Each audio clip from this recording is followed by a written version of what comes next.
နှစ်တစ်ထောင်ကျော်အောင်ဘလို့လို့အသက်ရှင်နိုင်မှာလဲမြောက်ဘက်ကနေစတင်ပြီးအရှိတက်နဲ့အနောက်ဘက်ကိုတိုးချဲ့သွားပြီးနောက်အနောက်ပိုင်းတဲ့ကန္နာရရဲ့ကြီးမားကျယ်ပြန့်တဲ့နယ်မြေကြီးကခရိုင်ရောင်ပင်လယ်ကြီးတစ်ခုအဖြစ်ဖြင်းညင်းစွာပြောင်းလဲသွားလေပြီးထိုပင်လယ်ကြီးကတောင်ဘက်အထိဆက်လက်ပြန့်နှံ့ဖုံးလွှမ်းသွားခဲ့တဲ့အဲ့ဒီပင်လယ်ကြီးကအနက်ရောင်တကားရဲ့တိုက်အပြင်ဘက်မှာရပ်တန့်သွားတယ်ဒီအချိန်မှာတော့ထိုရာကအမှန်တကယ်ရဲ့အဆုံးအစမဲ့တဲ့ပင်လယ်ကြီးတစ်ခုဖြစ်နေချေပြီးအဆုံးမှာတော့အနက်ရောင်တကားရဲ့တိုက်ကလည်းရေအောက်ကိုနစ်မြုပ်သွားခဲ့ရတယ်နှစ်ပေါင်း1000ကြာမြင့်ပြီးနောက်ပင်လယ်ရေတွေပျောက်ကွယ်သွားချိန်မှာမှကုန်းမြေအတစ်တစ်ခုထွက်ပေါ်လာပေလိမ့်မယ်ဒါကအနောက်ပိုင်းတဲ့ကန္နာရကပ်ပေးရဲ့အစစ်အမှန်အဆုံးသက်ပဲဖြစ်ပေလိမ့်မယ်ပင်လယ်ရေတွေပျောက်ကွယ်သွားပြီးအနောက်ပိုင်းတဲ့ကန္နာရကတဖန်ပြန်လဲထွက်ပေါ်လာပေလိမ့်မယ်အဲ့ဒီအချိန်ရောက်ရင်အနက်ရောင်ကုန်းမြေမှာနေထိုင်နေကြတဲ့အနောက်ပိုင်းတဲ့ကန္နာရကျင့်ကြံသူတွေဖို့ဒီနယ်မြေကြီးကစိမ့်သက်နေကောင်းနေပေလိမ့်မယ်တို့ပေမဲ့လွန်ခဲ့တဲ့နှစ်ပေါင်း1000ကလေးကရှိခဲ့တဲ့သူတို့ရဲ့လူမျိုးစုတွေရဲ့အရင်းမြစ်တွေကိုပြန်လဲရှာဖွေမဲ့သူတွေကတော့တေချာပေါက်ရှိနေဦးမှာပဲဖြစ်တယ်အခုအချိန်မှာတော့အနက်ရောင်တကားရဲ့တိုက်ရဲ့တကားကြီးပိတ်သွားခဲ့ပြီဖြစ်လို့ရွှေ့ပြောင်းခြေချခြင်းကတရားဝင်အဆုံးသတ်သွားပြီဖြစ်ကြောင်းပြသနေလေပြီကံကြမ္မာနဲ့ပတ်သက်ပြီးညံလင်းရသွားတာနဲ့အမျှမန်ဟောက်ရဲ့ရေမောတန်ထွက်ပေါ်လာတယ်သူကကံကြမ္မာကျိုးတွေကိုမြင်တွေ့ခဲ့ရတယ်ငါးဖမ်းကျိုးကိုပစ်ချလိုက်တာနဲ့အတူသူကကြီးမျိုးနွယ်စုကလူတယောက်လိုပဲရတနာကိုထိန်းချုပ်နိုင်စွမ်းရှိသွားခဲ့ပြီးမန်ဟောက်အတွက်တော့ဒါကမျော်လင့်မထားတဲ့အပိုမြတ်တစ်ခုပဲဖြစ်တယ်မန်ဟောက်ကရေရွတ်လိုက်တယ်ဒီတော့ကံကြမ္မာကအစကတည်းကငါနဲ့အတူရှိနေခဲ့တာပဲသူကလေထုထဲမှာအလျင်မြန်ပြန်တန်းသွားရာကြက်တူရွေးကသူ့ရဲ့ပခုံးပေါ်မှာနားနေရဲ့အသားကျယ်လီကလည်းအမြဲတမ်းလိုကြက်တူရွေးရဲ့ခြေထောက်မှာတွဲကပ်နေတယ်လူတယောက်ကြက်တူရွေးတစ်ကောင်နဲ့အသားကျယ်လီတစ်ခုတို့ကတီးထန်စွာရွာသွန်းနေတဲ့ခရမ်းရောင်မိုးရေတွေကြားမှာထိုးဖောက်ပြန်တန်းသွားကြတယ်သူတို့ကတုတ်တင်ခြင်းစွမ်းအားတွေနဲ့ဝန်းရံခံထားရတယ်ဝိညာဉ်စွမ်းအင်တွေအားလုံးကလုံးဝပြတ်တောက်နေခဲ့ပြီဖြစ်တယ်ရွှေကြီးကမ်းမျိုးနွယ်စုနဲ့လမ်းခွဲပြီးနောက်မန်ဟောက်ကအနက်ရောင်ကုန်းမြေကိုမဝင်ရောက်ဖို့ဆုံးဖြတ်ခဲ့တယ်သူကကွဲပြားတဲ့ရွေးချယ်မှုတစ်ခုကိုပြုလုပ်ခဲ့တယ်သူ့ရဲ့ရေမျိုးစားတို့တန်းကိုဖန်တီးနိုင်ဖို့အတွက်သူကခရမ်းရောင်မိုးကပ်ပေးအတွင်းမှာသာဆက်လက်နေခဲ့မှာဖြစ်တယ်သွေးတို့တန်းနဲ့ပတ်သက်လို့ကတော့အဲ့ဒါကမန်ဟောက်ရဲ့ရွေးချယ်မှုမဟုတ်ခဲ့ဘူးခရမ်းရောင်ပင်လယ်ရဲ့အစစ်အမှန်အတိတ်ဘယ်ကိုနားလည်သဘောပေါက်ပြီးဉာဏ်လင်းရရှိနိုင်ဖို့အတွက်သူကမိမိကိုယ်ခရမ်းရောင်မိုးကပ်ပေးအတွင်းမှာသာထားရှိမှာဖြစ်တယ်လေထုထဲမှာပြန်တန်းသွားရင်သူ့ရဲ့မျက်လုံးတွေကရုတ်တရက်တောက်ပတ်သွားတယ်မန်ဟောက်ကခတ်တိုးတိုးရေရွတ်လိုက်တယ်ငါနဲ့ရောင်ကုန်းမြေအပြင်ဘက်ကလွင်ပြင်တွေကိုကြော်လွန်လာပြီဆိုတော့လိုက်ဖမ်းတဲ့သူတွေမြန်ရောက်လာတော့မှာပဲသူကလေထုထဲမှာရုတ်တရက်ရပ်တန့်လိုက်ပြီးသူ့ရဲ့နောက်ကျောဘက်ကိုလှည့်ကြည့်လိုက်တယ်မန်ဟောက်ကပတ်ဝန်းကျင်ကိုကြည့်ကပြုံးလိုက်ပြီးသူ့ရဲ့မျက်လုံးတွေတောက်ပသွားလျက်ပြောလိုက်တယ်ငါ့ကိုလိုက်ဖမ်းနေတာစိတ်ဝိညာဉ်ဖြစ်တည်ခြင်းအဆင့်တွေတော့မဖြစ်နိုင်ဘူးဒါဆိုစိတ်ဝိညာဉ်ဖြတ်တောက်ခြင်းအဆင့်ပဲဖြစ်ရမယ်အချိန်တော်ကြာကုန်လွန်သွားပြီးနောက်သူ့ရဲ့အကြည့်တွေကတိတ်မဝေးလာတဲ့နေရာတစ်ခုစီစူးစိုက်သွားလေတယ်မန်ဟောက်ကမိမိဘာသာရေရွတ်လိုက်တယ်စိတ်ဝိညာဉ်ဖြတ်တောက်ခြင်းအဆင့်ဖြစ်ဖို့များတယ်အနက်ရောင်တကားရဲ့တိုက်မှာငါလုံးပြခဲ့တာတွေကြောင့်တာမန်စိတ်ဝိညာဉ်ဖြစ်တည်ခြင်းအဆင့်ကျင့်ကြံသူဘသူကမှငါ့ကိုနှောက်ယှက်ရဲမှာမဟုတ်ဘူးစိတ်ဝိညာဉ်ဖြတ်တောက်ခြင်းအဆင့်အကြောင်းကိုမန်ဟောက်စဉ်းစားမိလိုက်တာနဲ့သူ့ရဲ့မျက်လုံးတွေကပူလောင်ပြင်းပြတဲ့ဆန္ဒတွေနဲ့ရုတ်တရက်ပြည့်နှက်သွားလေတယ်စိတ်ဝိညာဉ်ဖြတ်တောက်ခြင်းဆိုတာစကားနဲ့ဖော်ပြလို့မရနိုင်လောက်အောင်အစွမ်းထက်တဲ့အဆင့်တစ်ခုဖြစ်ပေတယ်ဒီအဆင့်ကအင်မော်ရဲ့ဖြစ်တက်လန်းချင်းပြီးရင်ကျင့်ကြံသူတွေအပြင်းပြဆုံးဆန္ဒနဲ့တက်မှတ်ရှာဖွေကြတဲ့အရာတစ်ခုဖြစ်တယ်စိတ်ဝိညာဉ်ဖြတ်တောက်ခြင်းရဲ့ရှိုးဝှက်ချက်တွေကမော်ပညာစွမ်းရည်ကွဲပြားမှုတွေနဲ့ဘလို့မှမသက်ဆိုင်ပဲကိုယ်ပိုင်နယ်ပယ်ရဲ့ထွက်ပေါ်လာမှုအပေါ်မှာသာမူတည်နေရဲ့ဖြတ်တောက်ခြင်းသုံးဆက်စလုံးကကိုယ်ပိုင်နယ်ပယ်ကိုအသုံးပြုမှုရဲ့အစိတ်ပိုင်းတစ်ခုစီပဲဖြစ်တယ်စိတ်ဝိညာဉ်ဖြတ်တောက်ခြင်းအဆင့်ကိုရောက်ရှိမှသာလျှင်မိမိရဲ့ကျင့်ကြံမှုကိုတာအိုတစ်ခုလို့ခေါ်ဆိုနိုင်မဲ့အရေးချင်းကိုပိုင်ဆိုင်နိုင်မှာဖြစ်တယ်စိတ်ဝိညာဉ်ဖြတ်တောက်ခြင်းအဆင့်ကိုကျင့်ကြံရမှာဆေးလုံးတွေကတာမယအရာသာဖြစ်တဲ့အရေးကြီးဆုံးအရာကကိုယ်ပိုင်နယ်ပယ်နဲ့ပတ်သက်ပြီးဉာဏ်လင်းရရှိဖို့ပဲဖြစ်ပေတယ်စိတ်ဝိညာဉ်ဖြတ်တောက်ခြင်းအဆင့်ဘိုးဘေးတိုင်းမှာကွဲပြားခြားနားတဲ့ကိုယ်ပိုင်နယ်ပယ်တစ်ခုစီရှိကြတယ်ဘဝမှာသူတို့ကြုံတွေ့ခဲ့ရတဲ့ကွဲပြားတဲ့အတွေ့အကြုံတွေအပေါ်မူတည်ပြီးကျင့်ကြံသူရွေးချယ်လိုက်တဲ့ကိုယ်ပိုင်နယ်ပယ်ရဲ့တာအိုကဖြတ်တောက်ခြင်းဓာတ်သွားတစ်ခုအဖြစ်ကိုအသွင်ပြောင်းသွားလေရဲ့တစ်ဆက်မြောက်ဖြတ်တောက်ခြင်းကအစောပိုင်းအဆင့်20မြောက်ဖြတ်တောက်ခြင်းကအလယ်လက်အဆင့်30မြောက်ဖြတ်တောက်ခြင်းကနောက်ပိုင်းအဆင့်ဖြစ်တယ်ဒီဖြတ်တောက်ခြင်းတစ်ခုစီတိုင်းကကျင့်ကြံမှုအဆင့်ကိုနယ်ပယ်တစ်ခုစီတက်လန်းသွားစေမှာဖြစ်တယ်ဖြတ်တောက်ခြင်း30စလုံးပြီးမြောက်သွားချိန်မှာစိတ်ဝိညာဉ်ဖြတ်တောက်ခြင်းရဲ့ဆက်ဝင်ပြီးပြည့်စုံသွားပြီဖြစ်တယ်အဲ့ဒီနောက်မှာတော့ရှောက်လန်းဖို့လမ်းကြောင်းတစ်ခုတည်းသာကျန်ရှိတော့တယ်အဲ့ဒါကတာအိုရှာဖွေခြင်းပါပဲအဲ့ဒီအဆင့်ကိုတာအိုရှာဖွေခြင်းလို့ခေါ်ဆိုရခြင်းရဲ့အကြောင်းရင်းကကျင့်ကြံသူရဲ့ခန္ဓာကိုယ်ထဲမှာတာအိုတစ်ခုကိန်းအောင်နေလို့ပဲဖြစ်တယ်စိတ်ဝိညာဉ်ဖြတ်တောက်ခြင်းအဆင့်ရဲ့ဖြတ်တောက်ခြင်း30အတွင်းမှာမိမိရဲ့တာအိုကိုရှာဖွေတွေ့ရှိပြီးနောက်မေးခွန်းတွေပေါ်ထွက်လာလေတယ်တာအိုအခိုင်အမာဖြစ်တည်သွားတာနဲ့တပြိုင်နက်ထိုးသူကအင်မော်ရဲ့ဖြစ်တက်လန်းဖို့အတွက်အရေးချင်းပြည့်မီသွားပြီဖြစ်တယ်။သို့မဟုတ်ရင်တာအိုရှာဖွေခြင်းကာလအတွင်းမှာတန်တရားတွေပေါ်ပေါက်လာတတ်တဲ့အဲ့ဒီအခါတာအိုကပျောက်ကွယ်သွားပြီးခန္ဓာကိုယ်ကလည်းပျက်စီးသွားရလေရဲ့အရာအလုံးကအချီးနှီးဖြစ်သွားရတော့မယ်။ဉာဏ်လင်းရသွားတာနဲ့တပြိုင်နက်ပျော်ရွှင်စွာတည်ဆုံးနိုင်တယ်ဆိုတဲ့စကားတစ်ခုရှိတယ်။ဒါကတာအိုရှာဖွေခြင်းအဆင့်ကိုဘယ်လိုဖော်ပြရမလဲဆိုတာပါပဲ။ဉာဏ်လင်းကိုရရှိပြီး မိမိပိုင်ဆိုင်တဲ့တာကိုအခိုင်အမာဖြစ်တည်သွားတာနဲ့တပြိုင်နက်တည်ခြင်းတရားရောက်လာတဲ့တိုင်အောင်ပြုံးနေနိုင်ပြီဖြစ်တယ်။စိတ်ဝိညာဉ်ဖြတ်တောက်ခြင်းတာအိုရှာဖွေခြင်းအင်မော်ရဲ့အဖြစ်တက်လန်းခြင်းဒီအဆင့်တွေကတောင်ပိုင်းကောင်းကင်ရဲ့ကြီးမားကျယ်ပြန့်တဲ့ကုန်းမြေကြီးတွေပေါ်ကကျင့်ကြံသူတွေရဲ့အမြင့်ဆုံးသောရည်မှန်းချက်တွေပဲဖြစ်တဲ့အဆင့်၃ခုတစ်ခုစီတိုင်းကတည်ခြင်းတရားစီကိုဥတည်သွားစေနိုင်တယ်တို့ပေမဲ့အင်မော်ရဲ့အဖြစ်တက်လန်းခြင်းဆိုတဲ့နောက်ဆုံးပန်းတိုင်ကိုရောက်ရှိသွားချိန်မှာတော့ကျင့်ကြံသူကတောင်ပိုင်းကောင်းကင်ကနေထွက်ခွာပြီးကျဲတာယာတွေကြားမှာခီးသွားလာနိုင်မဲ့အရေးချင်းကိုရရှိသွားပြီဖြစ်တဲ့အဲ့ဒီနေရာမှာမိမိရဲ့ကိုယ်ပိုင်တာအိုးကပုံမိုပြီးအစွမ်းထက်လာနိုင်ကတောက်ပလင်းလက်နေတဲ့ပန်းပွင့်လေးတပွင့်လိုဖူးပွင့်လာနိုင်ပေလိမ့်မယ်။အဲ့ဒီလိုလှပတဲ့ပန်းပွင့်လေးဖူးပွင့်လာချိန်မှာအချီးနှီးမဖြစ်တဲ့ဘဝတစ်ခုကိုရှင်သန်ခဲ့ရတဲ့အတွက်ကောင်းကင်ဘုံကြီးကိုကြည့်ကရဲမောရင်းတည်ဆုံးနိုင်ပေပြီ။ဒါကအင်မော်ရဲ့ဖြစ်တက်လန်းခြင်းရဲ့လမ်းကြောင်းပင်ဖြစ်ပေတယ်။မန်ဟောက်ရဲ့လမ်းကြောင်းရှုချင်းရဲ့လမ်းကြောင်းချူလူရန်ရဲ့လမ်းကြောင်းချမ်ဖန်ဖတ်တီးနဲ့ကျန်တဲ့သူတွေအားလုံးကထိုလမ်းကြောင်းပေါ်မှာရှောက်လန်းနေကြခြင်းဖြစ်တယ်။တမာတမတ်ကြကြပြောရရင်အနောက်ပိုင်းတဲ့ကန္နာရမှာဖြစ်စေတောင်ပိုင်းဒေသမှာဖြစ်စေတာအိုရှာဖွေခြင်းအဆင့်ပညာရှင်တွေကဖိနစ်အမွေးနဲ့ကြည်လင်ဥချိုတွေလိုရှားပါလာတယ်။စိတ်ဝိညာဉ်ဖြတ်တောက်ခြင်းအဆင့်ပညာရှင်တွေတောင်မှပေါ်များလာတာမဟုတ်ချေဘူးရေဘူးရအားဖြင့်ဆိုရရင်အနောက်ပိုင်းတဲ့ကန္နာရကကြီးမြတ်တဲ့လူမျိုးစုကြီးတွေမှာတောင်စိတ်ဝိညာဉ်ဖြတ်တောက်ခြင်းအဆင့်ဘိုးဘေးတစ်ပါးသာရှိလေးရှိပြီးအဲ့ဒီအချက်ကပဲသူတို့ရဲ့အမွေနှစ်တွေကိုနှစ်ပေါင်းများစွာတိုင်အောင်ထိမ့်သိမ်းထားနိုင်ကအမှန်တကယ်အစွမ်းထက်လာစေတယ်။အကြောင်းရင်းဖြစ်ပေတယ်။တောင်ပိုင်းဒေသမှာလည်းအလားတူပဲဖြစ်တဲ့စိတ်ဝိညာဉ်ဖြတ်တောက်ခြင်းအဆင့်ပညာရှင်တွေကမပေါ်များလာဘူးထို့အပြင်အများစုကတစ်ဆက်မြောက်ဖြတ်တောက်ခြင်းမှာသာရက်တက်နေခဲ့ကြတယ်နှစ်ဆက်မြောက်ကိုရောက်ရှိသူတွေကပိုလို့ရှားပါပြီးသုံးဆက်မြောက်အတွက်ကတော့ထိုသူတွေကအလွန်မင်းကိုရှားပါလေတယ်။ဘာလို့လဲဆိုတော့ဖြတ်တောက်ခြင်းတစ်ခုစီတိုင်းကအသက်အန္တရာယ်ရှိနိုင်လို့ပဲဖြစ်တယ်အောင်မြင်မှုမရှိခြင်းဆိုတာတေချာပေါက်တေဆုံးရမယ်လို့အတိတ်ပဲရတယ်အမှန်တကယ်တော့စိတ်ဝိညာဉ်ဖြတ်တောက်ခြင်းအဆင့်ဘိုးဘေးတွေချစ်လာကြတဲ့ကျင့်ကြံသူများစွာက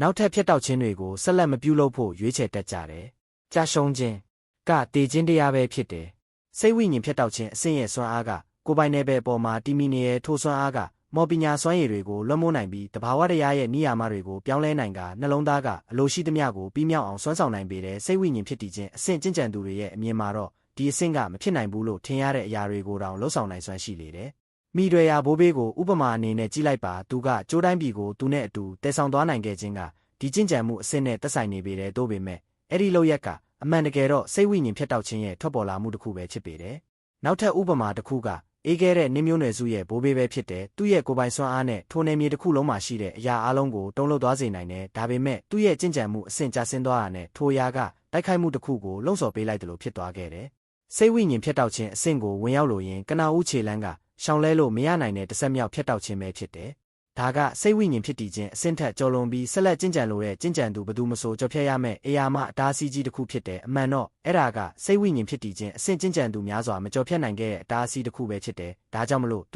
တို့ရဲ့တက်တန်းကုံဆုံးသွားတဲ့အထိစိတ်ဝိညာဉ်ဖြစ်တည်ခြင်းအဆင့်ရဲ့စက်ဝန်းအတွင်းမှာသာဆက်လက်နေထိုင်သွားခဲ့ရပြီးအဲ့ဒီနောက်မှာအယိုးစုတွေအဖြစ်ကိုပြောင်းလဲကမြေကြီးအဖြစ်ကိုပြန်လည်ရောက်ရှိသွားကြရလေတယ်။တကယ်လို့လူတစ်ယောက်ကနှစ်တစ်ထောင်ကျော်လွန်အောင်အသက်မရှင်နိုင်ပဲကောင်းကင်ဘုံကိုအာခံနိုင်စွမ်းမရှိရင်သူကစိတ်ဝိညာဉ်ဖြတ်တောက်ခြင်းအဆင့်ကိုဘလို့ရောက်ရှိနိုင်မှာလဲစိတ်ဝိညာဉ်ဖြစ်တည်ခြင်းအဆင့်ရဲ့တက်တန်းကခံမှန်းခြေအားဖြင့်နှစ်တစ်ထောင်ဖြစ်တဲ့တက်တန်းတိုးစေနိုင်တဲ့အမခန်းဆေးလုံးတွေကိုအသုံးပြုရင်တောင်အသက်နှစ်တစ်ထောင်ကိုကျော်လွန်ဖို့ကမဖြစ်နိုင်ဘူးဒါကကောင်းကင်နဲ့မြေကြီးရဲ့နိယာမတွေတဲကတစ်ခုဖြစ်တဲ့နှစ်တစ်ထောင်ကကျင့်ကြံသူတယောက်ရဲ့တက်တန်းအတွက်အပြတ်အသက်ကန့်သက်ချက်တစ်ခုဖြစ်ပေတယ်ဒါပေမဲ့စိတ်ဝိညာဉ်ဖြတ်တောက်ခြင်းရဲ့တစ်ဆက်မြောက်ဖြတ်တောက်ခြင်းနဲ့နှစ်900ကနေ1000ထိတက်တန်းကိုထွင်းထူးရယူနိုင်တယ်ဘလောက်အတိအကျရရှိမလဲဆိုတာကလူပုဂ္ဂိုလ်နဲ့ကိုယ်ပိုင်နယ်ပယ်ပေါ်မှာမူတည်နေတယ်ဘလို့ပဲဖြစ်ဖြစ်တက်တန်းကတေချာပေါင်းနှစ်1000ကိုကျော်လွန်သွားမှာဖြစ်တယ်1000ကိုကျော်လွန်သွားခြင်းကကောင်းကင်ဘုံကိုအာခံလိုက်ခြင်းပဲဖြစ်တယ်ဒါကြောင့်ပဲစိတ်ဝိညာဉ်ဖြတ်တောက်ခြင်းကိုရောက်ရှိဖို့အလွန်ခက်ခဲနေရခြင်းဖြစ်တယ်ဒီအဆင့်ကခက်ခဲလာတယ်အမြင့်ဆုံးအတိုင်းအတာတစ်ခုအထိခက်ခဲလာပေတယ်မန်ဟောက်ကအသက်ပြင်းပြင်းတစ်ချက်ရှူသွင်းလိုက်ပြီးသူ့ရဲ့မျက်လုံးတွေမှာတောက်ပတ်နေတဲ့ခေါင်းမာမှုနဲ့ဆန္ဒတွေကိုသူ့ရဲ့နှလုံးသားအတွင်းပိုင်းအနက်ရှိုင်းဆုံးနေရာမှာဖုံးကွယ်လိုက်တဲ့အင်မော်ဒယ်ဖြစ်တက်လန်းချင်းစီဥတီနေတဲ့ဒီလမ်းကြောင်းတိုင်းသူဆက်လက်လျှောက်လန်းသွားမယ်အရင်ကဘသူမှမလုပ်ဖူးသေးတဲ့နေလန်းနဲ့ဖြစ်တယ်ဒါကမန်ဟောက်ရဲ့နှလုံးသားထဲကခိုင်မာတဲ့တနိဋ္ဌာန်ပဲဖြစ်ပေတယ်အယောင်၅မျိုးစိတ်ဝိညာဉ်ဖြစ်တည်ခြင်းကကနာဦးခြေလန်းတက်တာဖြစ်တယ်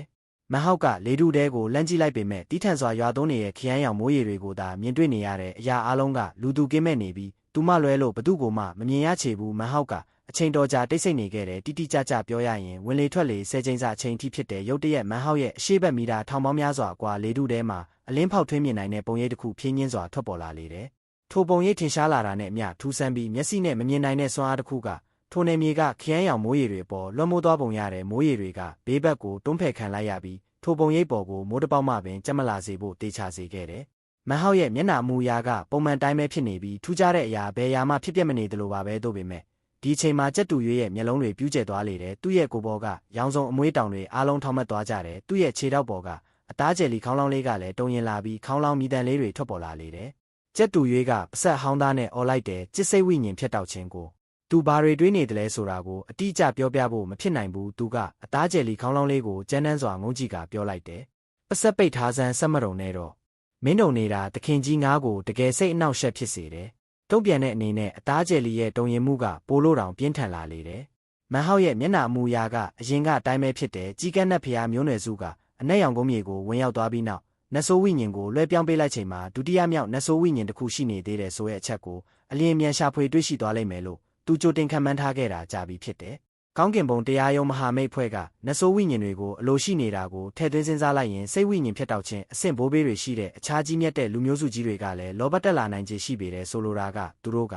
သူ့ကိုဖမ်းဆီးပြီးတက်ဖြတ်ဖို့စ조사လာနိုင်ခြေအလွန်မြင့်မားနေခြင်းပဲ။အကယ်လို့သူကိုယ်တိုင်အနက်ရောင်ကုန်းမြေကိုဝင်ရောက်ခဲ့ရင်အဲ့ဒီလိုအခြေအနေမျိုးကိုရှောင်လွှဲဖို့ပိုလို့တောင်ခက်ခဲသွားမှာဖြစ်တယ်ထို့အပြင်အဲ့ဒါကကြီးကန်းတဲ့ဖျားမျိုးနွယ်စုကိုပါထိခိုက်နစ်နာစေမှာဖြစ်တယ်သူ့ရဲ့တခုတည်းသောရွေးချယ်စရာကထွက်ခွာသွားဖို့ပဲဖြစ်တယ်သို့ပေမဲ့ထွက်ခွာသွားရင်တောင်လူတွေကသူ့နောက်ကိုလိုက်လာနိုင်ခြေရှိနေစေပဲဖြစ်တယ်ဒါပေမဲ့အခုအခါဒီကိစ္စကကြီးကန်းတဲ့ဖျားမျိုးနွယ်စုနဲ့ဘလို့မှမသက်ဆိုင်တော့ချေဘူးအနက်ရောင်တကားရဲ့တိုက်ကနေမန်ဟောက်ထွက်ခွာလာတဲ့မြင်ကွင်းကိုလူများစွာမြင်တွေ့ခဲ့ကြတယ်ထိုအချိန်မှစပြီးအဲ့ဒီလောက်ရက်ကမန်ဟောက်နဲ့ကြီးကန်းတဲ့ဖျားမျိုးနွယ်စုကြားကကံကြမ္မာကျိုးကိုဖျက်တောက်လိုက်တာနဲ့အတူတူပဲဖြစ်လေတယ်အလင်းဖောက်ထွင်းမြင်နိုင်တဲ့ပုံရိပ်ကသူ့ရဲ့မျက်လုံးတွေကိုဖြင်းညင်းစွာဖွင့်လိုက်ပြီးမေးလိုက်တယ်ငါဒီကိုဘာလို့ရောက်နေလဲဆိုတာမင်းသိလားသူမျက်လုံးတွေဖွင့်လိုက်တာကပတ်ဝန်းကျင်ကအရာအလုံးကိုရုတ်တရက်ပြောင်းလဲသွားစေတဲ့စကားနဲ့ဖော်ပြလို့မရနိုင်တဲ့မျက်စိနဲ့မမြင်နိုင်တဲ့နိယာမစွမ်းအားတစ်ခုကထိုနေမြေတစ်ခုလုံးကိုဖုံးလွှမ်းသွားသလိုပါပဲထိုပုံရိပ်ကစကားပြောဖို့ပစက်ကိုမဖွင့်ခဲ့ဘူးအဲ့ဒီအစားသူ့ရဲ့အတန်ကမန်ဟောက်ရဲ့စိတ်ထဲမှာမိုးကြိုးတန်လိုပဲ့တင်ထက်သွားလေတယ်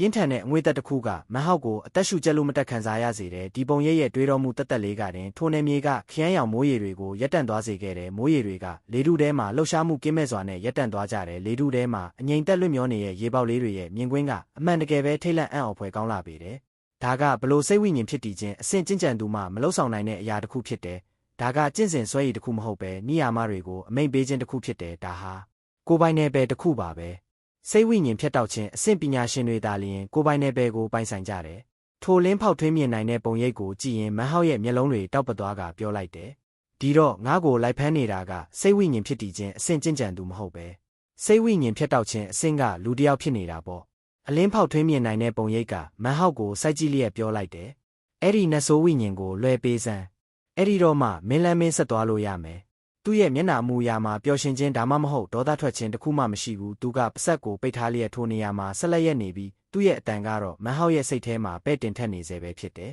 ကြက်တူရွေးကဆူးရှားတဲ့အတန်နဲ့အော်လိုက်တယ်ခါလေးနေဦးသူကလေထုထဲကိုရုတ်တရက်ပြန်တက်သွားတဲ့တစ်ချိန်တည်းမှာပဲသူ့ရဲ့ခြေထောက်ပေါ်ကအသားကျယ်လီခေါင်းလောင်းလေးကလည်းဆက်လက်စကားများနေလေတယ်အတောင်ပံတွေကိုအလျင်မြန်ခတ်ရင်းကြက်တူရွေးကဆက်ပြောလိုက်တယ်ဟဲကြည်စမ်းအကိုကြီးတခင်ကြီးငါးကဒီကောင်လေးနဲ့တစ်ဖက်တည်းမဟုတ်ဘူးနော်အာယာအခုမှစဉ်းစားမိတယ်ငါရဲ့ချစ်လှစွာသောမယားငယ်လေးကအိမ်မှာငါ့ကိုစောင့်နေလောက်ပြီနောက်မှတွေ့ကြတာပေါ့အသားကျယ်လီကပြာတလဲနဲ့အော်ပြောလိုက်တယ်အကိုကြီးတခင်ကြီးတုံးကလည်းဒီကောင်လေးနဲ့တစ်ဖက်တည်းမဟုတ်ဘူးနော်မန်ဟောက်ရဲ့မျက်နှာအမူအရာကအကြီးတန်းသွားပြီးကြက်တူရွေးနဲ့အသားကျယ်လီကိုစူးစူးဝါးဝါစိုက်ကြည့်လိုက်တဲ့ထို့နောက်ကြက်တူရွေးကိုလက်ညှိုးထိုးပြကရုတ်တရက်အော်ပြောလိုက်တယ်အဲ့ဒါနတ်ဆိုးဝိညာဉ်ပဲရုတ်တရက်အလင်းဖောက်ထွင်းမြင်နိုင်တဲ့ပုံရိပ်ကကြက်တူရွေးဘက်ကိုလှမ်းကြည့်လိုက်တယ်ကြက်တူရွေးမှာချက်ချင်းပဲကမန်းကရန်ဖြစ်သွားပြီးတုံရင်လာလျက်អော်လိုက်တယ်။မန်ဟောက်ငါတို့ကတစ်ဖက်တည်းလေကွာခွေးကောင်ရဲ့မင်းအသားကျယ်လီကငိုတန်မာကြီးနဲ့អော်လိုက်တယ်။ဒါမှရင်းနေတယ်ဒါကိုကျင့်တရားမဲ့တာပဲ။ဒါကကောင်းကင်ဘုံကပ်ပေးကိုဆွဲဆောင်လိုက်တာပဲမင်း။ကြက်တူရွေးနဲ့အသားကျယ်လီတို့အော်ဟစ်နေကြချိန်မှာပဲအလင်းဖောက်ထွင်းမြင်နိုင်တဲ့ပုံရိပ်ကရုတ်တရက်ပစက်ကိုဖွင့်ကအေးဆက်နာမုတ်တန်တစ်ချက်ပြုတ်လုပ်လိုက်တယ်။ဒီတစ်ချိန်မှာတော့အဲ့ဒီအတန်ကစိတ်ထဲမှာသာပဲတင်ထက်နေတဲ့အတန်တစ်ခုမဟုတ်တော့ဘူးသူကအတန်ထွက်လာစေဖို့အမှန်တကယ်ပစက်ကိုဖွင့်လိုက်ခြင်းဖြစ်တယ်ထိုအတန်ကမော်ပညာတစ်ခုလိုပဲတင်ထက်သွားပြီးအရာအလုံးကိုတုံးလှုပ်သွားစေခဲ့တယ်ကြက်တူရွေးနဲ့အသားကျယ်လီတို့မှချက်ချင်းပဲငြိမ်ကျသွားကြလေတယ်ထိုနေမြေကအရာအလုံးကလုံးဝငြိမ်သက်တိတ်ဆိတ်သွားတယ်မန်ဟောက်မှာအသက်ရှူဖို့တောင်မစွမ်းနိုင်တော့သလိုထင်ရတယ်ဒါကမန်ဟောက်အတွက်စိတ်ဝိညာဉ်ဖြစ်တောက်ခြင်းအဆင့်ကျင့်ကြံသူတယောက်နဲ့ပထမဆုံးအကြိမ်ရင်ဆိုင်ရခြင်းတော့မဟုတ်ဘူးတို့ပေမဲ့ဒါကသူတယောက်တည်းအပြည့်အဝရင်ဆိုင်ရတဲ့ပထမဆုံးအကြိမ်ပဲဖြစ်တယ်ဒါကစိတ်ဝိညာဉ်ဖြစ်တောက်ခြင်းအဆင့်ရဲ့ကြိတ်ချေခံရမှတ်တက်ဖိအားကိုရင်ဆိုင်ရမှာသူကိုယ်တိုင်ကိုယ်သာအားကိုးရတဲ့ပထမဆုံးအကြိမ်ဖြစ်ပေတယ် လွန်ခဲ့တဲ့နှစ်တွေကမိတွေရာဘိုးဘေးကိုရင်ဆိုင်ခဲ့ရစဉ်တုန်းကမန်ဟောက်ကနတ်ဆိုးချိတ်ပိတ်သူတယောက်အနေနဲ့ရင်ဆိုင်ခဲ့ခြင်းဖြစ်တဲ့အဆုံးမှာတော့မိတွေရာဘိုးဘေးလုပ်ခဲ့တဲ့တခုတည်းသောအရာကစိတ်ပြက်လက်ပြက်နဲ့ထွက်ပြေးသွားခြင်းပဲဖြစ်တယ်။နောက်ပိုင်းမြင့်မြတ်တဲ့နင်းမျိုးတော်မှာအေးခဲ့တဲ့နင်းမျိုးနွယ်စုရဲ့အမွေနှစ်တွေကမန်ဟောက်ကိုစိတ်ဝိညာဉ်ဖြစ်တောက်ခြင်းအဆင့်ဘိုးဘေးတစ်ပါးနဲ့တိုက်ခိုက်နိုင်စေခဲ့တယ်။ဒါပေမဲ့အမှန်တကယ်မှာတော့ထိုတိုက်ပွဲကိုမန်ဟောက်ကတိုက်ခိုက်ခဲ့ခြင်းမဟုတ်ပဲအေးခဲ့တဲ့နင်းမျိုးနွယ်စုနဲ့တစ်မွေးမျိုးနွယ်စုရဲ့အမွေနှစ်တွေကတိုက်ခိုက်ခဲ့ခြင်းသာဖြစ်တယ်။ယခုမှသာအမှန်တကယ်တယောက်တည်းရင်ဆိုင်ရခြင်းဖြစ်လေတယ်။ဖိအားရဲ့ပြင်းထန်မှုကမန်ဟောက်အတွက်ကောင်းကင်ဘုံရဲ့အစွမ်းတတိတစ်ခုလိုခံစားရစေတယ်။သူ့ရဲ့ကြင်ကြံမှုအဆင့်ကအလျင်မြန်လဲပတ်နေပြီးအယောင်၅မျိုးအလင်းတန်းတွေကသူ့ရဲ့ခန္ဓာကိုယ်ရဲ့ကနေတောက်ပထွက်ပေါ်နေကကျက်စင်၅ပါးရဲ့စွမ်းအားကိုထင်ရှားစွာပြသနေလေတဲ့တို့ပေမဲ့ဒီလိုချစ်နေလင်ကစားသူ့ရဲ့မျက်လုံးတွေမှာချက်ချင်းပဲသွေးကြောတွေရှက်တန်းလာလေတယ်။အလင်းဖောက်ထွင်းမြင်နိုင်တဲ့ပုံရိပ်ကအေးဆက်တဲ့အတန်နဲ့ပြောလိုက်တယ်။ကျက်စင်၅ပါးတို့တဲ့အကြံကောင်းပဲ။အကယ်၍မင်းသာအဲ့ဒါကိုတည်ငြိမ်အောင်လုပ်နိုင်ခဲ့ရင်ပြိုင်ဘက်ကင်းလောက်အောင်အမခန်းဖြစ်သွားနိုင်တယ်။ကံမကောင်းစွာနဲ့ပဲမင်းမလုံးနိုင်ခဲ့ဘူး။မင်းရဲ့လက်ရှိပေါင်းစပ်မှုနဲ့ဆိုရင်စိတ်ဝိညာဉ်ဖြစ်တည်ခြင်းအဆင့်တစ်ခုလုံးကိုမင်းလွှမ်းမိုးထားနိုင်ပေမဲ့ငါရဲ့တိုက်ကွက်တစ်ချက်ကိုတောင်မင်းခံနိုင်ရရှိမှာမဟုတ်ဘူး။အယမ်းကိုကလေးဆန်လုံးတယ်။သူ့ရဲ့လေတံကမာနထောင်လွှားနေခြင်းမဟုတ်ပဲမိကုန်းထုတ်เสียမလိုတော့အောင်အစွမ်းထက်တဲ့လေတံမျိုးဖြစ်တယ်။အဲ့ဒီလေတံကထိုနယ်မြေတွင်းကိုပြန့်နှံ့သွားပြီးအရက်မျက်နှာအနှံ့ပြားမှာလေထုကိုကွဲအပ်သွားစေကအကွဲတံတွေကိုထွက်ပေါ်လာစေတဲ့စွမ်းအားတရက်ဖြစ်ပေတယ်။အစောပိုင်းကအေးဆက်ဆက်နာမှုတံကလွဲပြီးအလင်းဖောက်ထွင်းမြင်နိုင်တဲ့ပုံရိပ်ကပစက်ကိုထပ်မဖွင့်တော့ချေဘူးသူ့ရဲ့အတန်ကမန်ဟောက်ရဲ့စိတ်ထဲမှာဆက်လက်ပဲ့တင်ထက်နေစေဖြစ်တယ်။ဒီအမိုက်တရိုက်နတ်ဆိုးသားရဲ့နှစ်ကောင်ကဘလို့မှနတ်ဆိုးဝိညာဉ်တွေမဟုတ်ဘူး။အကယ်၍မင်းကသဘောဆန္ဒအလျောက်မလွဲပေးဘူးဆိုရင်တော့ငါကိုယ်တိုင်ပဲယူရတော့မှာပေါ့။ဒါပေမဲ့မင်းရဲ့ဒီရုပ်ခန္ဓာကိုယ်ကတော်တော်လေးကောင်းတယ်လို့တော့ငါပြောရလိမ့်မယ်။စကားပြောဆိုပြီးတာနဲ့သူကသူ့ရဲ့လက်ကိုပေါ့ပေါ့ပါပါမြောက်ကမန်ဟောက်စီကိုလက်ညှိုးထိုးပြလိုက်တယ်။ထိုလက်ညှိုးကြောင့်ချက်ချင်းဆိုသလိုပဲအေးဆက်ပြီးခံစားချက်ကင်းမဲ့တဲ့အငွေ့သက်တစ်ခုကထိုနယ်မြေကိုလွှမ်းကြုံသွားလေတဲ့ရေခဲတမျှအေးဆက်မှုနဲ့အတူမန်ဟောက်ရဲ့ခန္ဓာကိုယ်တစ်ခုလုံးတုံ့ရီသွားတယ်။အစပိုင်းမှာထိုအေးဆက်မှုကသူ့ရဲ့ရုပ်ခန္ဓာကိုယ်ကိုတက်ရောက်နေတဲ့အရာတစ်ခုလို့ထင်ရတယ်။ဒါပေမဲ့အမှန်တကယ်မှာတော့အဲ့ဒါကသူ့ရဲ့နှလုံးသားနဲ့စိတ်ဝိညာဉ်ကိုပါလွှမ်းကြုံသွားတဲ့အေးဆက်မှုတစ်ခုဖြစ်နေလေတယ်။အဲ့ဒီအရာကစိတ်ခံစားမှု9ပါးနဲ့ယာက6ပါးကိုပါတက်ရောက်စေတဲ့အေးဆက်မှုဖြစ်တယ်။ဒီအေးဆက်မှုက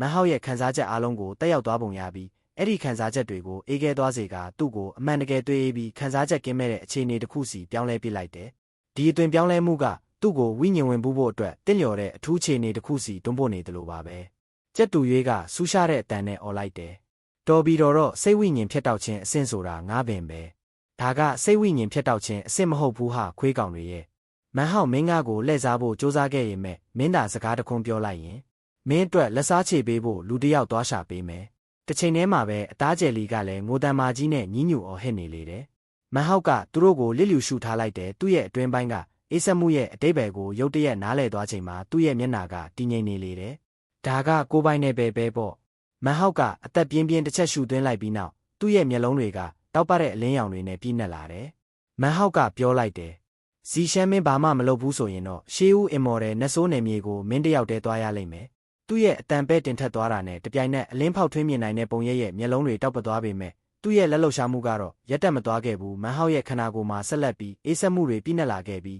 သူ့ရဲ့နှလုံးခုန်တန်တွေဖြင်းချင်းစွာရက်တန့်သွားကသူ့ရဲ့ခံစားချက်တွေကလည်းရေခဲတမျှအေးဆက်သွားလေတယ်။ဒါကမော်ပညာစွမ်းရည်ဒါမှမဟုတ်မော်နီးစနစ်တစ်ခုမဟုတ်ပဲလက်ညှိုးတစ်ချောင်းထဲနဲ့ညွန်ပြယုံတက်တက်တာဖြစ်တဲ့အရာအလုံးကတည်ငြိမ်နေပုံရပေမဲ့လက်တွေ့သဘာဝနိယာမတွေကိုလွှမ်းမိုးနိုင်တဲ့မယုံကြည်နိုင်လောက်တဲ့အပြောင်းလဲတွေဖြစ်ပေါ်နေခဲ့တယ်။မန်ဟောက်မှာတားဆီးနိုင်စွမ်းမရှိတော့ပဲတုံ့နှောင်ခံထားရတယ်လို့ခံစားနေရတယ်။ကိုပိုင်နယ်ဘဲကဒီလက်အငိုက်တိုက်ခိုက်မှုကိုဘလို့မှခုခံနိုင်စွမ်းမရှိပဲသူ့ရဲ့ကြင်ကြံမှုအဆင့်ကအမိခံတက်တက်တာဖြစ်နေတယ်လို့ပါပဲ။အဲ့ဒါကိုပြန်လည်ခုခံတိုက်ခိုက်ဖို့သူလှုပ်ဆောင်နိုင်တဲ့တခုတည်းသောအရာကတေဘေးကနေလွတ်မြောက်နိုင်ဖို့တင်မွေးကိုနောက်ဆုံးအကြိမ်ဖြစ်အသုံးပြုခြင်းဒါမှမဟုတ်သူ့ရဲ့နောက်ဆုံးကြံရှိနေတဲ့ကခုံနေတဲ့ဓာတ်ချီကိုအသုံးပြုခြင်းပဲဖြစ်တယ်တို့ပေမဲ့မန်ဟောက်ကအလောတကြီးပြုမှုမှာတော့မဟုတ်ဘူးထို့အပြင်စိတ်ဝိညာဉ်ဖြတ်တောက်ခြင်းအဆင့်ကိုရင်ဆိုင်ရချိန်မှာသူ့ရဲ့ရှုပ်ဝက်လက်နက်တွေကိုမဖြစ်မနေအသုံးပြုဖို့လည်းမလိုအပ်သေးဘူး။ဘာလို့လဲဆိုတော့သူ့စီမှာဇီရှမ်းရှိနေလို့ပါပဲ။သူလုံးဝစိတ်ပူပန်ခြင်းမရှိဘူးရှေးဦးအင်မော်တဲ့နတ်ဆိုးနယ်မြေကိုမတွားရောက်ခင်သူအသက်ရှင်သလားတေဆုံးသွားသလားဆိုတာကိုအလွန်စိတ်ဝင်စားနေမဲ့လူတစ်ယောက်ရှိနေကြောင်းကိုသူသိထားတယ်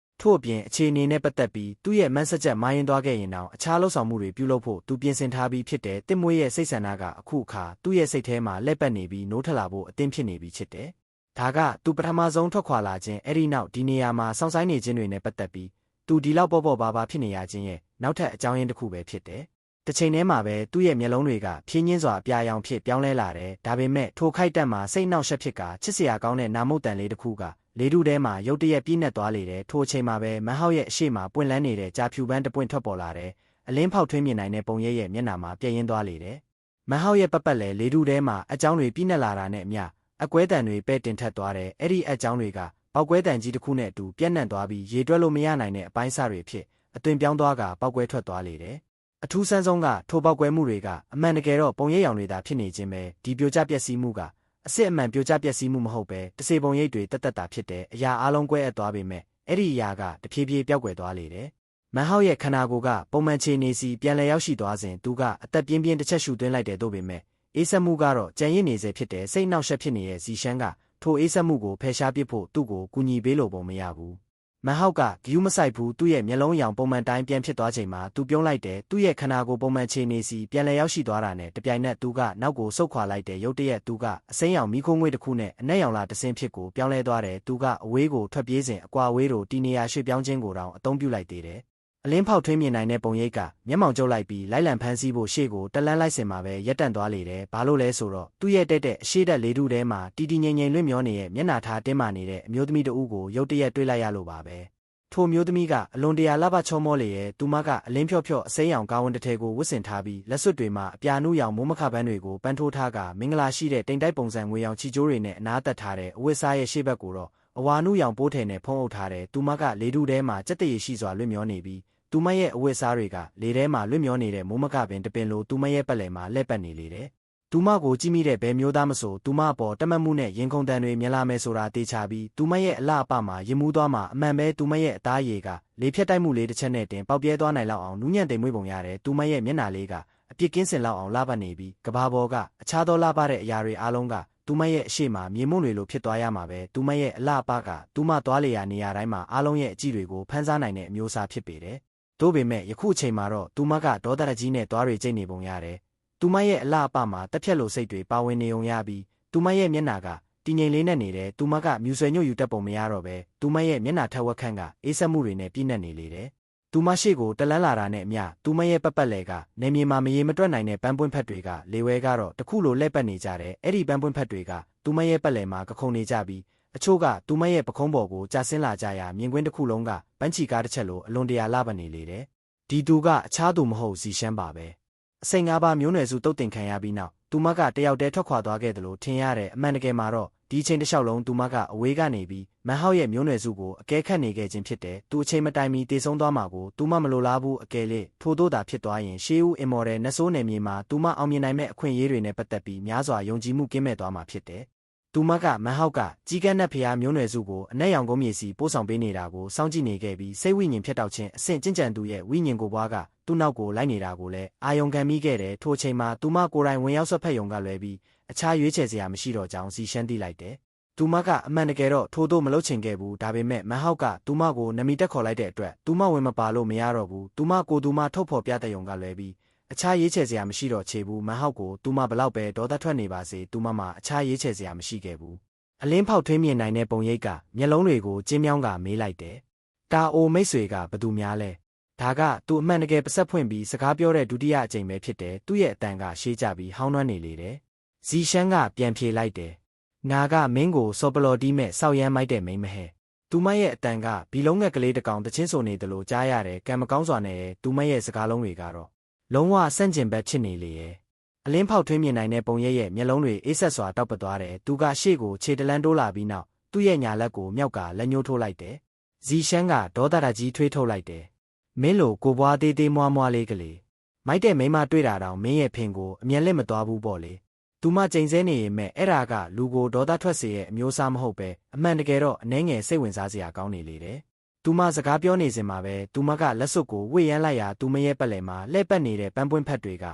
အလင်းဖောက်ထွင်းမြင်နိုင်တဲ့ပုံရိပ်စီကိုရုတ်တရက်ပြန်တန်းသွားကြတယ်အဝေးတနေရာမှာမန်ဟောက်ကအစိမ်းရောင်မီးခိုးငွေ့တစ်ခုအဖြစ်လေထုထဲမှာပြန်တန်းသွားနေရဲ့သူ့ရဲ့နောက်ကျောဘက်ကကြီးမားတဲ့ပောက်ကွဲတံကြီးတစ်ခုကိုသူရုတ်တရက်ကြားလိုက်ရတဲ့တစ်ချိန်တည်းမှာပဲဇီရှမ်းရဲ့အတန်ကသူ့ရဲ့နားထဲမှာရုတ်တရက်ပဲ့တင်ထက်သွားလေတယ်မင်းလိုခွေးကောင်ကြောင့်ဒီအင်မော်ဒယ်စွမ်းအားလေးနည်းနည်းရဖို့ကိုငါအများကြီးစူးစမ်းခဲ့ရတာအခုတော့အကုန်လာကားဖြစ်သွားပြီမန်ဟောက်ရှေးဦးအင်မော်ဒယ်နတ်ဆိုးနယ်မြေပွင့်တဲ့နေကြရင်မင်းသာငါ့ကိုချိန်ပြီးမလာဘူးဆိုရင်တော့မင်းတေပြီးသာမှတ်တော့မန်ဟောက်ရဲ့မျက်နှာအမူအရာကပုံမှန်တိုင်းပဲဖြစ်ပြီး သူဘာမှမကြားလိုက်ရတယ်လို့ပါပဲသူကသွေးပေါက်ကွဲခြင်းလျက်တစ်ပြက်ပညာရက်ကိုအသုံးပြုပြီးအဝေးကိုရုတ်တရက်ထိုးဖောက်ပြန်တန်းသွားလေတယ်ဇီရှမ်းဘလို့လှုပ်ဆောင်ခဲ့ရဆိုတာကိုသူဂယုမဆိုင်ဘူးအနက်ရောင်ကုန်းမြေကနေနောက်ထပ်စိတ်ဝိညာဉ်ဖြစ်တောက်ခြင်းအဆင့်ဘိုးဘေးတစ်ပါးထွက်ပေါ်လာပြီးသူမအနေနဲ့နောက်ထပ်ပေးဆက်မှုတွေပြုလုပ်ရမယ်ဆိုရင်တောင်သူမကသူ့ကိုထွက်ပြေးဖို့အခွင့်အရေးပေးနိုင်ဖို့အတွက်ထိုသူကိုတားဆီးရမှာသာဖြစ်တယ်သူတောင်ပိုင်းဒေသကနေလွတ်မြောက်သွားပြီးကပ်ပေးနဲ့အဆုံးစားမဲ့တဲ့ပင်လယ်ကြီးအတွင်းကိုပျောက်ကွယ်သွားတာနဲ့တပြိုင်နက်သူ့ကိုရှာဖွေရခြင်းကကောက်ရိုးပုံနဲ့အရှာရတယ်လို့ဖြစ်သွားပေလိမ့်မယ်ဘယ်စိတ်ဝိညာဉ်ဖြစ်တောက်ခြင်းအဆင့်ဘိုးဘေးမဆိုသူတယောက်တည်းကိုလိုက်လံဖမ်းဆီးဖို့အတွက်အပြင်ထွက်လာဖို့နှစ်ခါပြန်စဉ်းစားရပေလိမ့်မယ်ဘာလို့လဲဆိုတော့သူတို့အနက်ရောင်ကုန်းမြေကနေထွက်ခွာသွားတာနဲ့သူတို့မရှိချိန်မှာဖြစ်ပွားလာနိုင်တဲ့အငင်းပွားမှုတွေနဲ့တိုက်ပွဲတွေကတုံဆိုင်သွားစေဖို့လုံလောက်တဲ့အကြောင်းရင်းတွေဖြစ်နေလို့ပါပဲမန်ဟောက်ကဒီယာအားလုံးကိုတေချာစွာစဉ်းစားရတော့ပြီးဖြစ်တယ်သူအသုံးပြုနိုင်သမျှအမြန်ဆုံးအမြန်နှုန်းကိုအသုံးပြုပြီးအဝေးကိုထိုးဖောက်ပြန်တန်းသွားလေတယ်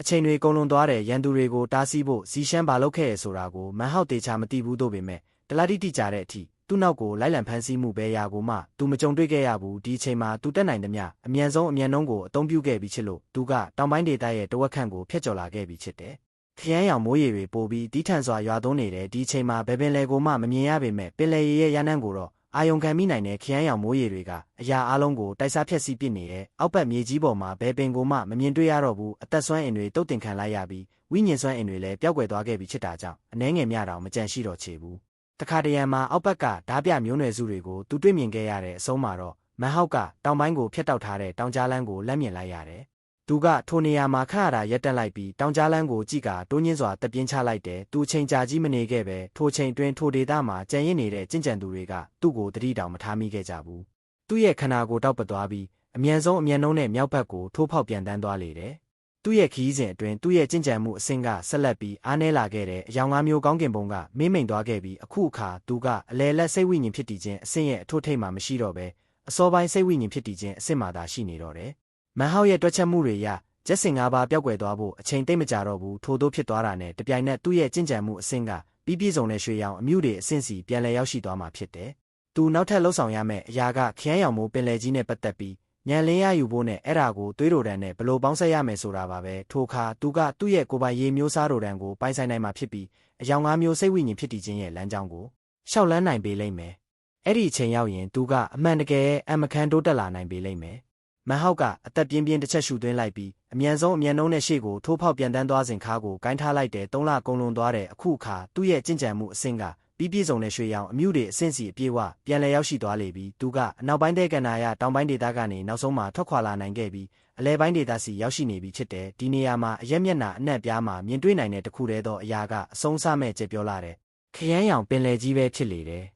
ကောင်းကင်ရံကမောင်မိုက်နေပြီးခရမ်းရောင်မိုးရေတွေကတီးထန်စွာရွာသွန်းနေလေတဲ့အရက်မျက်နှာအနှံ့ပြားမှာမန်ဟောက်မြင်တွေ့နိုင်တဲ့တခုတည်းသောအရာကကြီးမားကျယ်ပြန့်လာတဲ့ပင်လယ်ကြီးတစ်စင်းသာဖြစ်ပေတယ်အေးဆက်တဲ့လေပြင်းတွေရဲ့တွန်းအားကြောင့်ရေပြင်ထက်မှာလိုင်းလုံးတွေတလွင့်လွင့်ထနေတယ်သူကလေထုထဲမှာလွင့်မျောရင်းပင်လယ်ကြီးကိုအတန်တိတ်ငေးကြည့်နေစဉ်သူ့ရဲ့ဆံပင်တွေလေထဲမှာလွင့်ဝဲနေပြီးအဝတ်စားတွေကလည်းတစ်ဖြက်ဖြက်လောက်ခတ်နေလေတယ်လောကကြီးတစ်ခုလုံးကတက်ရှိအားလုံးလုံးဝပျောက်ကွယ်ပြီးနစ်မြုပ်သွားခဲ့ပြီလို့ထင်ရတယ်ကြံရစ်နေခဲ့တဲ့တခုတည်းသောအရာကသူ့ရဲ့အထီးကျန်ဆန်မှုပဲဖြစ်တယ်အဲ့ဒီခံစားချက်ကသူ့ရဲ့နှလုံးသားထဲမှာခဏတာမျှလွင့်မျောနေခဲ့ပြီးနောက်သူကခေါင်းကိုခါရမ်းလိုက်ရအဲ့ဒါကပျောက်ကွယ်သွားလေတော့တယ်သူကအမြန်ဆုံးအမြန်နှုံးနဲ့ရှေ့ကိုဆက်လက်သွားနေရဲ့ကြက်တူရွေးကသူ့နောက်ကလိုက်ပါလာပြီးတခါတရံမှာမာနထောင်လွှားတဲ့အတန်နဲ့စူးစူးဝါးဝါအော်ဟစ်နေလေတယ်ကြက်တူရွေးကအော်လိုက်တယ်လာငါကဇင်ရော်ကိုကြက်တူရွေးကရေထဲကိုရုတ်တရက်ထိုးဆင်းသွားပြီးနောက်အဝေးတနေရာကနေလေထုထဲကိုတဖန်ပြန်လဲထိုးတက်လာခဲ့တယ်အဲ့ဒီငှက်ကအလွန်တရာပျော်ရွှင်နေပုံရလေတယ်ကျက်ပြောလာတဲ့ပင်လယ်ကြီးကအဆုံးစမဲ့ပုံရတယ်မန်ဟောက်ကလာအနှဲငယ်ကြမြ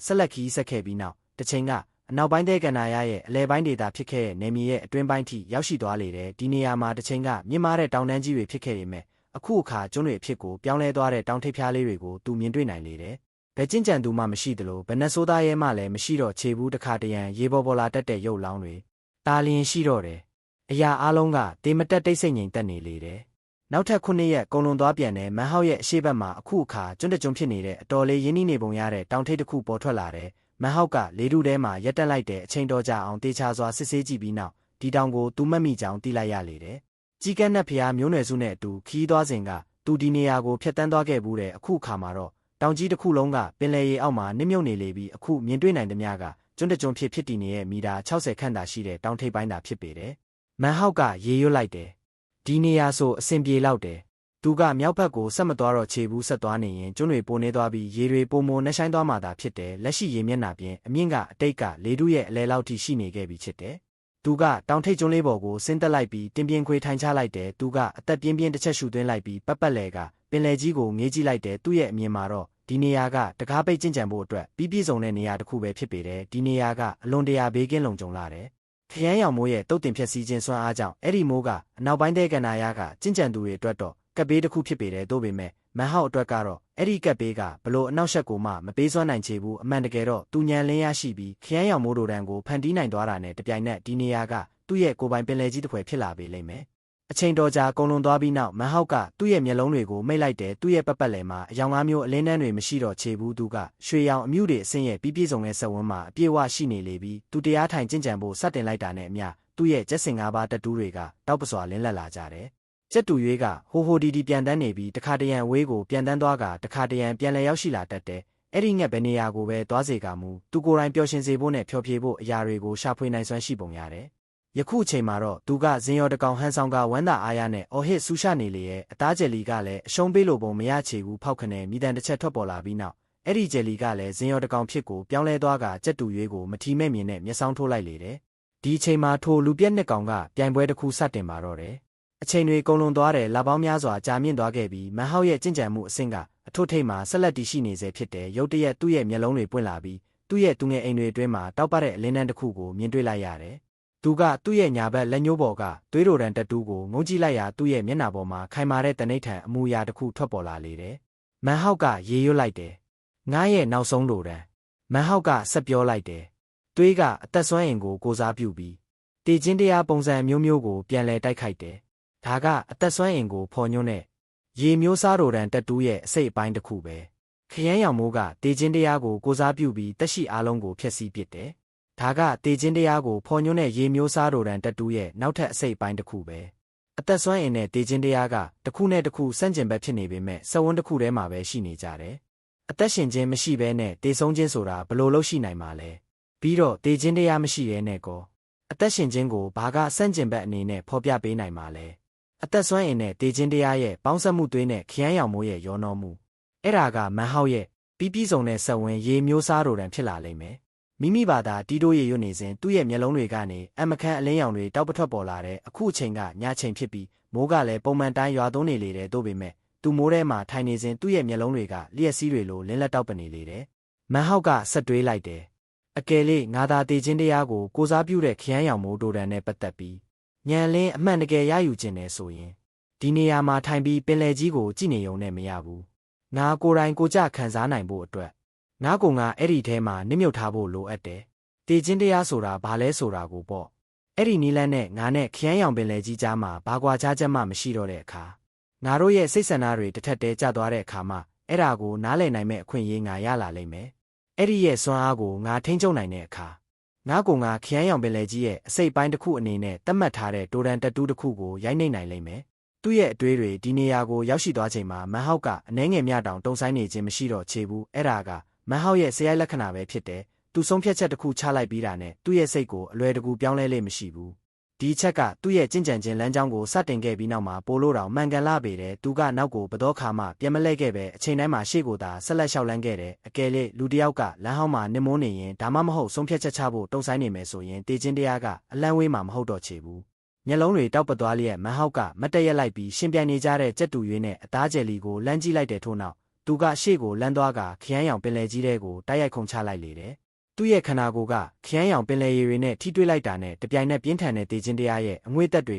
ကသူ့ကိုလုံးဝဝန်းရံသွားလေတယ်မန်ဟောက်ကတင်ပြင်းခွေဖို့စူးစမ်းလိုက်စဉ်သူ့ရဲ့ခန္ဓာကိုယ်တုံရီသွားတယ်မီတာ30ကျော်အထိနစ်မြုပ်သွားပြီးနောက်သူကမျက်လုံးတွေကိုဖွင့်ကာရပ်တန့်လိုက်တယ်သူခန္ဓာရင်ရှိတဲ့ကန့်သက်ချက်ကိုသူရောက်ရှိနေပြီဖြစ်တယ်အကယ်၍သူသာထပ်မံနစ်မြုပ်သွားရင်တေခြင်းတရားရဲ့စိတ်ဆန္ဒကအလွန်မင်းပြင်းထန်သွားပေလိမ့်မယ်ဒီပင်လယ်ကြီးအတွက်တော့သူကတက်ရှိတူဖြစ်နေတာကြောင့်ပင်လယ်ကြီးနဲ့လုံးဝဆန့်ကျင်ဘက်ဖြစ်နေတဲ့အရာတစ်ခုဖြစ်ပေတယ်မန်ဟောက်ကခရမ်းရောင်ပင်လယ်ကြီးတစ်ခုလုံးကိုပြန်လည်တိုက်ခိုက်ဖို့စွမ်းဆောင်နိုင်ခြင်းမရှိချေဘူး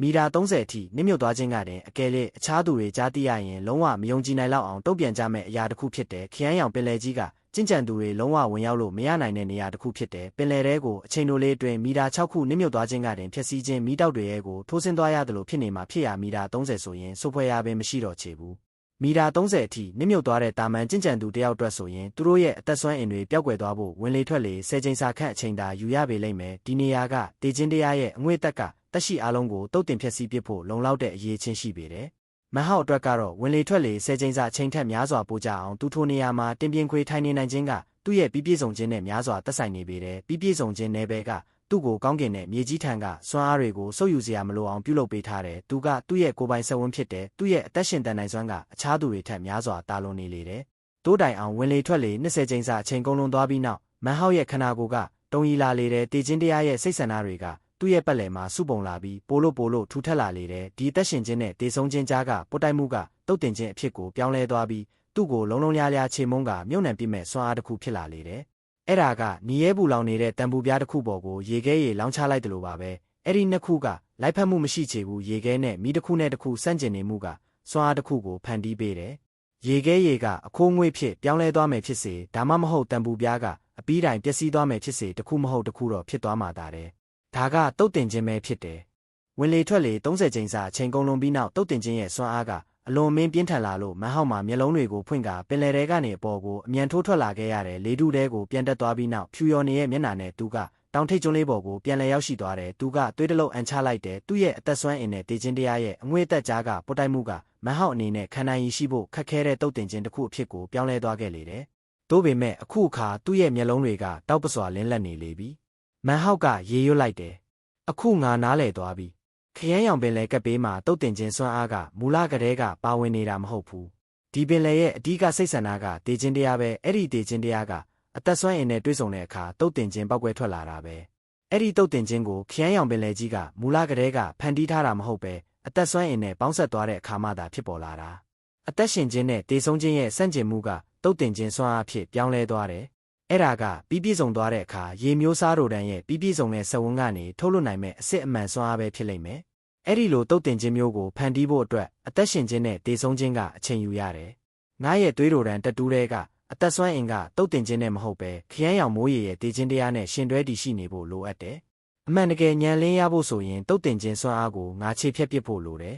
အဲ့ဒီနီလန်းထဲမှာတေခြင်းတရားရဲ့စိတ်ဆန္ဒကိုငါအမှန်တကယ်နားလည်နိုင်လိမ့်မယ်မဟောက်ကအသက်ပြင်းပြင်းတစ်ချက်ရှူသွင်းလိုက်ပြီးနောက်တင်ပြင်းခွေပြန်ထိုင်လိုက်တဲ့3ရက်အကြာမှာသူလုံးဝပြန်လဲကောင်းမွန်သွားလေပြီးသူမျက်လုံးတွေကိုဖွင့်လိုက်တဲ့အခါအဲ့ဒီမျက်လုံးတွေကတောက်ပစွာလင်းလက်နေကြတယ်ခဏတာမျှတွေးတော့ဆင်ကျင်နေပြီးနောက်သူကတဖန်ရှေ့ကိုလမ်းသွားကပင်လယ်ရဲကိုခုန်ဆင်းလိုက်ပြန်တယ်သူကမီတာ30အနက်ရှိတဲ့ရခင်နေရာကိုပဲပြန်သွားကတင်ပြင်းခွေထိုင်လိုက်ပြီးပင်လယ်ရဲနဲ့အတူရောက်ရှိလာတဲ့တုတ်တင်ခြင်းကိုခံစားနေလေတယ်အချိန်တွေကုန်လွန်သွားတယ်မျက်တောင်တစ်ခတ်အတွင်းတစ်နှစ်ကုန်လွန်သွားလေတယ်ထိုနှစ်အတွင်းမဟောက်ကပကျင့်ကြံသူကိုမှမမြင်တွေ့ခဲ့ရသလိုအခြားပသက်ရှိကိုမှလည်းမတွေ့ခဲ့ရချေဘူးသူကလောကကြီးမှာအသက်ရှင်ကျန်ရစ်သူတဦးတည်းသာဖြစ်နေသလိုခံစားရလေတယ်တုတ်တင်ခြင်းစွမ်းအားကိုခြေဖြတ်ဖို့ကမလွယ်ကူလာဘူးပြီးပြည့်စုံခြင်းနယ်ပယ်ကြောင့်ထိန်းထားနိုင်ပေမဲ့အဲ့ဒီအရာကသူ့အတွက်အလွန်ခက်ခဲလာတယ်လုံးဝမရှိမဖြစ်လိုအပ်တာကလွယ်ပြီးသူ့ရဲ့သွေးတော်တန်ကိုသူအသုံးပြုမှာမဟုတ်ဘူးအကယ်လေသူသာအသုံးပြုလိုက်ရင်ခရမ်းရောင်ပင်လယ်ကြီးအတွင်းကအသက်ရှင်ခြင်းနဲ့တေဆုံးခြင်းကြားကကွာဟချက်ကကြီးမားလာမှာဖြစ်ပြီးတုတ်တင်ခြင်းစွမ်းအားကိုဝင်ရောက်လာစေကသူ့ကိုဖျက်ဆီးပစ်ဖို့ချိန်ချောက်လာပေးလိမ့်မယ်မဟောက်က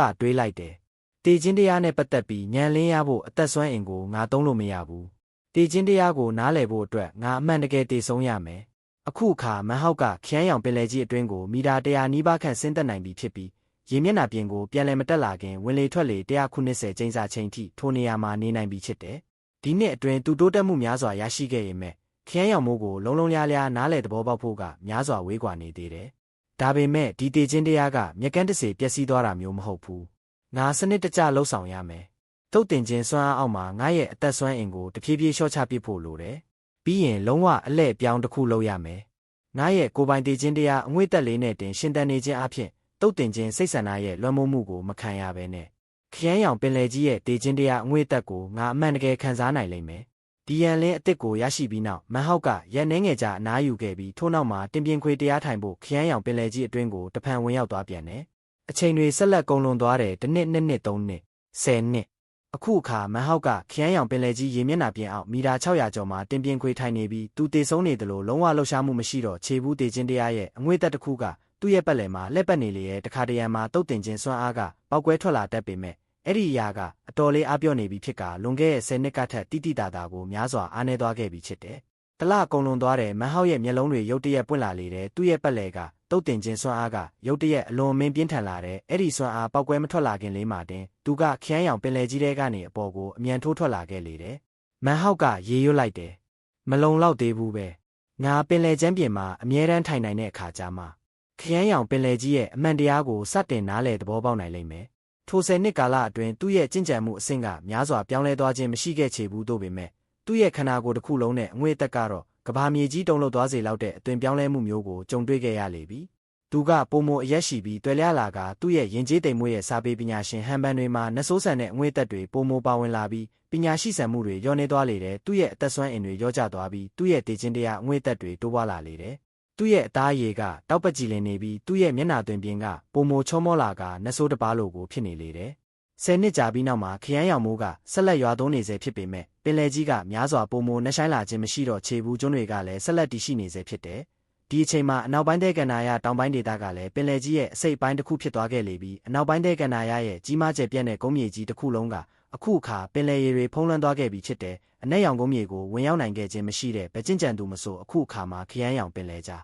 ဤအောက်မှာမြုပ်နှံခံထားရတဲ့အယိုးစုတွေအဖြစ်ကလွဲပြီးအခြားဘယ်ရာမှမဟုတ်တော့ချေဘူး။အခုအချိန်မှာသူတို့ကတရားပြက်စီနယ်မြေတွင်းကတရားကျွန်တွေနဲ့များစွာတူညီနေကြလေပြီးသူတို့ကရေမျက်နှာပြင်ပေါ်မှာတခါတရံပေါ်လာတတ်တဲ့ဝိညာဉ်တွေလိုဖြစ်နေကြတယ်။တခါတရံမှာလူမျိုးစုတစ်ခုလုံးပေါ်လာတတ်ပြီးလွတ်မျောနေကဗတ်သက်ဆွမ်းအင်ကိုမဆိုလူယူသွားတတ်ကြတယ်။သူတို့ကခရမ်းရောင်ပင်လယ်ကြီးရဲ့တမန်တော်တွေလိုကိုဖြစ်ကြလေတယ်။ထို10နှစ်တလျှောက်လုံးမှာမန်ဟောက်ကအဲ့ဒီလိုဝိညာဉ်တွေနဲ့အကြိမ်နှဲငယ်ကြုံတွေ့ခဲ့ဘူးလေတယ်။အမှန်တကယ်တော့ခရမ်းရောင်ပင်လယ်ကြီးထဲကနေသူထိုးထွက်လာတဲ့ဒီခိုက်တက်မှာသူကအဝေးတနေရာကနေရာနဲ့ချီတဲ့ဝိညာဉ်အုပ်စုတစုပင်လယ်ရေမျက်နှာပြင်ထက်မှာခန်းစားချက်မဲ့နေရဲ့မျက်နှာတွေနဲ့လွင့်မျောနေတာကိုမြင်တွေ့လိုက်ရတယ်။မန်ဟောက်ထွက်ပေါ်လာတာနဲ့တပြိုင်နက်သူတို့ကရုတ်တရက်လှုပ်ရှားမှုတွေကိုရပ်တက်လိုက်ကြပြီးသူ့ဘက်ကိုလှမ်းကြည့်လာကြလေတယ်။ဝိညာဉ်တွေကမန်ဟောက်ကိုလှမ်းကြည့်လိုက်ပြီးသူကလည်းပြန်လဲစိုက်ကြည့်နေလေတယ်။သူတို့ကတခုခုကိုစိတ်ရှုပ်ထွေးနေတယ်လို့တုံဆိုင်နေပုံရတယ်။မန်ဟောက်ရဲ့မျက်နှာအမူအရာကပုံမှန်တိုင်းပဲဖြစ်တယ်တို့ပေမဲ့သူတို့ဘလို့တုံ့ပြန်လာမလဲဆိုတာကိုအာယုံဆိုင်လျက်သူကဝိညာဉ်တွေကိုအနီးကပ်စောင့်ကြည့်နေလေတယ်။ခဏအကြာမှာသူတို့စီကနေကြီးမားတဲ့တေခြင်းတရားအငွေ့သက်တစ်ခုထွက်ပေါ်လာတယ်။သူတို့ရဲ့ခန္ဓာကိုယ်တွေလှုပ်ရှားသွားပြီ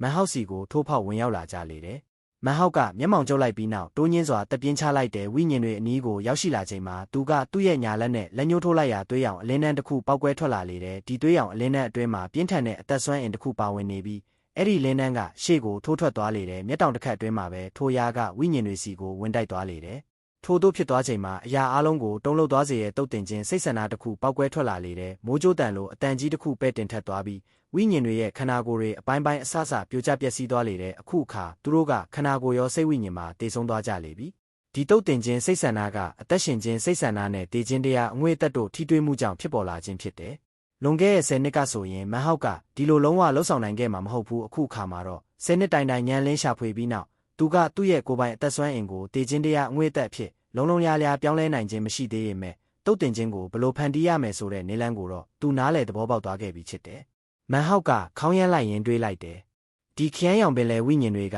ငါရဲ့အသက်ဆွမ်းအင်ကိုအာယုံခံနိုင်နေဆိုရင်ပင်လယ်ကြီးအကြောင်းကိုတော့ပြောနေစရာတောင်မလိုတော့ဘူးပေါ့။လွန်ခဲ့တဲ့10နှစ်ကာလအတွင်းညံလင်းတိုးတက်ရရှိလာမှုနဲ့အတူဒီဝိညာဉ်တွေနဲ့ကြုံတွေ့ရချိန်တိုင်းသူတို့ကခဏတာမျှအံ့ဩရေဝေသွားတတ်တာကိုလည်းသူတွေ့ရှိလာခဲ့ရတယ်။ဒါကသူအနည်းဆုံးတော့တိုးတက်မှုရရှိနေကြောင်းပြသနေလေတယ်။ဒီလိုဖြစ်ရမျိုးကငါလန်းကြောင်းမှန်ကိုရွေးချယ်ခဲ့ရဆိုတာတေချာပြသနေတာပဲ။သူကအတွေးတဲ့နမွန်းလျက်ကောင်းကင်ယံကိုမောကြည့်လိုက်တဲ့ကြက်တူရွေးနဲ့အသားကျယ်လီတို့ဘယ်နေရာကိုရောက်ရှိသွားတယ်ဆိုတာကိုသူလုံးဝမသိချေဘူးလွန်ခဲ့တဲ့10နှစ်အတွင်းသူတို့ကသူတို့ရဲ့စိတ်ကြိုက်ပျော်ရွှင်စွာဆော့ကစားနေခဲ့ကြတယ်။သူတို့က6လဒါမှမဟုတ်ထိုးထပ်ပို့ပြီးကြာအောင်အရေးရောင်မြပဲမပြပဲပျောက်ကွယ်သွားတတ်ကြတယ်။သူတို့ရဲ့ပုံမှန်အကျင့်စရိုက်တွေကိုထည့်သွင်းစဉ်းစားလိုက်ရင်သူတို့ရဲ့ဘေးကင်းလုံခြုံရေးအတွက်မန်ဟောက်စိုးရိမ်ပူပန်ခြင်းမရှိဘူး။ထိုနယ်မြေမှာအမွေးမြင်တွေဒါမှမဟုတ်အမွေးတောင်တွေရှိတဲ့ဘယ်ရာမှမရှိတာကြောင့်သူတို့ဘလို့ဇလန်းတွေပဲဖန်တီးသူတို့အမှန်တကယ်တော့ဘာမှတိတ်ပြီးလှုပ်ဆောင်နိုင်မှာမဟုတ်ချေဘူး။မန်ဟောက်ကနောက်ထပ်ရက်နှဲငယ်ကြာမြအနားယူခဲ့ပြီးနောက်ခရမ်းရောင်ပင်လယ်ကြီးထဲကိုတဖန်ပြန်လဲနစ်မြုပ်သွားပြန်တယ်။မန်ဟောက်ကသူ့ရဲ့ကြင်ကြံခြင်းမှာအလွန်တရာအာယုံစိုက်နေခဲ့တဲ့အတွက်ကြက်တူရွေးနဲ့အသားကျယ်လီတို့နဲ့ပတ်သက်ပြီ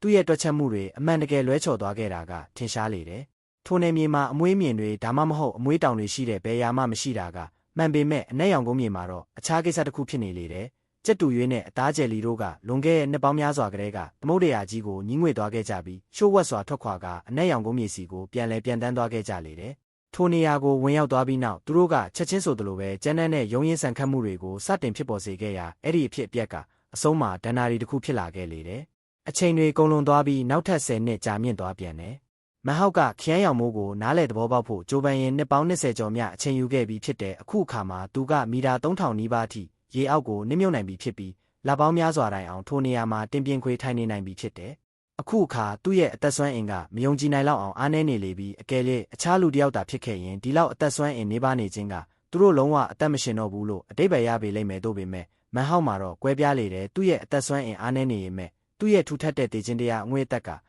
အမှန်တကယ်ကွဲပြားခြားနားတဲ့အသက်ရှင်ခြင်းပုံစံတစ်မျိုးလိုဖြစ်လာခဲ့လေတယ်။ထို့သောသောအသက်ရှင်ခြင်းမျိုးကဝိညာဉ်တွေရဲ့အသက်ရှင်ခြင်းနဲ့ဆင်တူပေမဲ့အဲ့ဒီမှာရုပ်ခန္ဓာကိုယ်နဲ့စိတ်ဝိညာဉ်တစ်ခုပိုင်ဆိုင်ထားခြင်းကသာကွာခြားချက်ဖြစ်ပေတယ်။မဟောက်ကရေအောက်မှာဒီလောက်အချိန်ကြာမြင့်စွာခံနိုင်ရရှိရခြင်းရဲ့အကြောင်းရင်းကသူ့ရဲ့အသက်ဆွမ်းအင်တွေပုံမအားနည်းလာတာနဲ့အမျှပင်လယ်ရေကတုတ်တင်ခြင်းစွမ်းအားတွေလည်းလျော့ကျသွားလို့ပဲဖြစ်တယ်။ရေထဲကသူ့ရဲ့နေရာကနေသူ့ကိုနှင်ထုတ်လိုတဲ့စိတ်ဆန္ဒကလည်းအားနည်းသွားခဲ့ပြီဖြစ်တယ်။နောက်ထပ်10နှစ်ကုန်လွန်သွားပြန်တဲ့မဟောက်ကခရမ်းရောင်မိုးရဲ့ညံလင်းကိုရရှိဖို့ကြိုးပမ်းရင်းအနှစ်60စက်ဝန်းတစ်ခုရဲ့တဝက်တိတိအချိန်ကိုကုန်ဆုံးခဲ့ပြီးတဲ့အခါအဆုံးမှာတော့သူကပင်လယ်ကြီးရဲ့အောက်ခြေကျမ်းပြင်အထိလုံးလုံးလျားလျားနစ်မြုပ်နိုင်သွားခဲ့လေပြီ။အခုအခါသူကတစ်ချိန်ကအနောက်ပိုင်းတဲ့ကန္နာရရဲ့ကြီးမားကျယ်ပြန့်တဲ့ကုန်းမြေကြီးတွေချစ်ခဲ့တဲ့နေရာတွေပေါ်မှာခြေချနိုင်ခဲ့ပြီဖြစ်တယ်။ပင်လယ်ကျမ်းပြင်ပေါ်မှာအရက်မျက်နှာအနှံ့ပြားကနေသူ့ကိုဝန်းရံနေတဲ့နေရာအနှံ့ပြန့်နှံ့နေတဲ့စကားနဲ့ဖော်ပြလို့မရနိုင်တဲ့တည်ခြင်းတရားအငွေ့သက်တွေကိုမဟောက်ခံစားနိုင်လေတဲ့အငွေ့သက်တွေကမယုံကြည်နိုင်လောက်အောင်ထူထပ်နေပြီးရေတွက်လို့မရနိုင်တဲ့ဝိညာဉ်တွေတောင်အဲ့ဒီအငွေ့သက်တွေနဲ့အတူပါဝင်နေလေတယ်။သို့ပေမဲ့ဒီဝိညာဉ်တွေကမဟောက်ကိုမြင်တွေ့လိုက်ရချိန်မှာသူတို့ကသူ့ကိုလုံးဝလစ်လျူရှုထားကြပြီးရိုးရှင်းစွာပဲဖြတ်တန်းသွားတတ်ကြကတခါတရံသူ့ရဲ့ခန္ဓာကိုယ်ကိုယ်တောင်တိုက်ရိုက်ဖြတ်တန်းလွင့်မျောသွားတတ်ကြတယ်။မဟောက်ရဲ့ခန္ဓာကိုယ်ထဲကအသက်ဆွမ်းအင်ကလုံးလုံးလျားလျားနီးပါးဖိနှိပ်ခံထားရပြီးဖြစ်တဲ့သူ့ရဲ့အသက်ရှင်တန်မှုတစ်ခုလုံးတည်မီနေတဲ့အလွန်သေးငယ်တဲ့အပိုင်းစလေးတစ်ခုသာကျန်ရှိတော့တယ်။သူ့ရဲ့ခန္ဓာကိုယ်ကအခုအခါများပြားလာတဲ့တည်ခြင်းတရားအငွေ့သက်တွေနဲ့ပြည့်နှက်နေပြီးသူ့ရဲ့အသားရည်ကပြာနက်နက်အဖြူရောင်ကိုပြောင်းလဲသွားကအလောင်းကောင်တစ်ခုရဲ့အယောင်နဲ့လုံးဝနီးပါးတူညီနေလေပြီ။သူကတစ်ချိန်ကအနောက်ပိုင်းတဲ့ကန္နာရရဲ့မြေပြင်ဖြစ်ခဲ့တဲ့ပင်လယ်ကျမ်းပြင်ပေါ်မှာတင်ပြင်းခွေထိုင်နေလေတဲ့ဒီတစ်ချိန်မှာတစ်နှစ်ပြီးတစ်နှစ်ကုန်လွန်သွားခဲ့လေတဲ့ခရမ်းရောင်မိုးကိုနားလေသဘောပေါက်ဖို့အတွက်မိမိကိုယ်တိုင်ခရမ်းရောင်မိုးအဖြစ်ပြောင်းလဲသွားရမှာဖြစ်တယ်ထိုနေလန်းနဲ့သာညံလင်းကိုရရှိနိုင်မှာဖြစ်တယ်အနှစ်30တိုင်တိုင်ကြိုးပမ်းအားထုတ်ပြီးနောက်မဟောက်ကအဆုံးမှာတော့အောင်မြင်မှုအချို့ကိုရရှိလာနိုင်ခဲ့လေပြီသူ့ရဲ့အသက်မီးတောက်ကိုထိမ့်သိမ်းထားပေးတဲ့ထိုအသက်ဆွမ်းအင်အပိုင်းစလေးကအခုအခါတည်ခြင်းတရားအငွေ့သက်တွေနဲ့ဝန်းရံခံထားရလေပြီတို့ပေမဲ့အဲ့ဒီအရာကတုတ်တင်ဖြစ်စည်းခြင်းမခံရချေဘူးပက်လေကတုတ်တင်ခြင်းရဲ့စိတ်ဆန္ဒကအခုအခါအလွန်မင်းအားနည်းနေလေပြီအခုအခါမန်ဟောက်ကခရမ်းရောင်မိုးရေထဲမှာတည်ဆုံးရခြင်းကဘလို့ခံစားရမလဲဆိုတာကိုအဆုံးမှာတော့နားလေသဘောပေါက်လာနိုင်ခဲ့လေပြီသူမလှုပ်ရှားဘူးသူကခရမ်းရောင်ပင်လယ်ကြီးထဲကနေထွက်ခွာဖို့ဘကြိုးပမ်းမှုမှမပြုတ်လို့ပဲထိုနေရာမှာတင်ပြင်းခွေထိုင်နေစေပဲဖြစ်တယ်နောက်ထပ်10နှစ်ကုန်လွန်သွားပြန်တယ်သူ့ရဲ့ရေမျိုးစားတို့တန်ကိုဘလို့ဖန်တီးရမယ်ဆိုတာကိုနားလေသဘောပေါက်ဖို့မန်ဟောက်ရဲ့ကြိုးပမ်းမှုလုပ်ငန်းစဉ်ကအခုဆိုရင်အနှစ်40တိုင်တိုင်ကြာမြင့်ခဲ့ပြီဖြစ်တယ်တာမန်လူတယောက်အတွက်တော့အနှစ်40ဆိုတာဘဝတစ်ဝက်ချစ်တယ်ကျင့်ကြံသူတွေအတွက်ကတော့အနှစ်40ဆိုတာထိုတောင်းတယ်လို့မယူဆနိုင်ပေမဲ့အလွန်ကြာမြင့်တယ်လို့လည်းမယူဆနိုင်ဘူးအနှစ်40အကြာမှာအနောက်ပိုင်းတဲ့ကန္နာရမှာရွာသွန်းနေရဲ့မိုးကတဲထန်စွာရွာသွန်းနေခြင်းမရှိတော့ချေဘူးအခုအခါအဲ့ဒီမိုးကရက်စဲမဲ့လက္ခဏာတွေကိုပြသနေလေပြီးမိုးကနှစ်ပေါင်း1000တိုင်တိုင်ရွာသွန်းနေမှာမဟုတ်ချေဘူးအနောက်ပိုင်းတဲ့ကန္နာရမှာထိမ့်သိမ်းထားတဲ့မှတ်တမ်းတွေအရမိုးကအများဆုံးနှစ်တရာမြတာရွာသွန်းမှာဖြစ်တယ်ခံမကောင်းစွာနဲ့ပဲနှစ်တရာအကြာမှာမိုးတိထန်စွာရွာသွန်းမှုရက်စဲသွားမှာဖြစ်ပေမဲ့ဝိညာဉ်စွမ်းအင်တွေကတော့ပြန်လည်ရရှိလာမှာမဟုတ်ချေဘူးခရမ်းရောင်ပင်လယ်ကြီးကကျင့်ကြံသူတွေအတွက်ကန့်တက်နေမြေတစ်ခုလိုဆက်လက်တည်ရှိနေဦးမှာဖြစ်တယ်ရေပြင်အထက်လေထုထဲမှာပြန်တန်းသွားလာနိုင်မှာဖြစ်ပေမဲ့ပင်လယ်ထဲကိုခြေတလက်မြချဖို့ကတော့မဖြစ်နိုင်ဘူးထို့အပြင်အနက်ရောင်ကုန်းမြေကိုဝင်ရောက်နိုင်ခဲ့ခြင်းမရှိတဲ့အနောက်ပိုင်းတဲ့ကန္နာရကျင့်ကြံသူအများပြားတည်ဆုံးခဲ့ရမှုကြောင့်ခရမ်းရောင်ပင်လယ်ကြီးထဲမှာရေတွက်လို့မရနိုင်တဲ့ဝိညာဉ်တွေပြည့်နှက်နေလေရဲ့သူတို့ပြန်တန်းသွားလာနေစဉ်သူတို့ကြုံတွေ့ရသမျှဘယ်တက်ရှိမဆိုသူတို့ကိုအလွန်မင်းနာကြီးခံပြင်းမှုတွေခံစားရစေမှာဖြစ်တယ်သူတို့ကထိုသက်စွမ်းအင်ကိုတုတ်တင်ပစ်ဖို့ကြိုးပမ်းတဲ့အနေနဲ့ချက်ချင်းပဲတိုက်ခိုက်ကြမှာဖြစ်တယ်တိုးတိုင်အောင်ဒီဝိညာဉ်တွေကအမှန်တကယ်တော့ကျင့်ကြံသူတွေအသုံးပြုနိုင်တဲ့အရာတစ်ခုဖြစ်နေလေတဲ့အဲ့ဒီဝိညာဉ်တွေကတည်ခြင်းတရားအငွေ့သက်တွေကနေစူးစီးချစ်ပေါ်လာခြင်းဖြစ်တာကြောင့်သူတို့ကိုချိတ်ပိတ်ထားနိုင်တဲ့အစွမ်းထက်တဲ့ဝိညာဉ်အချို့ကိုတည်ခြင်းတရားအငွေ့သက်ကြောက်ဆောင်တွေဖြစ်ကိုတောင်တန့်စင်ဖန်တီးနိုင်လေရဲ့ထိုကဲ့သို့သောကြောက်ဆောင်တွေကိုကျင့်ကြံခြင်းပြုလုပ်ရမှာခန္ဓာကိုယ်ရဲ့ငုတ်ရှိုးနေတဲ့စွမ်းအားတွေကိုလှုံ့ဆော်ပေးဖို့အတွက်အသုံးပြုနိုင်ပေတယ်ထိုနှစ်40ကာလအတွင်းကြီးမားတဲ့အပြောင်းလဲများစွာကအနက်ရောင်ကုန်းမြေကိုတုံ့လှုပ်သွားစေခဲ့တဲ့တို့ပေမဲ့မပြောင်းလဲတဲ့တခုတည်းသောအရာကကောင်းကင်ဘုံတရားယုံမဟာမိတ်အဖွဲ့ကအနက်ရောင်ကုန်းမြေမှာအစွမ်းထက်ဆုံးအင်အားစုအဖြစ်ဆက်လက်လွှမ်းမိုးထားခြင်းပဲဖြစ်တယ်။ကောင်းကင်ဘုံတရားယုံမဟာမိတ်အဖွဲ့အပြင်နောက်ထပ်အစွမ်းထက်တဲ့အင်အားစု6ခုတဖြည်းဖြည်းပေါ်ထွက်လာခဲ့တယ်။အဲ့ဒီအင်အားစုတွေကတေချာပေါက်စိတ်ဝိညာဉ်ဖြစ်တောက်ခြင်းအဆင့်ဘိုးဘေးတွေရှိတဲ့ကြီးမြတ်တဲ့လူမျိုးစုကြီးတွေပဲဖြစ်ကြတယ်။အမှန်တကယ်တော့အဲ့ဒီအင်အားစုတွေတဲက6ခုမြောက်အဖွဲ့မှာစိတ်ဝိညာဉ်ဖြစ်တောက်ခြင်းအဆင့်ဘိုးဘေးမရှိချေဘူး။ဒီအင်အားစုရဲ့အမိကရွှေကြီးကန်းအမဲရောင်တကားမျိုးနွယ်စုပဲဖြစ်တယ် ဒီမျိုးနွယ်စုကကြီးကန်းနက်ဖျားမျိုးနွယ်စုနဲ့အမဲရောင်တကားမျိုးနွယ်စုတို့ရဲ့ပေါင်းစပ်မှုတစ်ခုဖြစ်တဲ့အင်အားဖွဲ့စည်းတည်ဆောက်ပုံအရရွှေကြီးကန်းမျိုးနွယ်စုကအဓိကအင်အားစုဖြစ်ပြီးအမဲရောင်တကားမျိုးနွယ်စုကဒုတိယအင်အားစုနဲ့ရွှေရောင်လင်းဖျားเจ้าကတတိယအင်အားစုဖြစ်တဲ့သူတို့အားလုံးပေါင်းစပ်လိုက်တဲ့အခါအစွမ်းထက်တဲ့မျိုးနွယ်စုတစ်ခုဖြစ်ပေါ်လာလေတယ်သူတို့မှာစိတ်ဝိညာဉ်ဖြတ်တောက်ခြင်းအဆင့်ဘိုးဘေးမရှိပေမဲ့သူတို့မှာနတ်ဆိုးသားရဲ့အကောင်ရည်၈သိန်းရှိလေရဲ့ထိုကဲ့သို့ဖြစ်နေတာကြောင့်ရွှေကြီးကန်းအမဲရောင်တကားမျိုးနွယ်စုကဘသူကမှအထင်သေးရဲ့ခြင်းမရှိလောက်အောင်ကြောက်မက်ဖွယ်ကောင်းတဲ့အင်အားကိုပိုင်ဆိုင်ထားလေတယ်ဒါကသူတို့ရဲ့မော်စီရင်နဲ့ပတ်သက်လာရင်ပိုလို့တောင်မှန်ကန်လာပေတဲ့အနှစ်40ကာလတစ်လျှောက်လုံးလူများစွာကသူတို့ကိုစူးစမ်းထောက်လှမ်းခဲ့ကြပေမဲ့အားလုံးကမျိုးနွယ်စုကိုဖျက်ဆီးဖို့ကြိုးပမ်းမဲ့ဘက်တွေးတွေကိုမစိုးဆွတ်လွတ်လိုက်ရလေတယ်မျိုးနွယ်စုမှာအေးခဲ့တဲ့နင်းစုခတ်တတိုင်းနွယ်ပင်လည်းရှိလေရဲ့စိတ်ဝိညာဉ်ဖြတ်တောက်ခြင်းအဆင့်အောက်ကဘယံသူမစိုးအဲ့ဒီနွယ်ပင်ကိုလုံးဝဘလို့မှမလှုပ်ဆောင်နိုင်ချေဘူးအကယ်၍စိတ်ဝိညာဉ်ဖြတ်တောက်ခြင်းအဆင့်ပညာရှင်တဦးရောက်ရှိလာရင်ထိုစုခတ်တတိုင်းကိုကင်တွယ်ဖြည့်ရှင်းနိုင်မှာဖြစ်ပေမဲ့ယူသွတ်နေတဲ့နတ်ဆိုးသားရဲ့ရှစ်သိန်းကိုတော့ဘယ်လူမျိုးစုကမှစမ်းသက်ကြည့်ရဲမှာမဟုတ်ချေဘူးဒီအကြောင်းကြောင့်အနက်ရောင်ကုန်းမြေမှာချိန်ခွင်ရှာညီမျှမှုတစ်ခုရှိနေခဲ့တယ်ထိုချိန်ခွင်ရှာညီမျှမှုကြောင့်ရွှေကြီးကန်းအမဲရောင်တကားမျိုးနွယ်စုကတည်ရှိနေနိုင်ုံသာမှကအင်အားကြီးမားတဲ့နေရာတစ်ခုစီပါတက်လန်းလာနိုင်ခဲ့ခြင်းဖြစ်တယ်သူတို့ရဲ့တိုရန်ရှေးဟောင်းတန့်စင်သူတွေဘလို့ကြီးထွားလာခဲ့ဆိုတာကိုပြောပြနေဖို့တောင်လိုအပ်မယ်မထင်ဘူးပြင်ပသားရဲကြီးကအဆောင်ကျက်အဖြစ်လှုပ်ဆောင်ပေးနေတာကြောင့်ရွှေကြီးကန်းအမဲရောင်တကားမျိုးနွယ်စုကအားလုံးကအလေးနက်ထားဆက်ဆံရမယ့်အင်အားစုတစ်ခုဖြစ်လာခဲ့လေတယ်နတ်ဆိုးသားရဲ့ရှစ်သိန်းအုပ်စုတွေကအချို့ကတဖြည်းဖြည်းကြီးထွားလာပြီးတိုရန်ရှေးဟောင်းတန့်စင်သူတွေအဆင့်ကိုရောက်ရှိလာတဲ့အခါမှာတော့အဲ့ဒီအချက်ကပိုလို့တောင်မှန်ကန်လာလေတော့တယ်လွန်ခဲ့တဲ့အနှစ်30ကအမွေးပေါ်ကြီးကအဆင့်ဆက်တကူရောက်ရှိသွားပြီးတိုရန်ရှေးဟောင်းတန့်စင်သူတစ်ပါးဖြစ်လာခဲ့လေတဲ့ထိုနေ့မှာအနက်ရောင်ကုန်းမြေကနတ်ဆိုးသားရဲ့အားလုံးကရွှေကြီးကန်းမျိုးနွယ်စုစီကနေအရက်မျက်နှာအနှံ့ပြားကိုထူထပ်စွာပြန့်နှံ့ထွက်ပေါ်လာတဲ့အစွမ်းထက်တဲ့နတ်ဆိုးချီတစ်ခုကိုအာယုံခံနိုင်ခဲ့ကြတယ်နောက်ထပ်10နှစ်အကြာမှာအနီရောင်မိချောင်းနဲ့အေယာမပုတ်တင်ညိုကြီးတို့ကလည်းအစင်လိုက်တိုရန်ရှေးဟောင်းတန့်စင်သူတွေဖြစ်လာခဲ့ကြတယ်ကြီးကန်းတွေချင်းတွေနဲ့အခြားသောအမျိုးမျိုးသောနတ်ဆိုးသားရဲ့အချို့ကတော့ຫນွေဦးမိုးရွာပြီးနောက်ထွက်ပေါ်လာတဲ့ဝါပင်ပေါက်တွေလိုလင်းမြန်စွာကြီးထွားလာကြတယ်သူတို့အားလုံးအဆင့်ဆက်တကူရောက်ရှိသွားကြပြီးတိုရန်ရှေးဟောင်းတန့်စင်သူတွေဖြစ်လာခဲ့ကြလေတယ်သူတို့ရဲ့အဆောင်ရှောက်အောက်မှာရွှေကြီးကန်းအမဲရောင်တကားမျိုးနွယ်စုကအမှန်တကယ်ပဲအစွမ်းထက်တယ်လို့ခေါ်ဆိုခံရဖို့ထိုက်တန်လာပေတယ်သူတို့ကကောင်းကင်ဘုံတရားရုံးမဟာမိတ်အဖွဲ့ရဲ့အောက်မှာရှိတဲ့အနက်ရောင်ကုန်းမြေကအကြီးမားဆုံးအင်အားစု6ခုအနက်ကတစ်ခုဖြစ်လာခဲ့လေတယ်လွန်ခဲ့တဲ့10နှစ်ကကြက်တူရွေးနဲ့အသားကျယ်လီတို့ကစိတ်ဝိညာဉ်ဖြတ်တောက်ခြင်းအဆင့်ရဲ့ဝိညာဉ်အာယုံထောက်လန်းမှုကိုရှောင်ကွင်းပြီးအနက်ရောင်ကုန်းမြေစီပြန်လည်ဝင်ရောက်ဖို့ဘလို့နေလန်းကိုအသုံးပြုခဲ့ရဆိုတာကိုမသိရဘူးသူတို့ကချက်ချင်းဆိုသလိုပဲဗရန်ပါတာဖြစ်မှုတွေကိုစတင်ပြောကျဲပါတော့တယ်များပြားလာတဲ့နတ်ဆိုးသားရဲတွေကဘေးဒုက္ခတွေနဲ့ကြုံတွေ့ခဲ့ကြရတယ်ရွှေကြီးကန်းအမဲရောင်တကားမျိုးနွယ်စုကလွယ်ပြီးကြက်တူရွေးနဲ့အသားကျယ်လီတို့ရဲ့အငွေ့အသက်ကိုအာယုံခံမိတဲ့ဘယ်လူမျိုးစုကနတ်ဆိုးသားရဲမဆိုချအချင်းပဲတနာဆက်ဖွယ်အော်ဟစ်ညည်းညူကြပြီးစန့်ကျင်ဘက်အရက်မျက်နာစီထွက်ပြေးကြတော့တယ်ဘယ်နဂါးထင်းကသူတို့ကိုထိန်းချုပ်ဖို့ဘလို့ပဲစူးစမ်းစေကမူသူတို့ကိုဘလို့နေနဲ့မှဟန်တားနိုင်စွမ်းမရှိကြချေဘူးသူတို့ရဲ့နတ်ဆိုးသားရဲတွေကအလျင်မြန်ထွက်ပြေးသွားကြပြီးအထီးကျန်နေတဲ့နဂါးထင်းတွေမှာလေတုထဲမှာတယောက်တည်းတုံရီလျက်လွတ်မျောကြံရိတ်ခဲ့ကြလေတယ်နဂါးထင်းတွေရဲ့ကျိန်စာဆိုတဲ့အမီကအနက်ရောင်ကုန်းမြေမှာအလျင်မြန်ထင်ရှားကြော်ကြားလာခဲ့လေတယ်ထိုနှစ်40ကာလအတွင်းတောင်ပိုင်းဒေသကအနက်ရောင်ကုန်းမြေကိုဆက်လက်စောင့်ကြပ်နေခဲ့တဲ့တို့ပေမဲ့တောင်ပိုင်းဒေသရဲ့ကောင်းအတီးတီးကတပဲ့တွေကကြီးမားတဲ့အင်အားစု6ခုနဲ့အယောင်းဝယ်ပြုလုပ်ဖို့မကြာခဏလာရောက်လေးရှိကြတဲ့အပေါ်ယံမှာတော့အရာအလုံးကအေဂျင့်နေပုံရတဲ့အမှန်တကယ်မှာတော့နှစ်ဖက်စလုံးကတစ်ဖက်ကိုတစ်ဖက်တတိထားစောင့်ကြည့်နေကြခြင်းဖြစ်တယ်။ရွှေကြီးကန်းအမဲရောင်တကားမျိုးနွယ်စုနဲ့အများဆုံးအယောင်းဝယ်ပြုလုပ်တဲ့ကောင်းက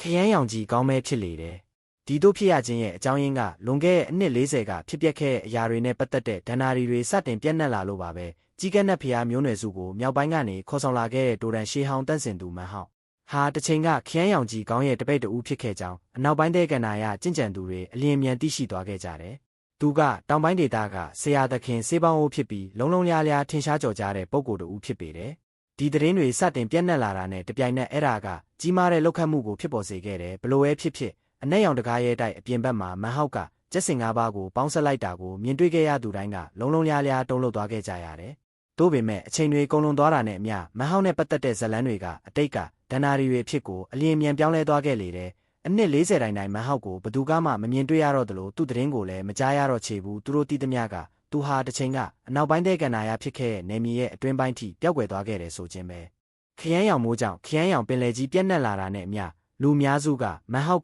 တေဆုံးသွားခဲ့ပြီလို့ယုံကြည်လာကြလေတယ်။သူကအနက်ရောင်ကုန်းမြေကိုမဝင်ရောက်ပဲခရမ်းရောင်ပင်လယ်ကြီးထဲကိုခီးထွက်ဖို့ရွေးချယ်ခဲ့ရခြင်းရဲ့အကြောင်းရင်းကအရှိတ်နယ်မြေတွေကကြီးမျိုးနွယ်စုကြောင့်ဖြစ်တယ်ဆိုတာကိုလည်းတဖြည်းဖြည်းလက်ခံလာကြလေတယ်။မန်ဟောက်နဲ့ကြီးမျိုးနွယ်စုတို့ကြားကရန်ညိုးတွေကအလျင်မြန်လူသိများလာခဲ့လေတယ်။အနှစ်40အတွင်းတောင်ပိုင်းကောင်းကင်ရဲ့ကုန်းမြေကြီးတွေကအတော်လေးပြောင်းလဲသွားခဲ့လေပြီ။ လူများစုကစတင်မေ့ပြောက်လာကြပြီဖြစ်တဲ့မန်ဟောက်ကအခုအခါမှာခရမ်းရောင်ပင်လယ်ကြီးရဲ့အောက်ခြေမှာထိုင်နေပြီးတေခြင်းတရားရဲ့စိတ်ဆန္ဒနဲ့ပတ်သက်ပြီးဉာဏ်လင်းရရှိဖို့ကြိုးပမ်းနေလေရဲ့ထိုတော်အတွင်းပင်လယ်အောက်ခြေမှာတင်မန်ဟောက်နဲ့အလွန်ဝေးကွာတဲ့တစ်ချိန်ကအနောက်ပိုင်းတဲ့ကန္နာရမြောက်ပိုင်းဒေသဖြစ်ခဲ့တဲ့နေရာတစ်ချိန်ကကြီးကန်းနဲ့ဖျားမျိုးနွယ်စုရဲ့အိမ်တော်ဖြစ်ခဲ့တဲ့နေရာမှာအနက်ရောင်ဝိယုံကိုဝတ်ဆင်ထားတဲ့နောက်ထပ်လူငယ်တဦးကပင်လယ်ကျမ်းပြင်ပေါ်မှာတင်ပြင်းခွေထိုင်နေလေရဲ့တခါတရံမှာသူကမျက်လုံးတွေကိုဖွင့်လိုက်တတ်ပြီးအဲ့ဒီမျက်လုံးတွေကအနီရောင်အလင်းနှန်းတွေနဲ့တောက်ပနေတတ်လေတယ်အကယ်၍ဒီလူငယ်ကိုအနီးကပ်တေချာကြည့်မယ်ဆိုရင်သူ့ရဲ့ရုပ်ရည်တွင်ပြင်ကမန်ဟောက်ရဲ့ရုပ်ရည်တွင်ပြင်နဲ့အလွန်စင်တူနေကြောင်းတွေ့မြင်ရပေလိမ့်မယ်။ကွာခြားချက်ကသူကများစွာပိုပြီးအေးဆက်ပြီးစိုးရုပ်နေပုံရခြင်းပဲ။သူကအနက်ရောင်ဝိယုံကိုဝတ်ဆင်ထားပြီးသူ့ရဲ့နဖူးပေါ်မှာလင်းတို့တကောင်လိုပုံစံရှိတဲ့အမတ်အသားတစ်ခုကိုမြင်တွေ့နိုင်လေတဲ့သူထိုနေရာမှာတင်ပြင်းခွေထိုင်နေစဉ်အမှန်တကယ်တော့သူကအမဲရောင်လင်းတို့တကောင်နဲ့အလွန်တူညီနေလေတယ်။ဝိညာဉ်ခုနှစ်ခုကကောင်းကင်ဘုံတွေရဲ့မြင့်မြတ်တဲ့အတားအဆီးတွေကိုဖျက်ကျော်ပြီးလွတ်မြောက်သွားခဲ့ကြတယ်။သူတို့ကရှေးဟောင်းအစစ်အမှန်ဝိညာဉ်ခုနှစ်ခုအဖြစ်အသွင်ပြောင်းသွားကြတယ်။နှစ်ပေါင်းတောင်းနဲ့ချီကြာမြင့်သွားပြီးတဲ့နောက်မှာသူတို့ရဲ့ဝိညာဉ်စိတ်ဆန္ဒတွေကတလန်းသွားကြပြီးသူတို့ရဲ့ဝိညာဉ်ခန္ဓာကိုယ်တွေကအင်မော်ရဲတုတ်တင်ခြင်းဓာခုနှစ်လက်အဖြစ်ကိုပြောင်းလဲသွားခဲ့တယ်။မန်ဟောက်ဘလို့ကောင်းမြတ်မှုမျိုးတွေနဲ့မင်းကအဲ့ဒီထဲကလေးလက်ကိုပိုင်ဆိုင်ထားရတာလဲ။အစစ်အမှန်ဝိညာဉ်တွေကိုလောကကြီးမှာမြင်တွေ့ခွင့်မရနိုင်ဘူး။ငါတို့လိုကိုယ်ခန္ဓာမဲ့ဝိညာဉ်တွေကမှအစစ်အမှန်စွမ်းအားပဲ။ဝိညာဉ်ခန္ဓာကိုယ်တွေကိုပြန်လဲသိမ့်ပိုက်ခြင်းအဖြစ်ငါတို့တွေကအစစ်အမှန်ဝိညာဉ်ရဲ့လမ်းကြောင်းပေါ်ကိုရှောက်လန်းနိုင်တဲ့စွမ်းရည်ကိုရရှိလာလိမ့်မယ်။အနက်ရောင်ဝိယုံနဲ့လူငယ်ရဲ့မျက်လုံးတွေတောက်ပသွားတဲ့သူ့ရဲ့ဗပတ်မျက်လုံးမှာအမှန်တကယ်တော့မျက်လုံးဆန်မရှိချေဘူး။အဲ့ဒီအစားလေဝဲကတော့တခုရှိနေလေရဲ့ထိုလေဝဲကတော့အတွင်းမှာတဝက်လူတဝက်သားရဲ့ဖြစ်နေတဲ့ရုပ်လောင်းတခုရှိနေလေတဲ့။အဲ့ဒါကလွန်ခဲ့တဲ့နှစ်ပေါင်းများစွာကကြီးကန်းနဲ့ဖျားမျိုးနွယ်စုရဲ့တန့်စင်တဲ့မြေအတွင်းမှာမန်ဟောက်အင်မော်ရဲတုတ်တင်ခြင်းဓာကိုရယူခဲ့စဉ်ကတွေ့ရှိခဲ့ရတဲ့ထူးဆန်းတဲ့ရုပ်လောင်းနဲ့လုံးဝအတိအကျတူညီနေလေတဲ့။အခုအခါမှာတော့ထိုရုပ်လောင်းကဒီနက်ရောင်ဝိယုံနဲ့လူငယ်အတွက်အာဟာရတစ်ခုမျှသာဖြစ်သွားခဲ့လေပြီဖြစ်နိုင်တာကထိုရုပ်လောင်းကိုစားသုံးခြင်းအဖြစ်အမဲရောင်လင်းတို့ကသူ့ရဲ့ပုံစံကိုပြောင်းလဲနိုင်ခဲ့ခြင်းပင်ဖြစ်ပေလိမ့်မယ်။အနှစ်40အချိန်ကလျှက်တစ်ပြက်အတွင်းကုန်လွန်သွားခဲ့လေပြီးမန်ဟောက်ကိုမှတ်မိနေသေးသူတွေရှိပေမဲ့လူများစုကတော့လူတစ်ယောက်ကနဆိုးသားရဲ့ရှေ့ရတူညာကိုအနက်ရောင်တကားရဲ့တိုက်အပြင်ဘက်ကိုခေါ်ဆောင်သွားခဲ့တဲ့မြင်ကွင်းတစ်ခုကိုသာမှတ်မိကြတော့တယ်။မန်ဟောက်ရဲ့ရုပ်ရည်တွင်ပြင်ဘလို့ရှိလဲဆိုတာကိုတော့လူများစုကမေ့လို့နီးပါးဖြစ်နေကြလေပြီ။အချိန်တွေကုန်လွန်သွားတာနဲ့အမျှမန်ဟောက်ကတဖြည်းဖြည်းမေ့ပြောက်ခံလာရတယ်။အမှန်တကယ်တော့သူကိုယ်တိုင်တောင်အဲ့ဒီလိုဖြစ်နေခဲ့တာပါ။အနောက်ပိုင်းတဲကန်နာရရဲ့ခရမ်းရောင်ပင်လယ်ကြီးပေါ်မှာသူ့ရဲ့အရေးရောင်ကိုတောင်မမြင်တွေ့ရတော့ဘူးအခုဆိုရင်သူကပင်လယ်အောက်ခြေမှာနစ်မြုပ်နေခဲ့တာနှစ်ပေါင်းများစွာကြာမြင့်ခဲ့ပြီဖြစ်တယ်။သူကတစ်ချိန်ကအနောက်ပိုင်းတဲကန်နာရရဲ့ကုန်းမြင့်ဖြစ်ခဲ့တဲ့နေရာမှာတင်ပြင်းခွေထိုင်နေလေရဲ့ဒီတစ်ချိန်မှာတော့ဒီလိုထိုင်နေခဲ့တာကအလွန်တရာအချိန်ကြာမြင့်ခဲ့ပြီဖြစ်တယ်။သူမလှုပ်ရှားသလိုအသက်လည်းမရှူတော့ဘူးသူစီကနေဘလို့အသက်ရှင်ခြင်းလက္ခဏာမှထွက်ပေါ်မလာတော့ဘူးသူကမောင်မိုက်နေတဲ့ပင်လယ်အောက်ခြေမှာကြင့်ကြံရင်အထီးကျန်စွာထိုင်နေခဲ့တယ်ပတ်လည်မှာရှိတဲ့တုတ်တင်ခြင်းစိတ်ဆန္ဒကတဖြည်းဖြည်းလျော့နေလာခဲ့တယ်တကယ်လို့အဲ့ဒီစိတ်ဆန္ဒကိုတေချာရှာဖွေကြည့်မယ်ဆိုရင်တောင်တရှိနေသေးကြောင်းအာယုံခံမိဖို့ခက်ခဲလာတဲ့တစ်ချိန်တည်းမှာပဲမန်ဟောက်ရဲ့ခန္ဓာကိုယ်ထဲမှာကြန့်ရှိနေတဲ့အလွန်နီးပါးလာတဲ့အသက်ဆွမ်းအင်ကလည်းဖြည်းညင်းစွာလျော့ကျလာခဲ့တယ်သူ့အသက်မတေဆုံးသွားစေဖို့ထိမ့်သိမ်းထားပေးတဲ့တင်းငယ်လာတဲ့အသက်ဆွမ်းအင်ကျိုးမြင့်လေးတစ်ခုသာကြန့်ရှိပါတော့တယ်ဒီအတိုင်းပဲနောက်ထပ်အနှစ်20ကုန်လွန်သွားပြန်တယ်မန်ဟောက်ကခရမ်းရောင်ပင်လယ်ကြီးကိုနားလေသဘောပေါက်ဖို့စတင်ကြိုးပမ်းခဲ့တဲ့အချိန်ကစလို့အနှစ်60စက်ဝန်းအပြည့်ဝကုန်လွန်သွားခဲ့လေပြီးပြင်ပလောကလူတွေပိုများပြားလာတာနဲ့အမျှသူ့ကိုမေ့ပြောက်သွားကြတယ်ရွှေကြီးကမ်းမဲရောင်တကာလူမျိုးစုမှာတောင်လူမျိုးစုတွေဝင်ရောက်လာသူတွေဒါမှမဟုတ်အဲ့ဒီအချိန်ကာလအတွင်းမွေးဖွားလာသူအများပြားကမန်ဟောက်နဲ့ပတ်သက်တဲ့ဇာတ်လမ်းတွေကိုချက်ကားပြောဆိုထားတဲ့ဒဏ္ဍာရီတွေဖြစ်တာယူဆကြတော့တယ်လွန်ခဲ့တဲ့နှစ်တွေကမန်ဟောက်နဲ့အမှန်တကယ်ပတ်သက်ဆက်နွယ်ခဲ့သူတွေသာချွင်းအကျက်ဖြစ်တယ်တဖြည်းဖြည်းနဲ့အမဲရောင်တကာလူမျိုးစုဝင်တွေနဲ့ရွှေကြီးကမ်းလူမျိုးစုဝင်တွေကြားမှာပုတ်တိုက်မှုတွေစတင်ဖြစ်ပေါ်လာခဲ့တယ်။ဒါပေမဲ့ရွှေပိုင်ကဒီအခြေအနေကိုအင်အားသုံးဖိနှိပ်နိုင်ခဲ့ပြီးပဋိပက္ခတွေကိုဖြေရှင်းနိုင်ခဲ့တယ်။အဲ့ဒီလူမျိုးစုနှစ်ခုမှာတူညီတဲ့မူလအစမရှိဘူးဆိုတာကိုထည့်သွင်းကြည့်ရင်ဒီလိုချင်းများတာကနားလည်နိုင်စရာပါပဲပြင်ပလောကရဲ့ဖိအားတွေကြောင့်သာသူတို့အတူတကွပေါင်းစည်းခဲ့ရတာဖြစ်တယ်။ရွှေကြီးကမ်းလူမျိုးစုကအမဲရောင်တကာလူမျိုးစုရဲ့အထက်ခေါင်းဆောင်နေရာမှာရှိနေတဲ့အခြေအနေတွေကလိမ်ငိမ်နေတဲ့ပင်လယ်ရေပြင်လိုအေဂျင့်နေပုံရပေမဲ့အမှန်တကယ်မှာတော့အမေးရောင်တကာလူမျိုးစုရဲ့အရိုင်းဆန်တဲ့နှလုံးသားတွေကနိုးထလာနေကြလေပြီအချိန်တွေထပ်မံကုန်လွန်သွားပြန်တဲ့ဒီနေ့မှာတော့မန်ဟောက်ကပင်လယ်ရေအောက်နှက်ဆိုင်တဲ့နေရာမှာလှုပ်ရှားမှုကင်းမဲ့စွာတင်ပြင်းခွေထိုင်နေလေရဲ့ရုတ်တရက်သူ့မျက်လုံးတွေပွင့်လာခဲ့တယ်သူ့မျက်လုံးတွေပွင့်လာတာနဲ့တပြိုင်နက်မျက်ဝန်းတွေကတောက်ပတဲ့အလင်းနှန်းတွေနဲ့လင်းလက်လာကြတဲ့အချိန်တော်ကြာပြီးနောက်သူ့မျက်နှာအမူအရာကအားနည်းလာခဲ့တယ်မောင်မိုက်နေရဲ့ပင်လယ်ကျမ်းပြင်လောကကြီးကိုပတ်လဲလမ်းကြည့်ရင်မန်ဟောက်ကသူ့ဘာသာခတ်တိုးတိုးရေရွတ်လိုက်တယ်နှစ်တွေအများကြီးကြာသွားပြီပဲမန်ဟောက်ကဆက်တွေးလိုက်တယ်။ကံမကောင်းစွာနဲ့ပဲငါခရမ်းရောင်ပင်လယ်ကြီးရဲ့တေခြင်းတရားစိတ်ဆန္ဒအတိတ်ပဲကိုလုံးလျားနားလေသဘောပေါက်နိုင်ခြင်းမရှိသေးဘူး။တုတ်တင်ခြင်းစိတ်ဆန္ဒကအားနည်းနေပေမဲ့ရှိနေသေးတယ်။ အဲ့ဒါလုံးဝပျောက်ကွယ်မသွားသေး၍ငါခရမ်းရောင်ပင်လယ်ကြီးနဲ့ကင်းကွာနေဦးမှာပဲဒီပင်လယ်ကြီးနဲ့အတူတကွပေါင်းဆက်ဖို့မဖြစ်နိုင်သေးဘူးငါစီမှာတင်းငယ်တဲ့အသက်ဆွမ်းအင်လေးနည်းနည်းပဲကျန်တော့ပေမဲ့အဲ့ဒါကရှိနေသေးတယ်အဲ့ဒီလိုဖြစ်နေတဲ့၍တော့တုတ်တင်ခြင်းစွမ်းအားကပျောက်ကွယ်သွားမှာမဟုတ်ဘူးငါတကယ်ပဲတရားတော့မယ်လို့တော့မပြောနဲ့နော်သူ့ပတ်လည်ကအမောင်ထုကိုအတွေးနဲ့စွာနဲ့လမ်းကြည့်ရင်သူခေါင်းခါလိုက်တဲ့တခါတရံမှာဝိညာဉ်တွေပေါ်ထွက်လာတတ်တယ်ကုံလွန်သွားခဲ့တဲ့အနှစ်60ကျော်ကာလအတွင်းပုံမများပြားတဲ့ဝိညာဉ်တွေနိုးထလာပြီးပင်လယ်ရေထဲမှာလှည့်လည်သွားလာနေကြလေပြီသူတို့ကသူ့ကိုတိုက်ခိုက်မဲ့အရေးရောင်လေးတောင်မပြပဲမန်ဟောက်အနီးကနေဖြတ်တန်းလွင့်မျောသွားတတ်ကြတယ်သူတို့သူ့ကိုမမြင်နိုင်တယ်လို့မျိုးဒါမှမဟုတ်သူတို့ရဲ့အတိအယမန်ဟောက်ကလည်းသူတို့လိုပဲအသက်ဆွမ်းရင်လုံးဝမရှိတော့သူတူးဖြစ်နေတဲ့အတွက်ကြောင့်လည်းဖြစ်နိုင်ပါတယ်မန်ဟောက်ကမောင်မိုက်နေတဲ့ပင်လယ်ရေတွေကိုငေးကြည့်နေစဉ်သူ့စိတ်ထဲမှာမြင်ကွင်းတစ်ခုထွက်ပေါ်လာတယ်အဲ့ဒီမြင်ကွင်းကသူကလေးဘဝတုန်းကသူ့ဖခင်နဲ့မိခင်တို့ရဲ့ဝေဝါးတဲ့ပုံရိပ်တစ်ခုဖြစ်တယ်သူကပြတင်းပေါက်ရှိမှာစာအုပ်တွေဖတ်နေတဲ့ကောင်လေးတစ်ယောက်အဖြစ်သူ့ကိုယ်သူမြင်အောင်လာတဲ့အင်ပါယာစာမေးပွဲရဲ့ပနာမအဆင့်တွေမှာအကြိမ်ကြိမ်ကြာရှုံးခဲ့ရတဲ့စိတ်ပြတ်အားငယ်မှုတွေကိုသူခံစားလိုက်ရတယ်အဲ့ဒီနောက်ဒါချင်းတောင်ပေါ်မှာသူ့ဘဝတစ်ခုလုံးပြောင်းလဲသွားခဲ့ရတဲ့အချိန်လေးရှိခဲ့တယ်မိတွေရာကိုင်းသွေးအင်မော်တဲ့အမွေနှစ်ခရမ်းရောင်ကြီးကိုင်းအနက်ရောင်ကုန်းမြေအနောက်ပိုင်းတဲကန်နာရရဲ့ကြီးမားကျယ်ပြန့်တဲ့ကုန်းမြေကြီးတွေစီအရောက်ပေါ့ဒီရာအားလုံးကမန်ဟောက်ရဲ့စိတ်ထဲမှာလျှက်တစ်ပြက်ဖြတ်တန်းသွားကြတယ်ဒီအမတ်တရတွေကအဆုံးစားမဲ့နေလေရဲ့အဆုံးစားမဲ့တဲ့မရနိုင်စရာအမတ်တရတွေပါပဲအခုဆိုရင်တာချင်းတောင်ပေါ်မှာရွှေချင်းနဲ့ကြုံတွေ့ခဲ့ရတာနှစ်တရာနီးပါးခန့်ရှိနေလေပြီအချိန်နှစ်တရာကာလကလင်းမြန်စွာစီးဆင်းသွားခဲ့လေပြီးမန်ဟောက်ကအမတ်တရတွေအားလုံးကိုပြန်လည်မှတ်ရဖို့တောင်အချိန်မရလိုက်လောက်အောင်လင်းမြန်စွာကုန်လွန်သွားခဲ့တာဖြစ်တယ်အဲ့ဒီလိုနဲ့တာမန်လူတယောက်ရဲ့ဘဝတစ်ခုလုံးကုန်လွန်သွားခဲ့လေပြီတဖြည်းဖြည်းနဲ့မန်ဟောက်ရဲ့ဘဝကသူ့ရှေ့မှာပုံပေါ်လာသလိုဖြစ်လာတယ်သူကပုံရိပ်များစွာကိုမြင်တွေ့ခဲ့ရတဲ့ရန်သူတွေဖြစ်စေမိတ်ဆွေတွေဖြစ်စေအရေးမကြီးပါဘူးသူ့ကိုအဲ့ဒီလူတွေအားလုံးနဲ့မျက်စိနဲ့မမြင်နိုင်ဘဲဆက်သွယ်ပေးထားတဲ့ကံကြမ္မာကြိုးတွေကထင်ရှားလာတော့တယ်အချိန်တော်ကြာပြီးနောက်မန်ဟောက်ကပြုံးလိုက်တဲ့အဲ့ဒီပြုံးထဲမှာခိုင်မာတဲ့တနိဋ္ဌာန်တွေရုတ်တရက်တောက်ပထွက်ပေါ်လာတယ်သူကဒီလမ်းကြောင်းကိုရွေးချယ်ခဲ့ပြီးဖြစ်လို့အဆုံးတိုင်အောင်မတုံမလုဆက်လက်လျှောက်လန်းသွားမှသာဖြစ်တယ်အန်နီယယ်တွေကိုရင်ဆိုင်ရတဲ့အခါရလဒ်တွေကတေခြင်းတရားဒါမှမဟုတ်အမခန်းဆုလက်တွေဖြစ်လာနိုင်ပါတယ်မန်ဟောက်ကသူ့မျက်လုံးတွေကိုမိတ်လိုက်တဲ့အဲ့ဒီအခိုက်အတန့်မှာသူကအဲ့ဒီနောက်ဆုံးသေးငယ်လာတဲ့အသက်ဆွမ်းအင်ကျိုးမြင့်လေးကိုမဆိုင်မတော့ပဲခြေမိုးပစ်လိုက်လေရဲ့ဖြက်စီးခြင်းမရှိဘဲကြီးထွားလာမှုဆိုတာမရှိနိုင်ပါဘူးတေခြင်းတရားမရှိဘဲနဲ့အသက်ရှင်ခြင်းအသစ်ဆိုတာဘယ်လိုလုပ်ရှိနိုင်မှာလဲအသက်ဆွမ်းအင်ကျိုးမြင့်လေးပျောက်ကွယ်သွားချိန်မှာမန်ဟောက်ရဲ့ခန္ဓာကိုယ်ကအတန်တိတ်ဟိန်းဟောက်မှုတစ်ခုနဲ့ပြည့်နှက်သွားသလိုထင်ရတယ်သူ့ရဲ့အသက်ဆွမ်းအင်တွေပျောက်ကွယ်သွားပြီးလုံးဝမရှိတော့ဘူးသူ့အတွင်းပိုင်းမှာရှိတဲ့အသက်မီးတောက်လေးငိမ့်သက်ခံလိုက်ရလေပြီအခုဆိုရင်သူကလုံးလုံးလျားလျားတေဆုံးသွားခဲ့လေပြီဒါကအစစ်အမှန်တေခြင်းတရားဘလို့အသက်ဆွမ်းအင်မှမရှိတဲ့ဘလို့အတိစိတ်မှမရှိတဲ့ဘလို့အငွေ့အသက်ဒါမှမဟုတ်ဘယ်ရာကိုမှအာယုံခံနိုင်စွမ်းမရှိတော့တဲ့အခြေအနေတစ်ခုဖြစ်တယ်သူကခရမ်းရောင်ပင်လယ်ကြီးရဲ့အောက်ခြေနှဆိုင်တဲ့နေရာမှာမြုပ်နှံခံလိုက်ရတယ်လို့ပါပ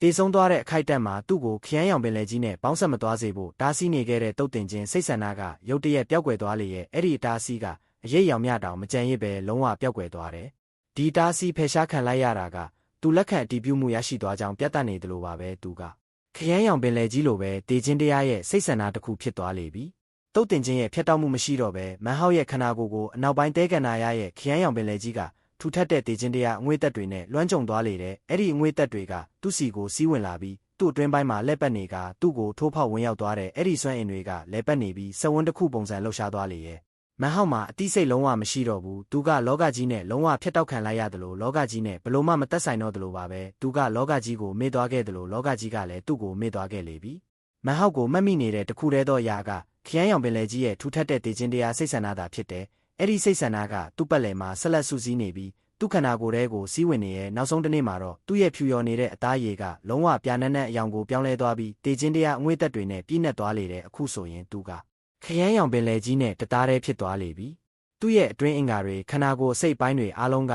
ခရမ်းရောင်ပင်လယ်ကြီးနဲ့ပေါင်းဆက်သွားခဲ့လေပြီသူကခရမ်းရောင်ပင်လယ်ကြီးဖြစ်လာခဲ့လေပြီဒါပေမဲ့ခရမ်းရောင်ပင်လယ်ကြီးကတော့သူဖြစ်မလာသေးပါဘူးအချိန်တွေကုန်လွန်သွားတယ်တစ်နှစ်9နှစ်10နှစ်အဆုံးမှာတော့အနှစ်30ကုန်လွန်သွားလေရဲ့အခုဆိုရင်မန်ဟောက်ကခရမ်းရောင်မိုးကိုညံလင်းရရှိဖို့စတင်ကြိုးပမ်းခဲ့တဲ့အချိန်ကစလို့နှစ်ပေါင်း90ခန့်ကုန်လွန်သွားခဲ့လေပြီမကြသေးမီကအနောက်ပိုင်းတဲကန်နာရအထက်ကောင်းကင်ယံမှာနှစ်တရာနီးပါးအဆက်မပြတ်ရွာသွန်းနေခဲ့တဲ့ခရမ်းရောင်မိုးကအခုအခါရက်စဲလိုနီးပါးဖြစ်နေပုံရတဲ့လက္ခဏာတွေကပိုပိုပြီးထင်ရှားလာတဲ့တစ်နှစ်ကုန်လွန်သွားပြီးနောက်ခရမ်းရောင်မိုးက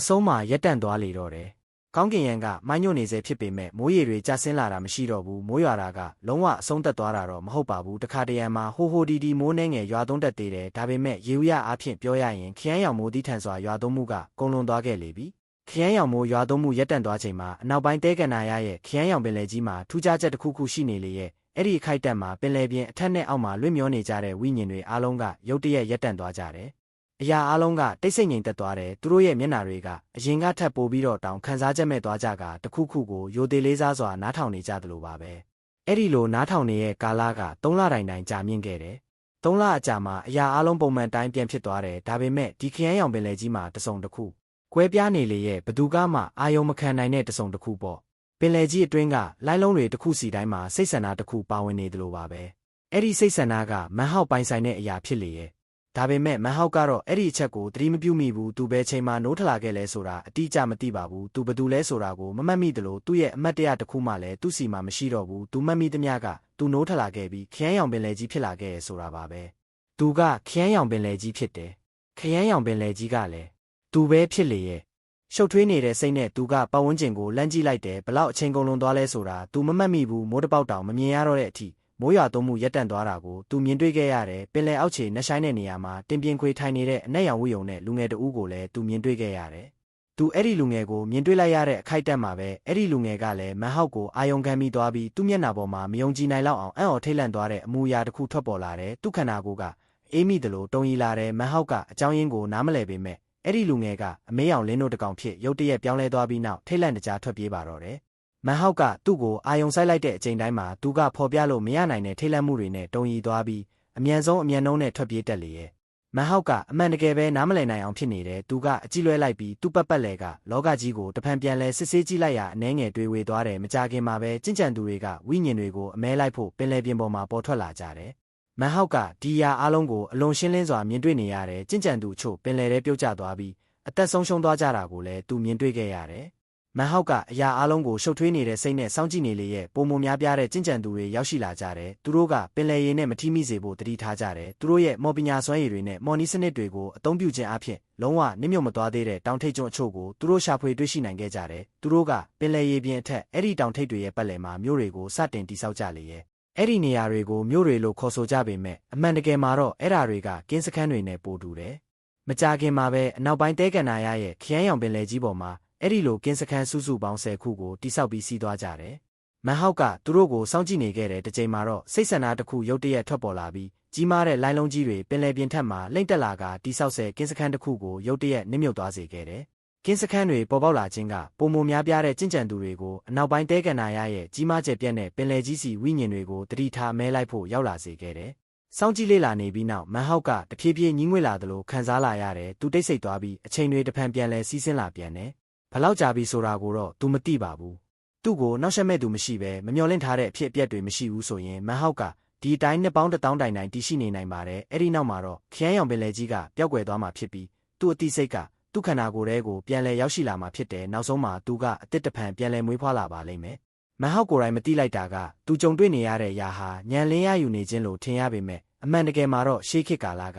နတ်ဆိုးဝင်စားခြင်းတန်တရားလို့ခေါ်ဆိုခဲ့ကြတဲ့အရာတစ်ခုဖြစ်နေခြင်းကိုပါပဲ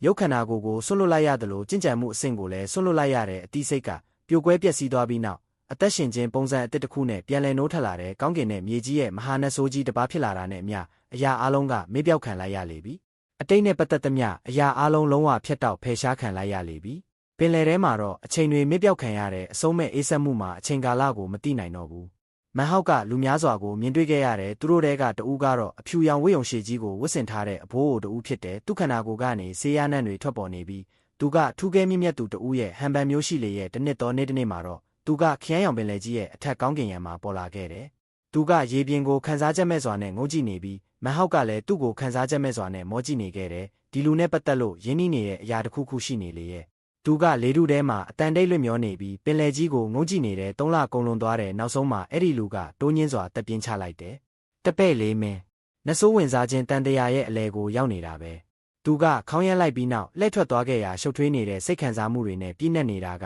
ထင်ရှားလာပါတယ်မန်ဟောက်ရဲ့ရုပ်လောင်းကပင်လယ်ကျမ်းပြင်ပေါ်မှာတင်ပြင်းခွေထိုင်နေလေရဲ့အဲ့ဒီခိုက်တက်မှာသူအနှဲငယ်တုံရီသွားတဲ့အခုအခါမှာသူကပိုပြီးတော့တောင်ရှုပ်ထွေးသွားသလိုခံစားလိုက်ရလေတော့တယ်အဲ့ဒီနောက်မှာတော့မန်ဟောက်ကရင်းနှီးနေတဲ့လူများစွာပေါ်လာတာကိုမြင်တွေ့ခဲ့ရပေမဲ့ဘသူ့ကိုမှတေးသေးချာချာမမှတ်မိနိုင်ခဲ့ဘူးရွှီပိုင်ရောက်လာသလိုချမ်ဖန်နဲ့ဖက်တီးတို့လည်းရောက်လာကြတယ်အမွေးဘော်ကြီးတောင်ရောက်လာသေးတယ်အခုအခါမှာအမွေးဘော်ကြီးကတိုရန်ရှေးဟောင်းတန့်စင်သူတစ်ပါးဖြစ်နေလေပြီဒါပေမဲ့ဒီအမွေးဘော်ကြီးက အစင်ဆက်နှစ်မဟုတ်ပဲအစင်ဆက်တာဖြစ်တယ်ဒါအပြင်သူ့ရဲ့ကြင်ကြံမှုအဆင့်ကစိတ်ဝိညာဉ်ဖြတ်တောက်ခြင်းစစ်နဲ့တူညီတဲ့ကောင်းကင်ဘုံနဆိုးသားရဲတွေရဲ့ဒဏ္ဍာရီလာနယ်ပယ်ကိုရောက်ရှိနေတာလည်းမဟုတ်ဘူးအဲ့ဒီအစားဒီကောင်ကစိတ်ဝိညာဉ်ဖြစ်တည်ခြင်းဆင်းရဲ့ပြီးပြည့်စုံတဲ့စက်ဝန်းမှာသာရှိနေတဲ့အနောက်ပိုင်းတဲကန္နာရရဲ့ကြီးမားကျယ်ပြန့်တဲ့ကုန်းမြေကြီးတွေမှာနဆိုးသားရဲတွေကြီးထွားလာနိုင်တဲ့အဆင့်စုစုပေါင်း10နှစ်ဆင့်ရှိတဲ့တမိုင်းမှတ်တမ်းတွေအရအထွတ်ထိပ်အဆင့်ကိုရေဘူးရအားဖြင့်စိတ်ဝိညာဉ်ဖြတ်တောက်ခြင်းဆင့်နဲ့တူညီတဲ့အဆင့်ဆက်တနဆိုးသားရဲတွေအဖြစ်သတ်မှတ်ကြတဲ့တိုဒန်တွေလို့လည်းခေါ်ဆိုကြတဲ့အဆင့်ဆက်နှစ်နဆိုးသားရဲတွေကတော့တာအိုရှာဖွေခြင်းဆင့်နဲ့နှိုင်းယှဉ်နိုင်တဲ့အဲ့ဒီလိုနဆိုးသားရဲတွေကအနောက်ပိုင်းတဲကန္နာရရဲ့ရွှေခင်မာသာတည်ရှိခဲ့ဘူးတဲ့တိုဒန်ရှေးဟောင်းတန့်စင်သူတစ်ပါးရဲ့အစစ်အမှန်စွမ်းအားကအဲ့ဒီတိုဒန်အပေါ်ကိုးကွယ်ယုံကြည်မှုနဲ့လုံးဝနီးပါးသက်ဆိုင်နေလေရဲ့ဒါပေမဲ့အတက်ရှိရင်အကြရှိစမြဲပါပဲအဲ့ဒီအရာတွေအားလုံးကအတိတ်ကအရာတွေဖြစ်သွားခဲ့လေပြီးအနောက်ပိုင်းတဲကန္နာရကိုကပ်ပေးဝင်ရောက်လာပြီးနောက်စိတ်ဝိညာဉ်ဖြတ်တောက်ခြင်းဆင့်ဘိုးဘေးတွေရှိတဲ့ကြီးမြတ်တဲ့လူမျိုးစုကြီးတွေတောင်မှအနောက်ပိုင်းတဲကန္နာရရဲ့အထွတ်ထိပ်အချိန်ခါတွေကသူတို့ရဲ့အခြေအနေတွေနဲ့နှိုင်းယှဉ်လို့မရနိုင်တော့ဘူးဒါကြောင့်အဆင့်ဆက်တကောင်းကင်ဘုံနဆိုးသားရဲတွေကစိတ်ဝိညာဉ်ဖြစ်တည်ခြင်းဆင့်ရဲ့ပြီးပြည့်စုံတဲ့စက်ဝန်းနဲ့ဆင်တူတဲ့အဆင့်ဆက်နှစ်ကစိတ်ဝိညာဉ်ဖြတ်တောက်ခြင်းအဆင့်နဲ့ဆင်တူပြီးတိုဒန်တွေကိုပေးသနာနိုင်တဲ့စွမ်းအားကိုပိုင်ဆိုင်ထားတဲ့အနောက်ပိုင်းတဲကန္နာရကျင့်ကြံသူအများစုကဒီချက်ကိုတောင်မသိရှိကြဘူးလူမျိုးစုတွေရဲ့ဘိုးဘေးကြီးတွေနဲ့ရစ်ပရောဟိတ်ချုပ်တွေတာလျင်ဒီကိစ္စကိုတေချာနားလည်သဘောပေါက်ကြတယ်တိုဒန်ရှေးဟောင်းတန့်စင်သူအဖြစ်ပါဝင်နေတဲ့မန်ဟောက်လည်းအလားတူပါပဲလူမျိုးစုဝင်တွေပိုများလာတာနဲ့အမျှယုံကြည်မှုစွမ်းအားတွေလည်းပိုမိုများပြားလာပြီးအဲ့ဒီအချက်ကသူ့ကိုပိုပြီးအစွမ်းထက်လာစေဖို့အခွင့်အရေးပေးလေတယ်အနောက်ပိုင်းတဲကန္နာရကပ်ပေးဝင်ရောက်လာတဲ့အခါအသက်ဆွမ်းအင်တွေတုတ်တင်ခံလိုက်ရတဲ့နဆိုးသားရဲတွေလည်းထိခိုက်ခဲ့ရပြီးတိုဒန်ရှေးဟောင်းတန့်စင်သူတွေကတော့ပိုပြီးတောင်ဆိုးရွားစွာထိခိုက်ခဲ့ရတယ်တိုဒန်ရှေးဟောင်းတန့်စင်သူအားလုံးပြင်းထန်စွာအားနည်းသွားခဲ့ကြတယ်ကံကောင်းထောက်မစွာနဲ့မန်ဟောက်ကအမွေးပွက်ကြီးနဲ့အခြားသူတွေကိုနဆိုးချီအသုံးပြုပြီးပြိုးထောင်ပေးခဲ့တယ်ဒီအကြောင်းကြောင့်အမွေးပွက်ကြီးနဲ့ရွှေကြီးကမ်းမဲရောင်တကားလူမျိုးစုကအခြားသောတိုဒန်ရှေးဟောင်းတန့်စင်သူတွေဟာပုံမှန်ထက်ပိုစောစောတိုဒန်တွေကိုပေးသနာနိုင်တဲ့စွမ်းရည်ကိုရရှိလာခဲ့ကြလေရဲ့သူတို့ကအဆင့်ဆက်တမာတင်အဲ့ဒီလိုလှုပ်ဆောင်နိုင်ခဲ့ကြတာပဲအမွေးပွက်ကြီးကခရမ်းရောင်ပင်လယ်ကြီးထဲမှာအချိန်တော်ကြာအောင်နေခဲ့တယ်သူကမန်ဟောက်ကိုရှာဖွေရင်းအော်ဟစ်မီလိုနေခဲ့တယ်အဆုံးမှာတော့ဘာရလက်မှမရခဲ့ပဲဝမ်းနည်းစွာနဲ့ထွက်ခွာသွားခဲ့လေရဲ့ဒီနေ့မှာတော့နောက်ထပ်အဘိုးကိုတူရောက်လာခဲ့တယ်သူ့မျက်နှာထားကတင်းမာနေပြီးသူ့ရဲ့ကြင်ကြံမှုအဆင့်ကဘယ်လောက်ရှိလဲဆိုတာကိုရှင်းလင်းစွာမသိရဘူးသူကမယုံကြည်နိုင်လောက်အောင်ပြင်းထန်လာတဲ့တက်ဖြတ်လိုစိတ်တွေရှေးဟောင်းအငွေ့တက်တစ်ခုနဲ့ဝန်းရံခံထားရတာကိုမန်ဟောက်မြင်တွေ့နိုင်တဲ့အဲ့ဒီပြင်းထန်မှုကြောင့်မန်ဟောက်ရဲ့ကြင်ကြံမှုအဆင့်တောင်တုံ့လောက်သွားခဲ့ရတယ်အဲ့ဒီလူကပင်လယ်ကြီးကိုအချိန်တော်ကြာအောင်ကြည့်နေပြီးနောက်မျက်မှောင်ကျုပ်လိုက်တဲ့အဆုံးမှာတော့သူကအေးဆက်ဆက်ရဲမောလိုက်ပြီးနောက်ထွက်ခွာသွားလေရဲ့အဲ့ဒီလူကတခြားသူမဟုတ်ဘူးဝန်လူမျိုးစုရဲ့ဆယ်ဆက်မြောက်ဘိုးဘေးပါပဲလူများစွာရောက်လာခဲ့ကြတယ်ဒီနေ့မှာအနီရောင်ဝတ်စုံကိုဝတ်ဆင်ထားတဲ့အမျိုးသမီးတဦးရောက်လာတယ်သူမကအလွန်တရာလှပချောမောပေမဲ့သူမမျက်နှာမှာမျက်မှောင်ကျုပ်နေလေရဲ့သူမရဲ့အကြည့်တွေကအရက်မျက်နှာအနှံ့ပြားကိုဝေဝဲကြည့်ရှုနေပြီးနောက်ခရမ်းရောင်ပင်လယ်ကြီးကိုငုံကြည့်လိုက်တယ်သူမကပင်လယ်အောက်ခြေမှာမန်ဟောက်တင်ပြင်ခွေထိုင်နေတဲ့နေရာရဲ့တဲ့တဲ့အထက်ကိုအတိအကျရောက်ရှိနေလေတယ်ငါမင်းကိုနှစ်ပေါင်းများစွာစောင့်နေခဲ့ရတာအခုမှမင်းဒီနေရာမှာနဆိုးဝင်စားခြင်းတန်တရာရဲ့အလဲကိုရောက်နေတယ်ဆိုတာသိရတယ်ပေါ့လေကျင့်ကြံသူတယောက်အနေနဲ့ကြိုးကြိုးစားစားမလုပ်ပဲနဆိုးတစ်ပါးဖြစ်ဖို့မင်းကဆုံးဖြတ်လိုက်တယ်ပေါ့ဘာတွေဖြစ်ကုန်တာလဲမင်းယူနေလားအယူကောင်ရဲ့မင်းကယောက်ျားဟုတ်ရဲ့လားပထမတော့မင်းကငါ့ကိုအခွင့်ရေးယူတယ်ပြီးတော့မင်းဘာသာမင်းပျော်ပျော်ရွှင်ရွှင်နဲ့ထွက်သွားတယ်ပေါ့လေမင်းဘလောက်တောင်တာဝန်မဲ့နိုင်ရတာလဲငါနောက်10နှစ်နေရင်ငါဘာလုပ်ရမလဲရှေးဦးအင်မော်တဲ့နဆိုးနယ်မြေထဲမှာတယောက်တည်းမိုက်တဲ့မိန်းမတယောက်ကသူ့ဘာသာသူဘာလုပ်ရမလ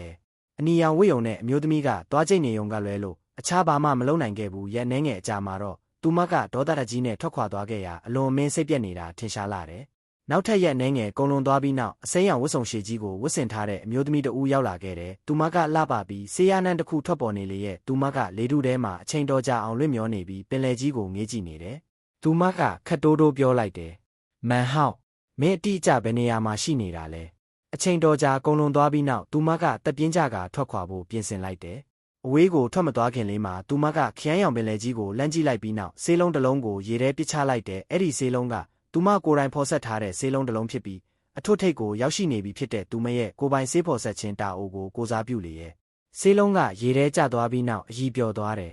ရုတ်တရက်မန်ဟောက်ကသူ့နှလုံးသားကိုတစုံတစ်ခုကဆွဲကင်လိုရမ်းလိုက်တယ်လို့ခံစားလိုက်ရတယ်ပင်လယ်ကျမ်းပြင်ပေါ်မှာတင်ပြင်ခွေထိုင်နေစေဖြစ်တဲ့သူ့ရုပ်အလောင်းကိုတုံရီမှုတစ်ခုဖျက်ဆီးသွားလေရဲ့နောက်ထပ်မိုင်းညွတ်နေတဲ့နန်းနခင်းတစ်ခုမှာအဖြူရောင်ဝတ်စုံကိုဝတ်ဆင်ထားတဲ့အမျိုးသမီးတဦးကအနက်ရောင်ကုန်းမြေရှိရာအရက်မျက်နှာကနေပင်လယ်ပြင်ပေါ်ကိုပြန်တန်းလာခဲ့တယ်သူမကဒေါသထွက်နေပုံလည်းမရတယ်လို့ပျော်ရွှင်နေပုံလည်းမရဘူးအဲ့ဒီအစားအေးဆက်နေလေရဲ့သူမကလေထုထဲမှာတိတ်ဆိတ်စွာလွင့်မျောနေပြီးပင်လယ်ကြီးရဲ့ပတ်ပတ်လည်ကိုကြည့်ရှုနေတဲ့အချိန်တော်ကြာကုန်းလွန်သွားပြီးနောက်သူမကခရမ်းရောင်ပင်လယ်ရေတွေကိုဖြင်းညင်းစွာငုံကြည့်လိုက်တယ်သူမမတိလိုက်တဲ့အရာက သူမအမှန်တကယ်ကြည့်နေတာဟာမန်ဟောက်ကိုယ်တိုင်ပဲဖြစ်တယ်ဆိုတာပါပဲသူကြည့်နေတဲ့အမျိုးသမီးက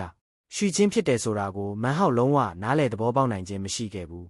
လူတစ်ယောက်နဲ့ခွဲခွာရခြင်းကလောကမှာအကူအညီမဲ့ဆုံးခံစားချက်မျိုးမဟုတ်ပါဘူးပိုပြီးဆိုးရွားတာကမိမိလွန်ဆွနေရတဲ့သူရဲ့တဲ့အရှိမရောက်ရှိနေရင်မဲ့သူတို့ကိုအမှန်တကယ်မမြင်တွေ့နိုင်ခြင်းပဲဖြစ်တယ်ပထမဆုံးအကြိမ်ဖြစ်မန်ဟောက်ရဲ့စိတ်ခံစားမှုတွေတုံ့လှုပ်သွားလေရဲ့အဲ့ဒီတုံရီမှုကခရမ်းရောင်ပင်လယ်ကြီးတစ်ခုလုံးကိုဖျက်ဆီးသွားတယ်လွန်ခဲ့တဲ့အခိုက်အတန့်လေးကမှပင်လယ်ပြင်ကတည်ငြိမ်နေခဲ့ပေမဲ့အခုအခါမှာတော့ကြီးမားတဲ့လိုင်းလုံးကြီးတွေပင်လယ်ပြင်ထက်မှလိမ့်တက်လာလေပြီ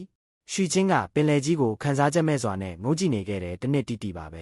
အဲ့ဒီတစ်နှစ်အတွင်းမှာသူမထွက်မသွားခဲ့ပဲတောင်ထိပ်ကျွန်းလေးတစ်ခုပေါ်မှာအချိန်ကုန်ဆုံးခဲ့တဲ့နေ့စဉ်ရက်ဆက်သူမကပင်လယ်ကြီးကိုငေးကြည့်နေလေရဲ့နေ့စဉ်ရက်ဆက်မဟောက်ကလည်းသူမကိုပြန်လဲစိုက်ကြည့်နေခဲ့တယ်အဲ့ဒီတစ်နှစ်အတွင်းမှာမဟောက်ကသူမဘသူဖြစ်ကြောင်းအမှတ်ရဖို့အဆက်မပြတ်စူးစမ်းနေခဲ့တယ်ရွှီချင်းကအဲ့ဒီအချက်ကိုသတိမပြုမိပေမဲ့သူမကိုနှောက်ယှက်မှုတွေမဖြစ်စေဖို့အတွက်မန်ဟောက်ကကျွန်းရဲ့ပတ်ပတ်လည်နေမြေကိုပသက်ရှိမှဝင်ခွင့်မပြုတဲ့ဇုံတစ်ခုအဖြစ်ဖန်တီးလိုက်တယ်။ဘယ်နောက်ပိုင်းတဲကန်နာရကျင့်ကြံသူမှအဲ့ဒီနေမြေတွေကိုခြေချခွင့်မရှိတော့ဘူး။အဲ့ဒီနေရာကမန်ဟောက်နဲ့ရွှီချင်းတို့နှစ်ဦးတည်းသာပိုင်ဆိုင်တဲ့လောကတစ်ခုဖြစ်လာခဲ့လေရဲ့။တစ်နှစ်အကြာမှာရွှီချင်းပိုင်ဆိုင်တဲ့ကြောက်စင်းပြားတစ်ခုကတောက်ပစွာလင်းလက်လာတယ်။အဲ့ဒါကစင့်ခေါ်မှုတစ်ခုဖြစ်ပုံရတယ်။အလင်းရောင်ကပိုပြီးမကြာခဏတောက်ပလာတာကြောင့်သူမမတ်တက်ရက်လိုက်ရတယ်။သူမကလက်မထွက်ခင်လေးမှာပင်လယ်ကြီးကိုတိတ်ဆိတ်စွာလမ်းကြည့်လိုက်တယ်။သူမလက်ထွက်သွားတဲ့အခိုက်အတန့်မှာသူမရဲ့မျက်လုံးထောင်းကနေမျက်ရည်တစ်ပေါက်စီးကျလာပြီးပင်လယ်ထဲကိုကျဆင်းသွားလေရဲ့အဲ့ဒီမျက်ရည်ပေါက်လေးကပင်လယ်ရေထဲပေါင်းဆက်သွားတယ်ချူလီယန်ကဆေးလုံးတစ်လုံးကိုခြံရစ်ထားခဲ့တယ်ရွှီချင်းကမျက်ရည်တစ်ပေါက်ကိုခြံရစ်ထားခဲ့တယ်ဆေးလုံးကမဟောက်ကိုတုံးလှုပ်သွားစေခဲ့တယ်ဒါပေမဲ့မျက်ရည်ပေါက်လေးပင်လယ်ထဲကျသွားချိန်မှာတော့အနောက်ပိုင်းတဲကန်နာရရဲ့ခရမ်းရောင်ပင်လယ်ကြီးကိုအရင်ကတစ်ချိန်မှမကြုံဘူးတဲ့ဆူနာမီလိုင်းလုံးကြီးတွေနဲ့ရုတ်တရက်ပောက်ကွဲထွက်သွားစေခဲ့လေရဲ့မဟောက်ကသူ့ဘာသာမေးလိုက်တယ်သူမကဘသူလဲသူ့ဘာသာဒီမေးခွန်းကိုမေးလိုက်စဉ်ဆူနာမီလိုင်းလုံးကြီးတွေကပိုပြီးတော့တောင်အမခမ်းဖြစ်လာတယ်။အဲ့ဒီလိုင်းလုံးကြီးတွေကအနောက်ပိုင်းတဲကန်နာရရဲ့ခရမ်းရောင်ပင်လယ်ကြီးတစ်ခုလုံးကိုဖျက်ဆီးလိုက်တက်သွားပြီးအနက်ရောင်ကုန်းမြေကကျင့်ကြံသူအားလုံးကိုတုံးလှုပ်သွားစေခဲ့တယ်။ငါဘာလို့ဒီလောက်တောင်နာကျင်နေရတာလဲ။ငါဘာတွေကိုမေ့သွားခဲ့တာလဲ။အဲ့ဒီအမျိုးသမီးကဘသူလဲ။အဲ့ဒီလူတွေအားလုံးကဘသူတွေလဲ။မန်ဟောက်သူ့ဘာသာတီးတိုးရေရွတ်လိုက်စဉ်မုန်တိုင်းလေပြင်းတွေတိုက်ခတ်လာပြီးကြီးမားတဲ့လိုင်းလုံးကြီးတွေကပင်လယ်ပြင်ကိုရိုက်ခတ်လာလေရဲ့ဟိန်းဟောက်တန်တွေလေထုထဲပြည့်နှက်နေတယ်။သူ့ဘာသာဒီမေးခွန်းတွေကိုမင်းနေစင်မှာပဲမန်ဟောက်ကအတန်တိတ်ပြီးယူသွတ်နေတဲ့ဟိန်းဟောက်မှုတစ်ခုကိုပြုလုပ်လိုက်တဲ့မျက်ရည်ပေါက်လေးအောက်ကိုဆင်းသက်သွားစဉ်ပင်လယ်ရေတွေကအဲ့ဒီမျက်ရည်ပေါက်လေးအတွက်လမ်းဖယ်ပေးဖို့ကွဲဟပ်သွားပြီးလမ်းကြောင်းတစ်ခုလိုဖြစ်ပေါ်လာလေရဲ့မျက်ရည်ပေါက်လေးကအတားဆီးမရှိပဲဆက်လက်ဆင်းသက်သွားတယ်ဒီမျက်ရည်ပေါက်လေးက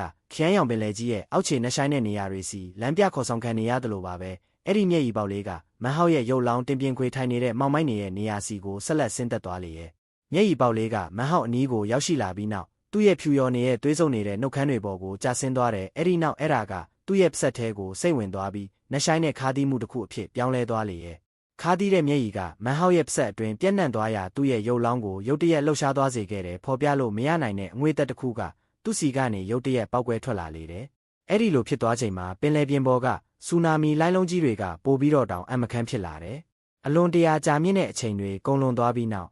မန်ဟောက်ရဲ့မျက်လုံးတွေရုတ်တရက်ပွင့်လာလေပြီသူ့မျက်လုံးတွေပွင့်လာတဲ့အခါဟိန်းဟောက်တန်တစ်ခုကသူ့စိတ်ထဲမှာပြည့်နှက်သွားတဲ့ရေတွက်လို့မရနိုင်တဲ့အမတ်တရားတွေရေတွက်လို့မရနိုင်တဲ့ပုံရိပ်တွေပောက်ကွဲထွက်လာပြီးသူ့စိတ်ထဲပြည့်နှက်သွားကသူ့ကိုမူလအခြေအနေစီပြန်လည်ရောက်ရှိစေခဲ့လေရဲ့တေခြင်းတရားကဘဝရဲ့အဆုံးသတ်မဟုတ်ဘူးအမှန်တော့အစပြုခြင်းပဲငါကမန်ဟောက်ကိုအချိန်တော်ကြာကုန်လွန်သွားပြီးနောက်သူကမောင်မိုက်နေတဲ့ပင်လယ်ချမ်းပြင်ကိုတိတ်ဆိတ်စွာလမ်းကြည့်လိုက်တယ်ဒါပေမဲ့သူ့မျက်လုံးတွေနဲ့သူမြင်တွေ့လိုက်ရတဲ့အရာကအမှန်တကယ်တော့ပင်လယ်ပြင်ထက်ကကောင်းကင်ရံဖြစ်နေလေရဲ့သူနိုးလာပြီသူညံလင်းရသွားပြီသူညံလင်းရသွားတဲ့အခိုက်အတန့်မှာအဲ့ဒီမျက်ရည်ပေါက်လေးကျဆင်းလာခဲ့တာ10နှစ်ကြာမြင့်သွားခဲ့ပြီဖြစ်ကြောင်းသူသိလိုက်ရတယ်ခရမ်းရောင်ပင်လယ်ကြီးကိုနားလေသဘောပေါက်ဖို့ကြိုးပမ်းတဲ့လုပ်ငန်းစဉ်ကိုသူစတင်ခဲ့ချိန်ကစလို့ဘလောက်အချိန်ကုန်လွန်သွားပြီလဲဆိုတာကိုတော့အပြည့်အဝ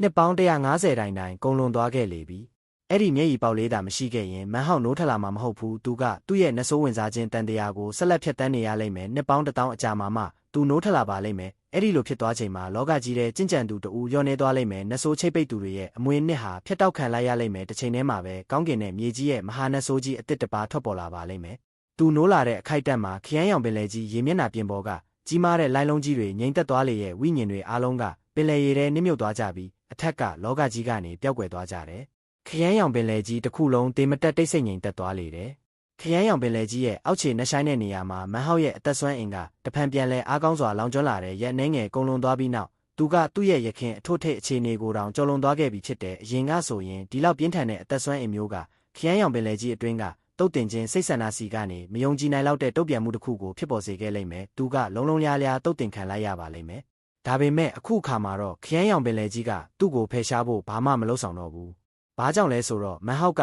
ခရမ်းရောင်ပင်လယ်ကြီးဖြစ်နေတာကြောင့်ပါပဲဒါအပြင်နေလန်ပေါင်းများစွာနဲ့ခရမ်းရောင်ပင်လယ်ကြီးကလည်းမန်ဟောက်ဖြစ်နေတာကြောင့်ပဲသူကသူ့ရဲ့ညာလက်ကိုဖြင်းညင်းစွာမြောက်လိုက်တယ်အဲ့ဒီလိုလှုပ်ဆောင်လိုက်တာနဲ့တပြိုင်နက်ခရမ်းရောင်ပင်လယ်ကြီးတစ်ခုလုံးကတိတ်ဆိတ်စွာနဲ့မီတာ30တိတိနစ်မြုပ်သွားလေရဲ့ခန်းနာထဲဝါတဲ့အနောက်ပိုင်းတဲကန်နာရရဲ့ခရမ်းရောင်ပင်လယ်ကြီးကမီတာ30အထိနစ်မြုပ်သွားရာတောင်ထိပ်ကျွန်းတွေကိုပုံမမြင်တွေ့လာရတယ်ဒီမြင်ကွင်းကအနက်ရောင်ကုန်းမြေကကျင့်ကြံသူအားလုံးကိုလုံးလုံးလျားလျားတုံးလှုပ်သွားစေခဲ့တယ်လူအုပ်စုတစုပြီးတစုစုံစမ်းစစ်ဆေးဖို့ထွက်လာခဲ့ကြတယ်ဒါပေမဲ့ဘသူကမှပင်လယ်ကြီးပါကြောင့်ရုတ်တရက်မီတာ30အထိနစ်မြုပ်သွားရတယ်လဲဆိုတာကိုစဉ်းစားမရနိုင်တယ်လို့ခံမှန်းလို့တောင်မရနိုင်ကြဘူးအစ်စ်အမှန်အကြောင်းရင်းကမန်ဟောက်ရဲ့လက်မောင်းနောက်ကျောဘက်မှာရေကိုကိုစားပြုတဲ့ခရမ်းရောင်စာလုံးတစ်ခုဖန်တီးဖို့အဲ့ဒီလောက်ပမာဏရှိတဲ့ပင်လယ်ရေတွေလိုအပ်တာကြောင့်ပဲဖြစ်လေတယ်ဒီအမှတ်သားကမန်ဟောက်အနေနဲ့ခရမ်းရောင်ပင်လယ်ကြီးရဲ့တေခြင်းတရားစွမ်းအားကိုထိန်းချုပ်နိုင်ပြီဖြစ်ကြောင်းပြသနေတယ်ဒါကသူ့ရဲ့ရေမျိုးစားရိုဒန်တက်တူးပဲဖြစ်လေရဲ့မန်ဟောက်ကသူ့လက်ကိုငုံကြည့်ရင်ဝေ့ရမ်းလိုက်ရာသူ့ကိုဝန်းရံထားတဲ့ပင်လယ်ရေတွေကကွဲဟပ်သွားပြီ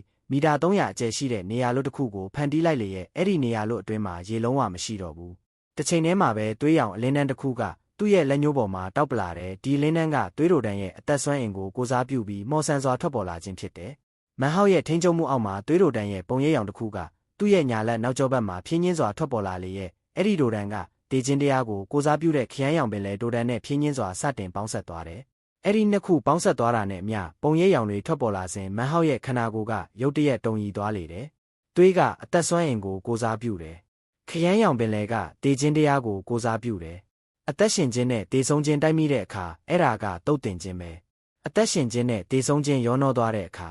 အဲ့ဒါကအသက်ဆွမ်းအင်အားလုံးရဲ့အရင်းမြစ်ပဲ။ဒါကငါရဲ့ငါးခုမြောက်ချက်စင်ရည်ပဲ။ဒီຢာကအသက်ရှင်ခြင်းကိုကိုစားပြုတယ်လို့တေဆုံးခြင်းကိုလည်းကိုစားပြုတယ်။ဒီຢာကတုတ်တင်ခြင်းရဲ့အရင်းမြစ်ဖြစ်တယ်လို့အသက်ရှင်ခြင်းရဲ့အရင်းမြစ်လည်းဖြစ်တယ်။ငါရဲ့ရေမျိုးစားရိုဒန်ကငါရဲ့ပထမဆုံးစိတ်ဝိညာဉ်ဖြစ်တည်ခြင်းစင်ကိုဖန်တီးပေးလိမ့်မယ်။အဲ့ဒီຢာရဲ့အယောင်ကခရမ်းရောင်နဲ့သွေးရောင်ပေါင်းစပ်မှုပဲ။အဲ့ဒါငါရဲ့ငါးခုမြောက်ချက်စင်ရေငါရဲ့သွေးရောင်ခရမ်းရောင်စိတ်ဝိညာဉ်ဖြစ်တည်ခြင်းစင်ပဲ။သူ့ရဲ့ညာလက်တီးကိုရုတ်တရက်ဆုပ်လိုက်စဉ်သူ့မျက်လုံးတွေကထူးဆန်းတဲ့အလင်းတန်းတွေနဲ့တောက်ပနေလေတဲ့ရေမျိုးစားရိုဒန်တက်တူးပျောက်ကွယ်သွားလေရဲ့အဲ့ဒီတက်တူးကပြက်ပြဲသွားတာမဟုတ်ပဲမန်ဟောက်ရဲ့ခန္ဓာကိုယ်ထဲနစ်မြုပ်သွားပြီးသူ့ရဲ့ပြီးပြည့်စုံတဲ့ရွှေရောင်မြူတွေပေါ်မှာတဆိတ်ရိုက်နှိပ်လိုက်ခြင်းဖြစ်တယ်။တစ်ချိန်တည်းမှာပဲမန်ဟောက်ရဲ့မျက်လုံးတွေမှာခိုင်မာတဲ့တနိဋ္ဌာန်တွေတောက်ပနေတယ်။ဒီခိုက်တန်းကစလို့သူကရုတ်တရက်ကျင့်ကြံသူတဦးလိုမဟုတ်တော့ပဲဆေးဖော်ဆက်သူတဦးလိုဖြစ်နေလေပြီ။ဒီခိုက်တန်းကစလို့သူဟာဆရာသခင်ဆေးပေါင်းအိုးပဲဖြစ်လေတယ်။မန်ဟောက်ကရေရွတ်လိုက်တယ်။ငါရဲ့ခန္ဓာကိုယ်ကဆေးပေါင်းအိုးပဲသူ့ရဲ့သွေးတွေကအလျင်မြန်လက်ပတ်လာကြတယ်။သူ့ရဲ့ရုပ်ခန္ဓာကိုယ်ကိုတုံရီမှုတွေဖျက်ဆီးသွားပြီးသူကအမှန်တကယ်ကောင်းကင်နဲ့မြေကြီးရဲ့ကြီးမားတဲ့မီးဖိုကြီးတစ်ခုဖြစ်လာသလိုပါပဲ။သူ့ရဲ့အတွင်းပိုင်းမှာမီးတောင်မရှိဘူးအဲ့ဒီအစားသူ့ရဲ့အသက်ဆွမ်းအင်သာရှိလေတယ်။ဆေးလုံးတွေဖော်ဆက်ဖို့အတွက်သူ့အသက်ကိုအသုံးပြုပြီးစိတ်ဝိညာဉ်ဖြစ်တည်ခြင်းအဆင့်ကိုဖော်ဆက်ဖို့ဆေးဖော်ဆက်ခြင်းပညာရက်ကိုအသုံးပြုခြင်းအပြင်သူကသူ့ရဲ့ကိုယ်ပိုင်အယောင်၅မျိုးစိတ်ဝိညာဉ်ဖြစ်တည်ခြင်းကိုဖန်တီးတော့မှာဖြစ်တယ်။ငါရဲ့နှလုံးသားကဆေးဖော်ဆက်တဲ့နိပြထမ်းချက်ပဲ။သူကသူ့လက်တွေကိုဒူးပေါ်တင်လိုက်ပြီးမျက်လုံးတွေကိုမိတ်လိုက်တယ်သူ့နှလုံးသားထဲမှာအရင်ကတစ်ကြိမ်မှအသုံးမပြုခဲ့ဘူးတဲ့ဒါအပြင်နောက်မှလည်းအသုံးပြုဖြစ်ကောင်းမှအသုံးပြုဖြစ်တော့မဲ့နေလန်တစ်ခုတည်ရှိနေပြီးသူ့ရဲ့ကျင့်ကြံမှုအဆင့်ကိုအဆင့်တက်ဖို့စတင်တော့မှာဖြစ်တယ်။အဲ့ဒီလိုစိတ်ဝိညာဉ်ဖြစ်တည်ခြင်းအဆင့်ကိုဖန်တီးဖို့အစစ်အမှန်နေလန်ကိုသူ့ကိုဘယ်သူမှပြောပြခဲ့ဘူးတာမရှိပေမဲ့ဒါကပြီးပြည့်စုံတဲ့စိတ်ဝိညာဉ်ဖြစ်တည်ခြင်းအဆင့်ကိုရယူဖို့နေလန်တစ်ခုပါပဲ။ဒါကမန်ဟောက်ရဲ့ဆေးဖော်ဆက်တဲ့နိပြထမ်းချက်ပဲဖြစ်လေတယ်။အယောင်၅မျိုးစိတ်ဝိညာဉ်ဖြစ်တည်ခြင်းအဆင့်ကိုဖော်ဆက်ရမယ်။ပထမအဆင့်ကစိတ်ဝိညာဉ်ဖြစ်တည်ခြင်းတစ်ခုတည်းမဟုတ်ပဲ၅ခုကိုဖန်တီးဖို့ပဲ။သူ့ရဲ့ကိုယ်ပိုင်ခန္ဓာကိုယ်ကိုတန့်စင်ဖို့ဆေးဖော်ဆက်တဲ့နေစနစ်တွေကိုသူအသုံးပြုလိုက်စဉ်မန်ဟောက်ရဲ့ခန္ဓာကိုယ်ကဟိန်းဟောက်တန်တွေနဲ့ပြည့်နှက်သွားလေရဲ့။ရေမျိုးစားရိုဒန်ကိုသူ့ရဲ့ပြီးပြည့်စုံတဲ့ရွှေရောင်မြူတွေပေါ်မှာပေါင်းဆက်လိုက်ပြီးနောက်မန်ဟောက်ကသူ့ရဲ့ကိုယ်ပိုင်ခန္ဓာကိုယ်ကိုဆေးပေါင်းအိုးအဖြစ်အသုံးပြုပြီးသူ့နှလုံးသားကိုဆေးဖော်ဆက်တဲ့နိပြထမ်းချက်အဖြစ်အသုံးပြုကာစိတ်ဝိညာဉ်ဖြစ်တည်ခြင်းအဆင့်ကိုဖော်ဆက်နိုင်ဖို့ကြိုးပမ်းလေတယ်။ဒါကမန်ဟောက်မတိုင်ခင်ကကျင့်ကြံခြင်းလောကမှာအရင်ကတစ်ကြိမ်မှမဖြစ်ဘူးသေးတဲ့အရာတစ်ခုဖြစ်တယ်။ဒါကသူ့ရဲ့ကိုယ်ပိုင်လမ်းကြောင်းသူ့ရဲ့ကိုယ်ပိုင်ကျင့်ကြံခြင်းနေလမ်းပဲဖြစ်တယ်။အဲ့ဒီလမ်းကြောင်းကပြီးပြည့်စုံခြင်းရဲ့အထွတ်ထိပ်ကိုရောက်ရှိမဲ့လမ်းကြောင်းတစ်ခုပဲဖြစ်လေတယ်။အချိန်တွေကုန်လွန်သွားတဲ့ရုတ်တရက်သူ့ရဲ့ပြီးပြည့်စုံတဲ့ရွှေရောင်မြူတွေစီကနေအကွဲတံတွေကိုကြားလိုက်ရတဲ့အကြောင်းတွေပေါ်လာလေရဲ့ခဏအကြာမှာတော့သူ့ရဲ့ပြီးပြည့်စုံတဲ့ရွှေရောင်မြူတွေကရုတ်တရက်ပောက်ကွဲထွက်သွားပြီးရှေးဦးချီလေဝဲကတော့တစ်ခုအဖြစ်ပြောင်းလဲသွားလေတယ်။ရုတ်တရက်သွေးရောင်ခရမ်းရောင်အလင်းတန်းတစ်ခုကိုမြင်တွေ့လိုက်ရလေပြီ ရှေးဦးချီလေဝဲကတော့အတွင်းမှာမန်ဟောက်ရဲ့ခနာကိုကနေသွေးရောင်ခရမ်းရောင်အလင်းတန်းတွေတောက်ပထွက်ပေါ်နေလေရဲ့အလင်းရောင်ကလေဝဲကတော့ကတဆင့်ပြန့်နှံ့ထွက်ပေါ်လာပြီးနောက်အတူတကွစတင်စုစည်းလာတဲ့မကြခင်မှာပဲဝေဝါးနေတဲ့ပုံမှန်တဏ္ဍတစ်ခုထင်ရှားလာလေတယ်။အဲ့ဒီပုံမှန်တဏ္ဍကအဆက်မပြတ်လက်ပတ်နေလေရဲ့မန်ဟောက်ရဲ့ပတ်လည်မှာရှိတဲ့ခရမ်းရောင်ပင်လယ်ကြီးကရိုက်ခတ်လာပြီးအဲ့ဒီပင်လယ်ရေတွေကလည်းလေဝဲကတော့တစ်ခုအဖြစ်ပြောင်းလဲသွားကအနောက်ပိုင်းတဲကန်နာရရဲ့ခရမ်းရောင်ပင်လယ်ကြီးတစ်ခုလုံးကိုတက်ရောက်မှုရှိသွားတဲ့အထိပိုကြီးမားလာလေတော့တယ်။ဟိန်းဟောက်တန်တွေလေထုထဲပြည့်နှက်သွားလေရဲ့ခရမ်းရောင်ပင်လယ်ကြီးပေါ်မှာရောက်ရှိနေကြတဲ့ကျင့်ကြံသူအားလုံးကဘယ်နေရာမှာပဲရှိနေပါစေချက်ချင်းဆိုသလိုအံ့ဩထိတ်လန့်မှုတွေနဲ့ပြည့်နှက်သွားကြတယ်ထိတ်လန့်သွားတဲ့တိုင်အောင်ဒီဖြစ်ရက်ကိုဘာကဖြစ်ပေါ်စေတယ်လဲဆိုတာကိုသူတို့ဘလို့မှခံမှန်းလို့တောင်မရနိုင်ကြဘူးအခုအချိန်မှာမန်ဟောက်ရဲ့မျက်လုံးတွေမိတ်ထားလေရဲ့သွေးရောင်ခရမ်းရောင်အလင်းတန်းကဆက်လက်ပြင်းထန်စွာတောက်ပနေစေဖြစ်တဲ့ပုံမှန်တဏ္ဍန်ကိုဖန်တီးနေတဲ့တစ်ခုနဲ့တစ်ခုရှက်နွယ်နေတဲ့အလင်းတန်းတွေကပိုရှင်းလင်းလာကြတယ်မကြခင်မှာပဲအဲ့ဒီပုံမှန်တဏ္ဍန်ကအမခန်းစွာနဲ့ပဲလူသေးသေးလေးတယောက်ရဲ့ပုံစံအဖြစ်စူးစီးချစ်ပေါ်လာတယ်ဆိုတာထင်ရှားလာလေရဲ့ဒီလူသေးသေးလေးကမန်ဟောက်နဲ့လုံးဝရုပ်ရည်တူညီပြီးအရွယ်အစားများစွာပိုသေးငယ်တာပဲကွာခြားတယ်ဒီလူလေးကအရက်9လက်မခန့်သာရှိပြီးသူ့ရဲ့ခန္ဓာကိုယ်မှာလုံးဝအလင်းဖောက်ထွင်းမြင်နိုင်ကသွေးရောင်ခရမ်းရောင်အလင်းတန်းတွေထွက်ပေါ်နေလေရဲ့မယုံကြည်နိုင်လောက်အောင်အစွမ်းထက်တဲ့အငွေ့သက်တစ်ခုကိုလည်းအာယုံခံမိနိုင်တယ်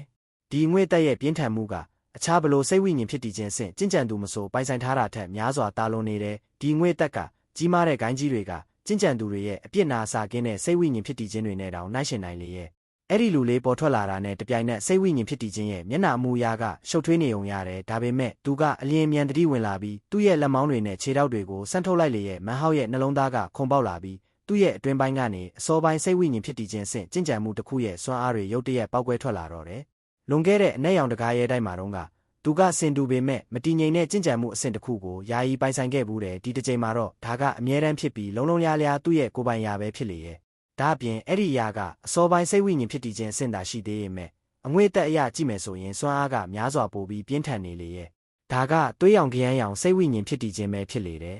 စိတ်ဝိညာဉ်ဖြစ်တည်ခြင်းပေါ်ထွက်လာတာနဲ့တပြိုင်နက်သူကမန်ဟောက်ရဲ့ခန္ဓာကိုယ်ရဲ့ကနေပြန်တန်းထွက်ခွာလာပြီးသူရှိတဲ့လေထုထဲမှာလွတ်မျောနေလေရဲ့သူကလေထုထဲမှာတင်ပြင်းခွေထိုင်လိုက်စဉ်မျက်လုံးတွေတောက်ပနေပြီးခန္ဓာကိုယ်ကနေသွေးရောင်ခရမ်းရောင်အလင်းတန်းတွေကောင်းကင်ရံစီတောက်ပထွက်ပေါ်နေတယ်တောင်ပိုင်းကောင်းကင်ရဲ့ကျင့်ကြံခြင်းလောကတစ်ခုလုံးကိုခြုံငုံကြည့်မယ်ဆိုရင်စိတ်ဝိညာဉ်ဖြစ်တည်ခြင်းဆင့်ကျင့်ကြံသူအားလုံးကရေဘူးရအားဖြင့်စိတ်ဝိညာဉ်ဖြစ်တည်ခြင်းတစ်ခုတည်းကိုသာကျင့်ကြံကြလေရဲ့အဲ့ဒီစိတ်ဝိညာဉ်ဖြစ်တည်ခြင်းတစ်ခုတည်းကသူတို့ရဲ့ကျင့်ကြံခြင်းလမ်းကြောင်းရဲ့အဓိကအာယုံစိုက်ရာဖြစ်လာလိမ့်မယ်စိတ်ဝိညာဉ်ဖြစ်တည်ခြင်းတစ်ခုတည်းနဲ့မလုံလောက်တဲ့အထူးကျင့်စဉ်နည်းစနစ်တွေဒါမှမဟုတ်မယုံကြည်နိုင်လောက်အောင်အစွမ်းထက်တဲ့ကျင့်ကြံမှုအဆင့်တွေကိုပိုင်ဆိုင်ထားတဲ့အနန္တတန်ခိုးရှင်ပညာရှင်အနှဲငယ်သာလျင်ဒုတိယမြောက်စိတ်ဝိညာဉ်ဖြစ်တည်ခြင်းကိုထပ်မံတန့်စင်ဖန်တီးကြလေတယ်အဲ့ဒီလိုလူတွေကအစွမ်းထက်ဆုံးသူတွေရဲ့ကမှအစွမ်းထက်ဆုံးသူတွေရဲ့ဖြစ်ကြတယ်သူတို့တဦးစီတိုင်းကသမိုင်းစာမျက်နှာတွေထက်မှဖျောက်ဖျက်လို့မရနိုင်တဲ့အမတ်သားတွေကိုခြံရစ်ထားခဲ့ကြသူတွေပဲဖြစ်လေရဲ့အခုအခါမှာတော့မန်ဟောက်ကအဲ့ဒီလိုလမ်းကြောင်းပေါ်ကိုသူ့ရဲ့ပထမဆုံးခြေလမ်းတွေကိုလမ်းနေပြီးချစ်တယ်သူ့ရဲ့သွေးရောင်ခရမ်းရောင်စိတ်ဝိညာဉ်ဖြစ်တည်ခြင်းထွက်ပေါ်လာမှုကြောင့်မန်ဟောက်ရဲ့မျက်လုံးတွေမှာအနီရောင်အလင်းတန်းတစ်ခုရုတ်တရက်ပေါ်ထွက်လာလေတယ်သူကအသက်ပြင်းပြင်းတစ်ချက်ရှူသွင်းလိုက်ပြီးနောက်သူ့မျက်လုံးတွေကိုမိတ်လိုက်တဲ့အခုအခါမှာသူ့ရဲ့ပြီးပြည့်စုံတဲ့ရွှေရောင်မြူတွေက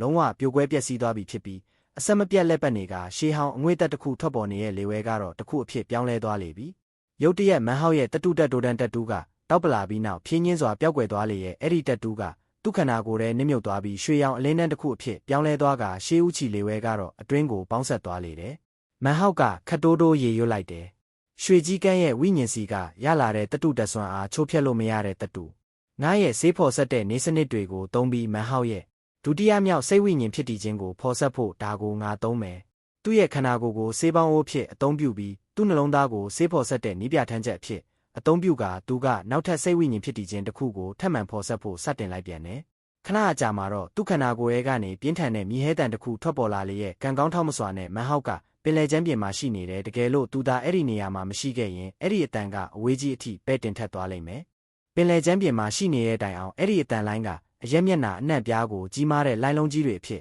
ရုတ်တရက်ပောက်ကွဲထွက်သွားစေခဲ့တယ်တစ်ချိန်တည်းမှာပဲမန်ဟောက်ရဲ့အတွင်းပိုင်းမှာရှိတဲ့ရှေးဦးချီလေဝဲကတော့စီကနေပြင်းထန်တဲ့ရွှေရောင်အလင်းတန်းတစ်ခုထွက်ပေါ်လာပြီးသူ့အသားရည်ကတဆင့်တောက်ပထွက်ပေါ်နေကသူ့ကိုရွှေရောင်ရုပ်တုတစ်ခုလိုဖြစ်နေစေတယ်အဲ့ဒီနောက်အဲ့ဒီရွှေရောင်အလင်းတန်းအတွင်းမှာပုံမှန်တဏ္ဍန်တစ်ခုထင်ရှားလာလေရဲ့ဒီပုံရိပ်ကပိုရှင်းလင်းလာပြီးသွေးရောင်ခရမ်းရောင်စိတ်ဝိညာဉ်ဖြစ်တည်ခြင်းနဲ့လုံးဝရုပ်ရည်တူညီတဲ့လူသေးသေးလေးတယောက်အဖြစ်ပြောင်းလဲသွားလေတော့တယ်သူကအရက်9လက်မှရှိပြီးလုံးဝအလင်းဖောက်ထွင်းမြင်နိုင်ကသူ့မျက်နှာပေါ်မှာခန်းစားချက်မဲ့တဲ့အမူအရာတစ်ခုရှိလေရဲ့သူကသွေးရောင်ခရမ်းရောင်စိတ်ဝိညာဉ်ဖြစ်တည်ခြင်းနဲ့လုံးဝရုပ်ရည်တူညီပေမဲ့ဒီဒုတိယမြောက်စိတ်ဝိညာဉ်ဖြစ်တည်ခြင်းစီကနေရွှေရောင်အလင်းတန်းတစ်ခုထွက်ပေါ်နေတာသာကွာခြားလေတယ် သူ့ဟန်ပန်ကဖြောင်းမမှန်ကန်ပြီးလုံးလုံးလျားလျားတန့်စင်မြင့်မြတ်နေလေရဲ့ဝင်လေထွက်လေအကျိန်နှဲငယ်စာအချိန်ကုန်လုံးပြီးနောက်ရွှေရောင်လူသေးသေးလေးရဲ့မျက်လုံးတွေရုတ်တရက်ကြည်လင်တောက်ပသွားတယ်သူကသူ့ခန္ဓာကိုယ်ကိုဆန့်ထုတ်လိုက်ရာမယုံကြည်နိုင်လောက်အောင်အစွမ်းထက်တဲ့စွမ်းအားတွေနဲ့အတူရွှေရောင်အလင်းတန်းတွေပောက်ကွဲထွက်လာလေရဲ့မန်ဟောက်ရဲ့ကြင်ကြံမှုအဆင့်ကရုတ်တရက်စွမ်းအားတွေနဲ့အတူပောက်ကွဲထွက်လာတယ်သူ့ရဲ့ကြင်ကြံမှုအဆင့်ကအထက်ကိုထိုးတက်သွားပြီ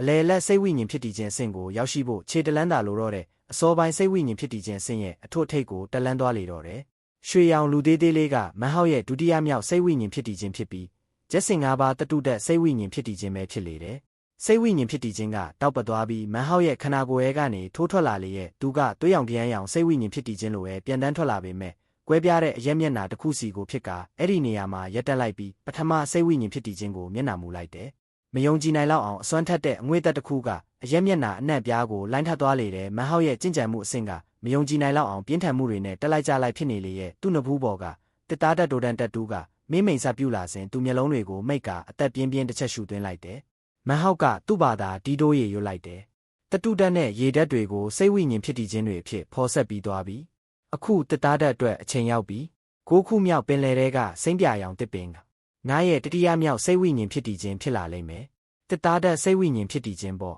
ဒီစိတ်ဝိညာဉ်ဖြစ်တည်ခြင်းနဲ့ဆိုရင်အယောင်၅မျိုးစိတ်ဝိညာဉ်ဖြစ်တည်ခြင်းရဲ့လမ်းကြောင်းပေါ်ကငါရဲ့တိုးတက်မှုကလုံးဝနီးပါးပြီးပြည့်စုံသွားပြီမန်ဟောက်ကသူ့ရဲ့စိတ်နှလုံးအားလုံးကိုအတွင်းပိုင်းမှာရှိတဲ့ရှေးဦးချီလေဝဲကတော့ပေါ်မှာသာအာယုံစိုက်ထားလိုက်တယ်သူ့ရဲ့ဝိညာဉ်အာယုံကိုကိုယ်ပိုင်လက်တွေလိုအသုံးပြုရင်းနောက်ထပ်စိတ်ဝိညာဉ်ဖြစ်တည်ခြင်းတစ်ခုကိုဖော်ဆက်ဖို့တဖန်စတင်လိုက်ပြန်တယ်သူ့ရဲ့အတွင်းပိုင်းမှာရှိတဲ့ရှေးဦးချီလေဝဲကတော့စီကနေအစိမ်းရောင်အလင်းတန်းတစ်ခုတောက်ပလာဖို့အချိန်နှဲငယ်မြတာကြာမြင့်ခဲ့လေတယ်အဲ့ဒီအလင်းတန်းအတွင်းမှာလျက်စီးတွေကခုန်နေသလိုထင်ရတဲ့အသက်ဆွမ်းအင်ကိုယ်တိုင်ပါဝင်နေသလိုထင်ရတဲ့မယုံကြည်နိုင်လောက်အောင်ပြင်းထန်တဲ့ဟိန်းဟောက်တန်တွေထွက်ပေါ်လာလေရဲ့ဒီယာကဖန်ဆင်းခြင်းအလုံးရဲ့အစဦးကနေမြဖြားခံလာသလိုထင်ရတဲ့လွှမ်းမိုးနိုင်စွမ်းရှိတဲ့အသက်ဆွမ်းအင်တစ်ခုဖြစ်လာတဲ့တစ်ချိန်တည်းမှာပဲအစိမ်းရောင်အလင်းတန်းတစ်ခုကရှေးဦးချီလေဝဲကတော့ထဲကနေထိုးထွက်လာလေတယ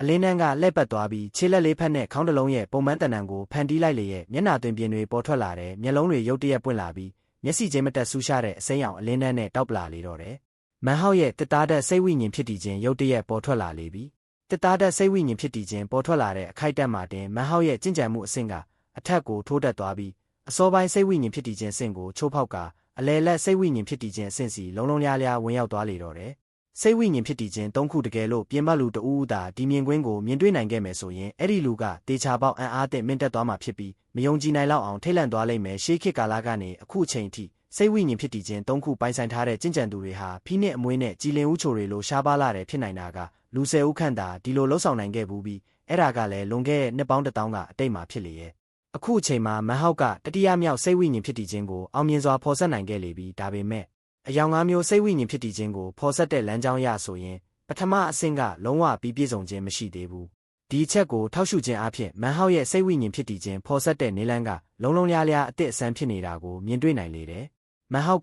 ကျက်စင်၅ပါးဒိုဒန်တက်တူအမျိုးမျိုးကိုရယူနိုင်ခဲ့ခြင်းကိုချက်လက်ထားမယ်ဆိုရင်ဒီအရာတွေအားလုံးကစေးဖော်ဆက်ခြင်းတာအိုရဲ့ဆရာသခင်တူဖြစ်သူ့ရဲ့အဆင့်တန်းကြောင့်သာဖြစ်တယ်အဲ့ဒီလိုအဆင့်တန်းမျိုးရှိမှသာလျှင်သူကစိတ်ဝိညာဉ်ဖြစ်တည်ခြင်းတစ်ခုကိုဖော်ဆက်ဖို့စေးဖော်ဆက်တဲ့နည်းစနစ်တွေကိုအသုံးပြုနိုင်မဲ့အရေးချင်းကိုပိုင်ဆိုင်နိုင်မှာဖြစ်တယ်။အရေးကြီးဆုံးချက်ကမန်ဟောက်ရဲ့ခြုံငုံအခြေခံအုတ်မြစ်ပင်ဖြစ်တယ်။သူကချီဆူးစည်းခြင်းဆင့်ရဲ့ပြီးပြည့်စုံတဲ့စက်ဝန်းကိုရောက်ရှိခဲ့တယ်။သူကပြီးပြည့်စုံတဲ့တာအိုတိုင်း10ခုကိုပိုင်ဆိုင်ထားတယ်။ပြီးပြည့်စုံတဲ့ရွှေရောင်မြူတွေရဲ့စက်ဝန်းကိုပြီးမြောက်ခဲ့တယ်။အဲ့ဒီလိုအခြေခံအုတ်မြစ်မျိုးနဲ့သူဟာတောင်ပိုင်းကောင်းကင်ရဲ့ကုန်းမြေကြီးတွေအားလုံးမှာလုံးဝပြိုင်ဘက်ကင်းသူတူဖြစ်လေရဲ့။အဲ့ဒီလိုအခြေခံအုတ်မြစ်ကြောင့်ပဲရှေးဦးချီလေဝဲကတော့တခုကသူ့ရဲ့အတွင်းပိုင်းမှာလှည့်ပတ်နေနိုင်တာဖြစ်တယ်။ဒီလေဝဲကတော့ကသူစိတ်ဝိညာဉ်ဖြစ်တည်ခြင်းတစ်ခုပြီးတစ်ခုဖော်ဆက်နေစဉ်သူ့ကိုထောက်ပံ့ပေးထားလေရဲ့တကယ်လို့အခြားဘသူမဆိုဒီအခြေအနေမျိုးနဲ့ကြုံတွေ့ရမယ်ဆိုရင်အဲ့ဒီလိုအခြေခံအုတ်မြစ်မရှိဘဲနဲ့ဒီလိုလုံးဝလှုပ်ဆောင်နိုင်မှာမဟုတ်ဘူး။တောင်ပိုင်းကောင်းကင်ရဲ့ကြီးမားကျယ်ပြန့်တဲ့ကုန်းမြေကြီးတွေရဲ့တမိုင်းတစ်လျှောက်မှာစိတ်ဝိညာဉ်ဖြစ်တည်ခြင်းဆင့်ပညာရှင်အနှဲငယ်သာဝင်ရောက်နိုင်ခဲ့ဘူးတဲ့နေရာတစ်ခုကိုသူအခုဝင်ရောက်တော့မှာဖြစ်တယ်ရေတွက်လို့မရနိုင်တဲ့နှစ်ပေါင်းများစွာတစ်လျှောက်နဲ့အဆုံးစားမဲ့တဲ့ရွေးချယ်ခံတွေသူရဲကောင်းတွေအားလုံးထဲမှာဒါကဘသူမဆိုပိုင်ဆိုင်ခဲ့ဘူးသမျှစိတ်ဝိညာဉ်ဖြစ်တည်ခြင်းအများဆုံးအရေးအတွက်ပဲဖြစ်တယ်စိတ်ဝိညာဉ်ဖြစ်တည်ခြင်း၄ခုရေတွက်လို့မရနိုင်တဲ့နှစ်ပေါင်းများစွာတစ်လျှောက်မှာလူ၃ဦးသာလျှင်စိတ်ဝိညာဉ်ဖြစ်တည်ခြင်း၄ခုကိုပိုင်ဆိုင်ခဲ့ဘူးလေတယ်အခုခါမှာတော့အဲ့ဒီရေတွက်က၄ဦးထိတိုးလာတော့မှာဖြစ်တယ်မန်ဟောက်ကခတ်တိုးတိုးရေရွတ်လိုက်တယ်အရှိပိုင်းဆေးလုံးဌာနခွဲရဲ့ထာဝရမီးတောက်အဲ့ဒါကငါရဲ့ဆေးဖော်ဆက်ခြင်းတာအိုရဲ့ထာဝရတည်ရှိနေမှုနဲ့ငါရဲ့ထာဝရလောင်ကျွမ်းနေတဲ့နှလုံးသားနဲ့အတူတူပဲကောင်းကင်နဲ့မြေကြီးရဲ့ကျက်စင်၅ပါးမီးတောက်ကိုငါဖန်တီးမယ် ဒီမီတောက်ကငါရဲ့ဆေးဖော်ဆက်ခြင်းတာအိုကိုကိုစားပြုတယ်လို့ကြင်ကြံခြင်းကိုငါကြင်ကြံရမှာပါဝင်တဲ့ခိုင်မာတဲ့ဆုံးဖြတ်ချက်ကိုလည်းကိုစားပြုတယ်ဒီမီတောက်ကိုငါရဲ့စတုထမြောက်စိတ်ဝိညာဉ်ဖြစ်တည်ခြင်းအဖြစ်ဖော်ဆက်ဖို့အသုံးပြုမယ်မီတက်စိတ်ဝိညာဉ်ဖြစ်တည်ခြင်းပေါ့သူ့အတန်ကတိုးညင်းပေမဲ့တန်မိုတွေကိုခုတ်ဖြတ်နိုင်ပြီးတန်မဏိကိုဖျက်တောက်နိုင်လောက်အောင်တုံ့ဆိုင်းမှုကင်းတဲ့ပြက်သားမှုတွေနဲ့ပြည့်နှက်နေလေရဲ့သူစကားပြောလိုက်တာနဲ့တပြိုင်နက်တစ်သားတက်စိတ်ဝိညာဉ်ဖြစ်တည်ခြင်းကလေတုထဲပြန်တန်းသွားပြီးရေတန်းနဲ့တတုတက်စိတ်ဝိညာဉ်ဖြစ်တည်ခြင်းတွေနေတူလေတုထဲမှာတင်ပြင်းခွေထိုင်လိုက်လေတဲ့စိတ်ဝိညာဉ်ဖြစ်တည်ခြင်း၃ခုကမဟောက်ရဲ့ပတ်လေလေတုထဲမှာလက်ပတ်နေကြလေရဲ့ရုတ်တရက်မဟောက်ရဲ့မိတက်တိုတန်တက်တူးစီကနေအဝါရောင်အလင်းတန်းတစ်ခုတောက်ပလာပြီးနောက်ဖြင်းညင်းစွာပျောက်ကွယ်သွားလေရဲ့အဲ့ဒီတက်တူးကလည်းရှေးဦးချီလေဝဲကတော့အတွင်းကိုပေါင်းဆက်သွားတယ်မဟောက်ရဲ့အတွင်းပိုင်းမှာမီးပင်လေတစ်ခုပေါ်ထွက်လာပြီးရှေးဦးချီလေဝဲကတော့ကိုလုံးဝဖုံးလွှမ်းသွားလေရဲ့ဒီမီတောက်တွေကသူ့ရဲ့အတွင်းပိုင်းကနေပြန့်နှံ့ထွက်ပေါ်လာပြီးအဲ့ဒီနေမြေတစ်ခုလုံးကိုဖုံးလွှမ်းသွားလေတယ်သူကမီးပင်လေတစ်ခုနဲ့လုံးဝဝန်းရံခံထားရလေရဲ့မီးတောက်တွေအတွင်းမှာချီလေဝဲကတော့ကလှည့်ပတ်နေပြီးမီးတောက်ကျိုးအန်းတစ်ခုထိုးထွက်လာတယ်အဲ့ဒါကအရက်ခုနှစ်လက်မှရှိတဲ့လူသေးသေးလေးတစ်ယောက်ဖြစ်အလျင်မြန်ပြောင်းလဲသွားလေရဲ့ဒါကမန်ဟောက်ရဲ့ကျက်စင်၅ပါးမိတက်စိတ်ဝိညာဉ်ဖြစ်တည်ခြင်းပဲဖြစ်လေတယ်မိတက်စိတ်ဝိညာဉ်ဖြစ်တည်ခြင်းပေါ်ထွက်လာတာနဲ့တပြိုင်နက်အဲ့ဒီနေမြေကမိတောက်တွေဟာအလိုလိုပြိုကျသွားပြီးမန်ဟောက်စီပြန်လဲစီးဝင်သွားကမိတက်စိတ်ဝိညာဉ်ဖြစ်တည်ခြင်းရဲ့ခန္ဓာကိုယ်ပေါ်မှာစူးစီးသွားကြလေရဲ့ဒီအချိန်မှာပဲစိတ်ဝိညာဉ်ဖြစ်တည်ခြင်းရဲ့မျက်လုံးတွေပွင့်လာလေရဲ့အဲ့ဒီလိုဖြစ်သွားချိန်မှာမန်ဟောက်ရဲ့ကြင်ကြံမှုအဆင့်ကအထက်ကိုပောက်ကွဲထွက်သွားပြီးအလေလက်စိတ်ဝိညာဉ်ဖြစ်တည်ခြင်းအဆင့်ရဲ့အထွတ်ထိပ်စီတက်လန်းသွားလေတယ်လွန်ခဲ့တဲ့အနက်ရောင်တကားရဲ့တိုက်မှာတော့ကသူကျက်စင်၅ပါးကိုပထမဆုံးအကြိမ်ပေါင်းဆက်လိုက်စဉ်ကသူ့ရဲ့ကြင်ကြံမှုအဆင့်ကအလေလက်စိတ်ဝိညာဉ်ဖြစ်တည်ခြင်းအဆင့်ရဲ့အထွတ်ထိပ်ကိုတက်လန်းသွားခဲ့ဘူးတဲ့အခုအခါစိတ်ဝိညာဉ်ဖြစ်တည်ခြင်း၄ခုရဲ့နဲ့တင်ကျက်စင်၅ပါးကိုပေါင်းဆက်ခဲ့စဉ်ကရောက်ရှိခဲ့တဲ့အဆင့်စီသူရောက်ရှိနေပြီဖြစ်တယ်မန်ဟောက်ကအသက်ပြင်းပြင်းတစ်ချက်ရှူသွင်းလိုက်တယ်မိတက်စိတ်ဝိညာဉ်ဖြစ်တည်ခြင်းကသူ့ကောင်းပေါ်မှာလွင့်မျောနေရဲ့အခြားစိတ်ဝိညာဉ်ဖြစ်တည်ခြင်း၃ခုနဲ့တွားရောက်ပူးပေါင်းဖို့ပြန်တန်းသွားစဉ်သူ့မျက်လုံးတွေတောက်ပနေလေရဲ့အခုအခါအဲ့ဒီစိတ်ဝိညာဉ်ဖြစ်တည်ခြင်းတွေကလေးဘက်မြင်မော်စီရင်တစ်ခုအဖြစ်ဖွဲ့စည်းသွားကြလေပြီအဲ့ဒီမော်စီရင်ရဲ့အလဲဘဟိုတဲ့မှာရှိနေသူကတခြားသူမဟုတ်ဘူးမန်ဟောက်ပဲဖြစ်လေတယ်အေးခဲနေရဲ့မြေကြီးနဲ့ဆိုအင်ပါယာရဲ့စွမ်းအားနှစ်တာယာကရှေးဦးကာလတွေမတိုင်ခင်ကတည်းကအရာအလုံးရဲ့အစဦးကတည်းကတည်ရှိနေခဲ့တဲ့အေးခဲနေတဲ့မြေကြီးပဲအဲ့ဒီအနှစ်တာယာကငါရဲ့ပုစမမြောက်စိတ်ဝိညာဉ်ဖြစ်တည်ခြင်းဖြစ်လာလိမ့်မယ်မြေတက်စိတ်ဝိညာဉ်ဖြစ်တည်ခြင်းပေါ့သူကအသက်ပြင်းပြင်းတစ်ချက်ရှူသွင်းလိုက်တဲ့အရင်ကတစ်ကြိမ်မှမကြုံဘူးတဲ့ယုံကြည်မှုတွေနဲ့ပြည့်နှက်နေလျက်သူကမျက်လုံးတွေကိုတဖန်မိတ်လိုက်ပြန်တယ်သူ့ရဲ့နောက်ဆုံးဒိုဒန်တက်တူပျောက်ကွယ်သွားပြီးနောက်သူ့အတွင်းပိုင်းကချီလေဝဲကတော့အတွင်းကိုပေါင်းဆက်သွားလေရဲ့အချိန်တွေကုန်လွန်သွားတဲ့ခဏအကြာမှာတော့မန်ဟောက်စီကနေမယုံကြည်နိုင်လောက်အောင်အေးဆက်တဲ့အငွေ့သက်တစ်ခုထွက်ပေါ်လာပြီးအဲ့ဒီနေမြေကိုဖုံးလွှမ်းသွားလေရဲ့သူ့ပတ်ပတ်လေကခရမ်းရောင်ပင်လေကြီးအေးခဲသွားတာနဲ့အမျှအကွဲတံတွေကိုကြားလိုက်ရလေတော့တယ်မန်ဟောက်ရဲ့ကြင်ကြံမှုအဆင့်ကတဖန်အထက်ကိုပောက်ကွဲထွက်သွားပြန်တဲ့အခုအခါမှာသူကအလဲလက်စိတ်ဝိညာဉ်ဖြစ်တည်ခြင်းအဆင့်ရဲ့အထွတ်ထိပ်မှာမရှိတော့ဘဲနောက်ပိုင်းစိတ်ဝိညာဉ်ဖြစ်တည်ခြင်းအဆင့်စီချိုးဖောက်ဝင်ရောက်သွားခဲ့လေပြီသူ့ဆံပင်တွေကလေထဲမှာလွင့်ဝဲနေပြီးသူ့ဝက်စားတွေကလည်းတစ်ဖြက်ဖြက်လောက်ခတ်နေလေရဲ့တစ်ချိန်တည်းမှာပဲသူ့ရဲ့အတွင်းပိုင်းကနေပြင်းထန်တဲ့ဟိန်းဟောက်တန်တစ်ခုထွက်ပေါ်လာတာကိုကြားလိုက်ရတယ်အရက်ခုနှစ်လက်မှရှိတဲ့လူတစ်ယောက်ကသူ့ကောင်းပေါ်ကနေလွင့်မျောထွက်ပေါ်လာလေတဲ့သူ့ရဲ့မျက်နှာမူရာကတည်ငြိမ်လေးနဲ့နေပြီးအေးခဲနေတဲ့မြေကြီးလိုပဲအေးဆက်တဲ့အငွေ့သက်တစ်ခုသူ့စီကနေထွက်ပေါ်နေလေရဲ့ဒါမန်ဟောက်ရဲ့ကျက်စင်၅ပါးမြေတက်စိတ်ဝိညာဉ်ဖြစ်တည်ခြင်းပဲဖြစ်လေတယ်ကျက်စင်၅ပါးမြေတက်စိတ်ဝိညာဉ်ဖြစ်တည်ခြင်းလွင့်မျောထွက်လာလေရဲ့အခုအခါမှာတော့မန်ဟောက်ကစိတ်ဝိညာဉ်ဖြစ်တည်ခြင်း၅ခုနဲ့ဝန်းရံခံထားရလေပြီတတုတစ်သားရည်မီးမြေသူ့ရဲ့ကျက်စင်၅ပါးစိတ်ဝိညာဉ်ဖြစ်တည်ခြင်းတွေအဆုံးမှာတော့ပြီးပြည့်စုံသွားခဲ့လေပြီအယောင်၅မျိုးစိတ်ဝိညာဉ်ဖြစ်တည်ခြင်းရဲ့ပထမအဆင့်ကအခုအခါမှာပြီးစီးသွားခဲ့လေပြီဒီခိုက်တန်ကစလို့မန်ဟောက်ဟာတောင်ပိုင်းကောင်းကင်ရဲ့ကုန်းမြေကြီးတွေပေါ်ကစိတ်ဝိညာဉ်ဖြစ်တည်ခြင်းစစ်လမ်းကြောင်းမှာအရင်ကဘသူမှမရောက်ဖူးသေးတဲ့အမတ်သားတစ်ခုစီရောက်ရှိသွားခဲ့လေပြီသူ့ထက်ပိုပြီးအစွမ်းထက်တဲ့သူမရှိတော့ဘူးသူ့ရဲ့ဝိညာဉ်အာယုံကအစပေါင်းများစွာတိုးပွားလာခဲ့တယ်မီတာ300မီတာ3000မီတာ1500မကြာခင်မှာပဲအဲ့ဒီအာယုံခံနိုင်စွမ်းကမီတာ2900စီရောက်ရှိသွားလေရဲ့ဒါပေမဲ့တကယ်လို့သူသာအဲ့ဒီဝိညာဉ်အာယုံကိုအရက်မျက်နှာအနှက်ပြားစီဖြန့်ကျက်မဲ့အစာမြင်ကြောင်တစ်ကြောင်းတည်းဖြစ်အာယုံဆိုင်လိုက်မယ်ဆိုရင်အဲ့ဒီအကွာဝေးကဆယ်ဆထိမြောက်တက်သွားလိမ့်မယ်ဒါကဝိညာဉ်အာယုံမဟုတ်တော့ဘူးဘလို့ဝိညာဉ်အာယုံကမှဒီမှတ်သားစီမရောက်ရှိနိုင်ဘူးရောက်ရှိနိုင်တဲ့တခုတည်းသောအရာကလက်ဆက်တဲ့ဝိညာဉ်အာယုံသာဖြစ်လေရဲ့ဒါကစိတ်ဝိညာဉ်ဖြစ်တည်ခြင်းအဆင့်ကျင့်ကြံသူတွေရဲ့အထူးစွမ်းရည်တစ်ခုဖြစ်တဲ့လက်ဆက်တဲ့ဝိညာဉ်အာယုံတာမန်နောက်ပိုင်းစိတ်ဝိညာဉ်ဖြစ်တည်ခြင်းအဆင့်ကျင့်ကြံသူတဦးကမီတာ2100သာကန့်သက်ချက်ရှိတဲ့လက်ဆက်တဲ့ဝိညာဉ်အာယုံကိုပိုင်ဆိုင်ထားတဲ့စိတ်ဝိညာဉ်ဖြစ်တောက်ခြင်းစစ်နဲ့ပိုင်းခြားထားတဲ့နယ်နိမိတ်မြင့်ကမီတာ3000ဖြစ်တယ်စိတ်ဝိညာဉ်ဖြစ်တောက်ခြင်းအဆင့်ကျင့်ကြံသူတွေသာလျှင်မီတာ3000အကွာဝေးရှိတဲ့လက်ဆက်တဲ့ဝိညာဉ်အာယုံကိုပိုင်ဆိုင်ကြတယ်အခုအချိန်မှာတော့မန်ဟောက်ရဲ့လက်ဆက်တဲ့ဝိညာဉ်အာယုံကမီတာ2900အထိရောက်ရှိနိုင်နေပြီဖြစ်တယ်မန်ဟောက်ကသူ့ကောင်းပေါ်မှာလွင့်မျောနေတဲ့စိတ်ဝိညာဉ်ဖြစ်တည်ခြင်း၅ခုကိုမောကြည့်လိုက်တဲ့အခုအချိန်မှာသူ့ရဲ့ပြီးပြည့်စုံတဲ့ရွှေရောင်မြူတွေကနေဖြစ်ပေါ်လာတဲ့ရှေးဦးချီလေဝဲကတော့ဟာများစွာတင်းငယ်သွားခဲ့လေပြီးတ ဒါပေမဲ့အခြေအနေကိုကြည့်ရသလောက်အဲ့ဒီလေဝဲကတော့က